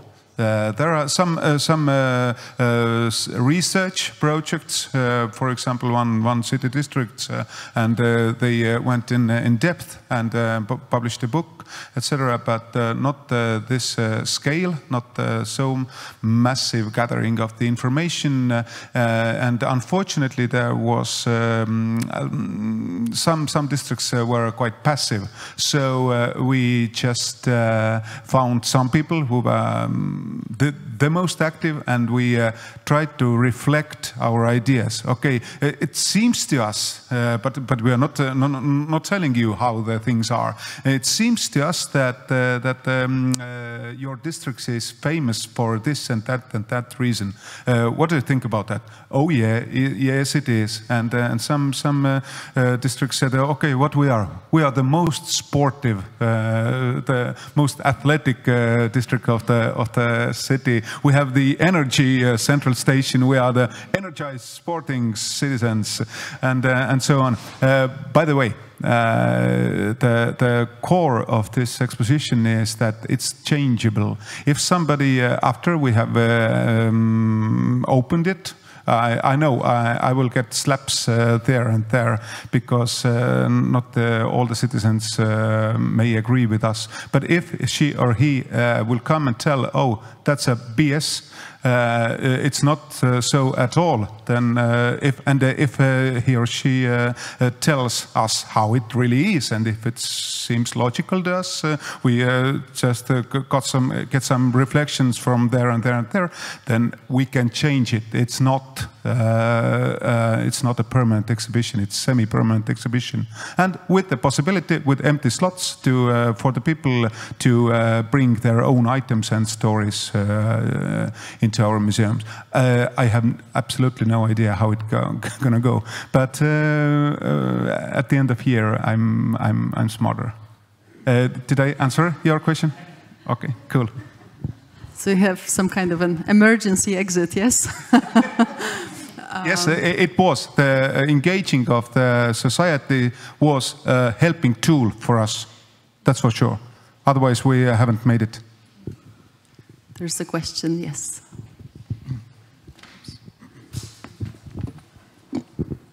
Hello. I have a question to Ms. Reta. I completely agree with you that it is very important to engage the local communities in those times, especially those who are minorities and or migrants communities. And my question is related to the issue of how to engage such communities to the exhibitions, to the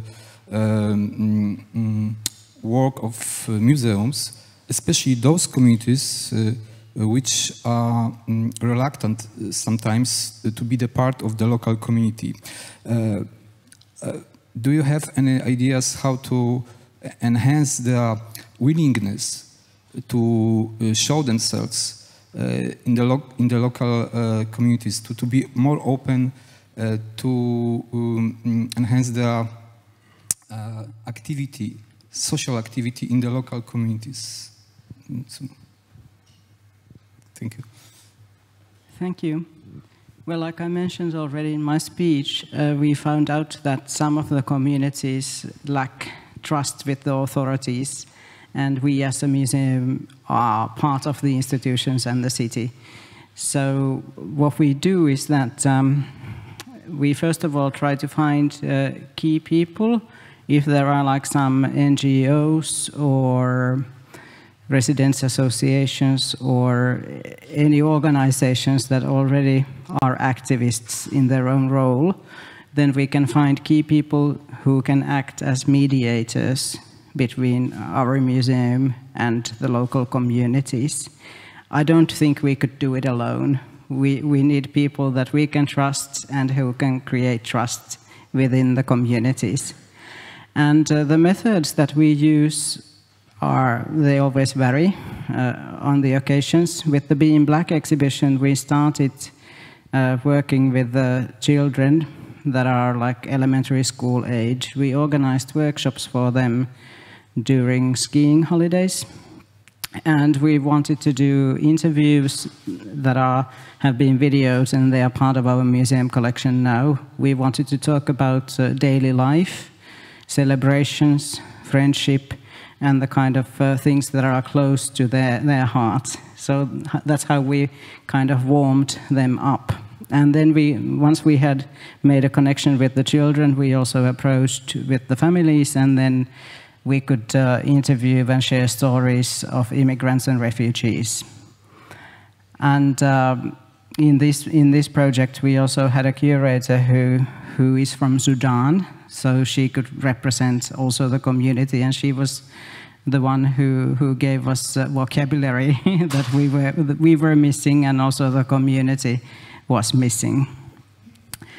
And in other projects, we have tried various forms. Like for one, we use also artists and art as mediators, because we also want to reach out to the communities that, for instance, don't speak any language that we do, or who don't have any digital skills, or who don't want to be part of the debate in the city, especially in urban planning, when there are a lot of conflicting interests and people don't have a real dialogue, but they're just trying to debate and find like the sort of argument that would win over another. We try to avoid that kind of debate, and we want to have an open dialogue so that we can. I have, for instance, studied dialogue as a director in Finland. So we try to have like round tables and circles where people can present their view, and we don't evaluate them on the spot, but all the different views are equal in the dialogues, for instance.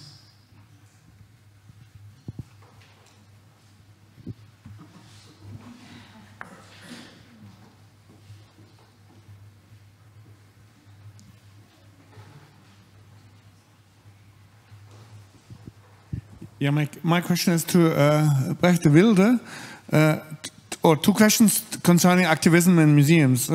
I think I totally agree that we have the duty to follow these developments, to collect things. We do it ourselves partly too. First question would be, this intense dialogue with activist groups, what does it do with your team? Because in Germany we are sometimes in a thunderstorm of trigger warnings, gender, language debates. Does it change something in your team? Does it change the attitude, or does it maybe pacify these discussions? And the second question is maybe to everybody in the room too. Activism has a good face if it's about better mobility and something like this, but there is another activism too against mosques, against foreign people in the country and so. And do you collect these things too? Because actually I feel we have the duty to, because we have a lot of toxic things in our collections from earlier centuries, and we need them to talk about better times. What is there a criteria? Which kind of activism you collect? It's a good question, but also a difficult question. And in fact, I am a bit helped by the situation in Ghent, where these very toxic debates are, or are not yet, because Belgium as well is, in terms of politics, going to the right, radical extreme right side. But for the moment, there are not yet these activist groups with this extreme right signature. It seems like people on the extreme right side of the political spectrum are not organizing themselves in activist groups, at least what concerns Ghent. So groups targeting mosques or other aren't there yet. If they were there, I would try to deal with them. I have no clear methodology yet to do so.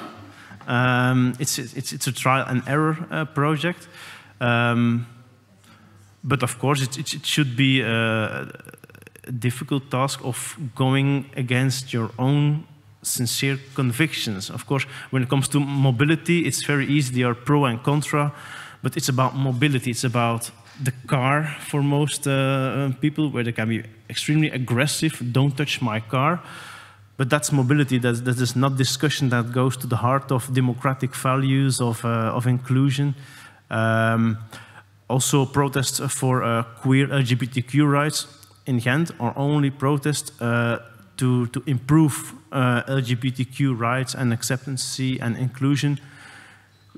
In Ghent, we do not have yet widespread protests against, for instance, transgender issues. It's just there, not yet.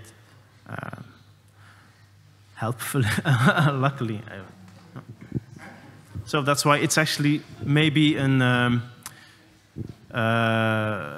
as a best practice case, is again maybe not the best case for all cities.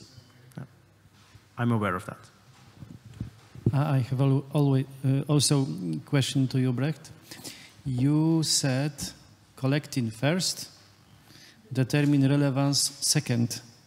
It's provoked me to the question, how do you know what do you want to collect? Because the process of collecting is always the process of selection. So could you describe the process of collecting in your museum? Specifically for this project, in fact, we try to collect everything, which of course... Everything doesn't exist. From the activist groups, but there's already a selection based on what is preserved. For instance, in many protest marches, objects got lost, got destroyed. For instance, when there's a poster or a sign that's destroyed, we might collect a digital design of it. So already in the collecting process itself, there's a selection going on. And then, I mean, the real collection of stuff that is in our depot is much larger. The ones we are making available online is already a selection of the objects we collected. Every one of these objects must contain relevancy to reproduce the viewpoints of the action group or their action repertoire. That's our two criteria that are important. But it's still case by case, selecting and seeing. I found it very difficult to make a methodology that covers all aspects. Also in literature, most literature about collecting activism deals with the widespread social movements, for instance, the Occupy movement, the Umbrella movement in Hong Kong, or the Arabic Spring protests. But this is another type of activism that we are dealing with. We are dealing with these local committees, these neighborhood committees about very specific, very often small issues. That's most of it. So the bulk of material is produced not that large. Like for instance, this group for the preservation of this small woodland, Bloemkesweekbos. I think they made 2 of these signs and 3 flyers, and that's it. So there is no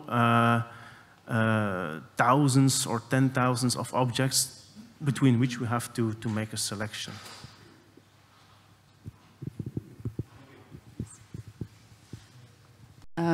Could we ask the mic for the gentleman? Hello, Jan Garchow, Frankfurt. Another question to Brecht, according as to collecting and selecting objects. My museum has sort of changed the policy to collect objects from activist groups or from civil society groups in 2011 when the Occupy camp in Frankfurt was dissolved, and then we got in touch with this group, and then there was a sort of a parliament of this Occupy camp, and to get representatives of the Assemblea there was a collective process between museum and this group to decide which should go into the museum collection. So and then after that we established a process of dealing with groups, of officially going to them, asking them to select together with us a selection of things and of objects, and then hand it over to the museum in a ceremony, sort of, and also connected with that sort of a week-long presentation of this thing and of these objects. So that's and for us it was a process of learning how to deal with groups which are still existing. Because as a museum, I think it is difficult just to collect here and there objects which you can find, which are left over somewhere, and then integrated into the museum collection. In the case when groups are still active, you have to do it together with them, and then it's a process of discussion and so on. So that did you enter into this sort of process with groups in Ghent? Yes, that's actually exactly how we are working as well. We are working with them. Typically, I search their contact addresses, meet them. We talk a few times. I attend some of their meetings, some of their campaigns or protests. We talk about it.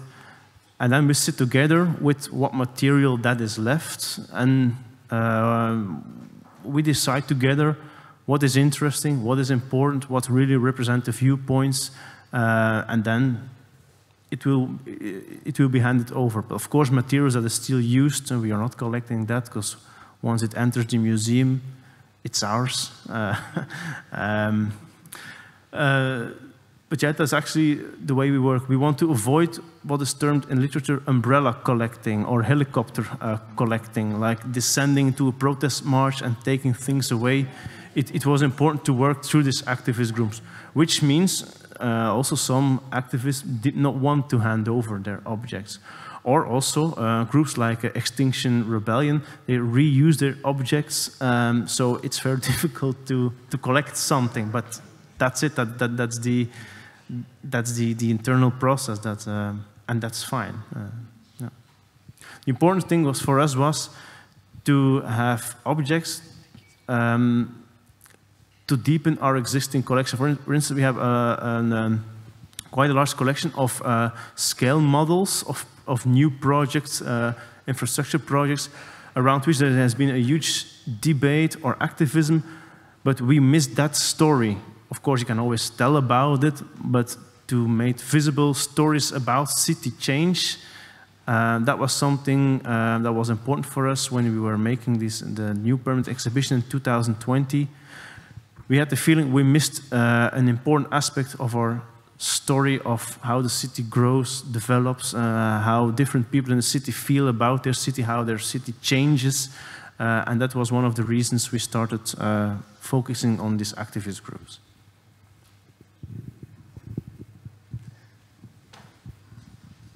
There's another question.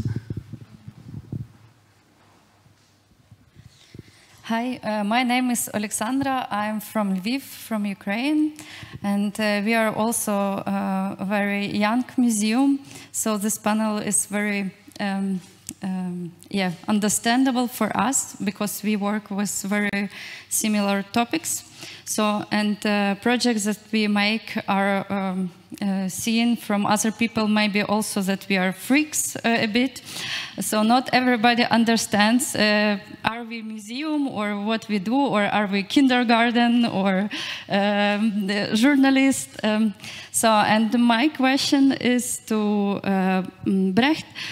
How do you fix the present history? I mean, like all these demonstrations, is it important to fix it like in the moment, or you collect it just like after it happened? You collect like things that are connected to this demonstration, like placards and everything? Sometimes, when the march is over, I'm there. I'm always there. And they know me in the meantime. So good personal contact is important. Some groups already, we know you're going to come and ask our stuff. We're going to collect it. But I always make clear, I don't want to take things away from you as long as you need them. Please keep them. But of course, no. Even with groups, I do not agree with their viewpoints. It's always important, of course, to stay neutral, but also to make clear that your interest in their story, that their story matters as one of the many stories in the city. But if they want to hand over their objects now or later, we also had a group who was advocating for more public transport, and they made a beautiful banner.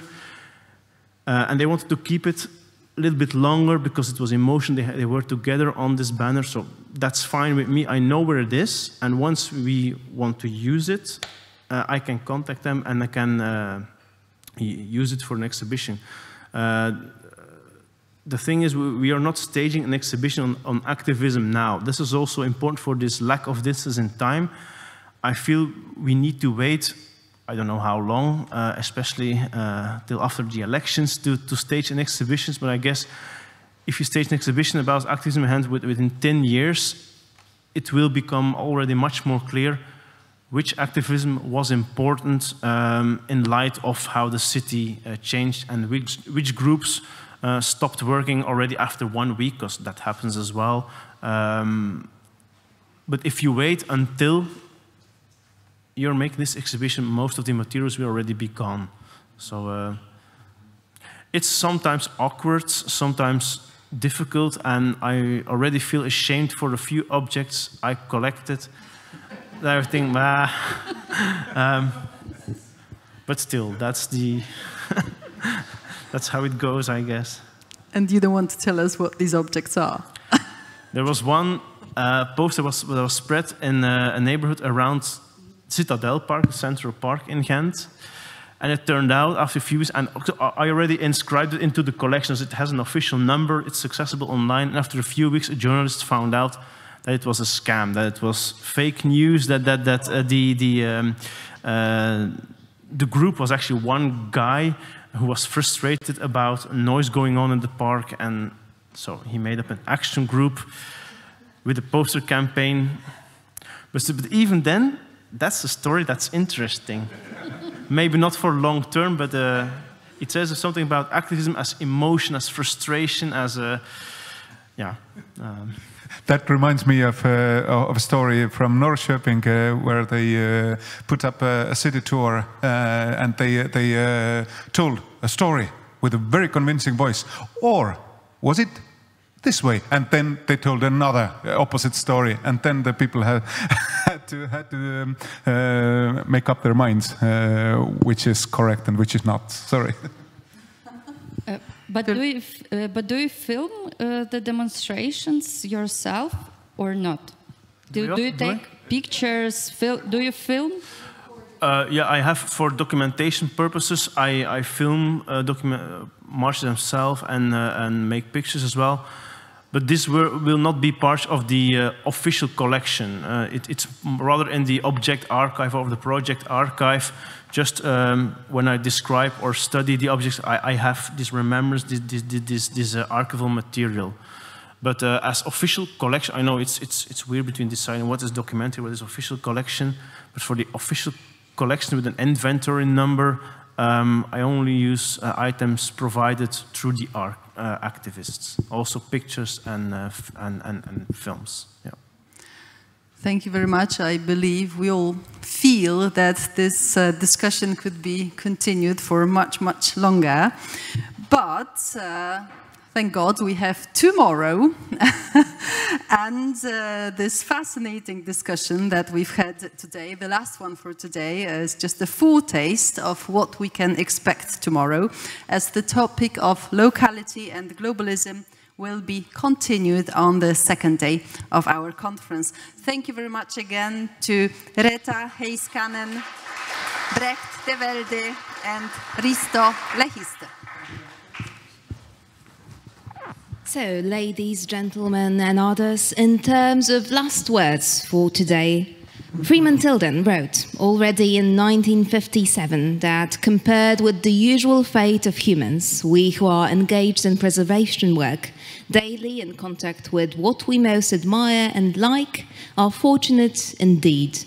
I think this sums up very nicely what all of you here do. And as we have clearly seen today, in the contemporary world, preservation exists alongside growth. So I'm sure that we will continue this stimulating discussions tomorrow. And for now, let us once again thank our wonderful speakers, organizers, and of course, the audience. Thank you. Yes, a round of applause is what's needed. Ladies and gentlemen, thank you for today. For those of you who've signed up for additional activities this evening, please join Krzysztof and Anna. We're saving you in safe hands, in professional and very competent hands. Thank you very much. Indeed. And we will see you back here tomorrow at 10 a.m. sharp. Have a lovely evening.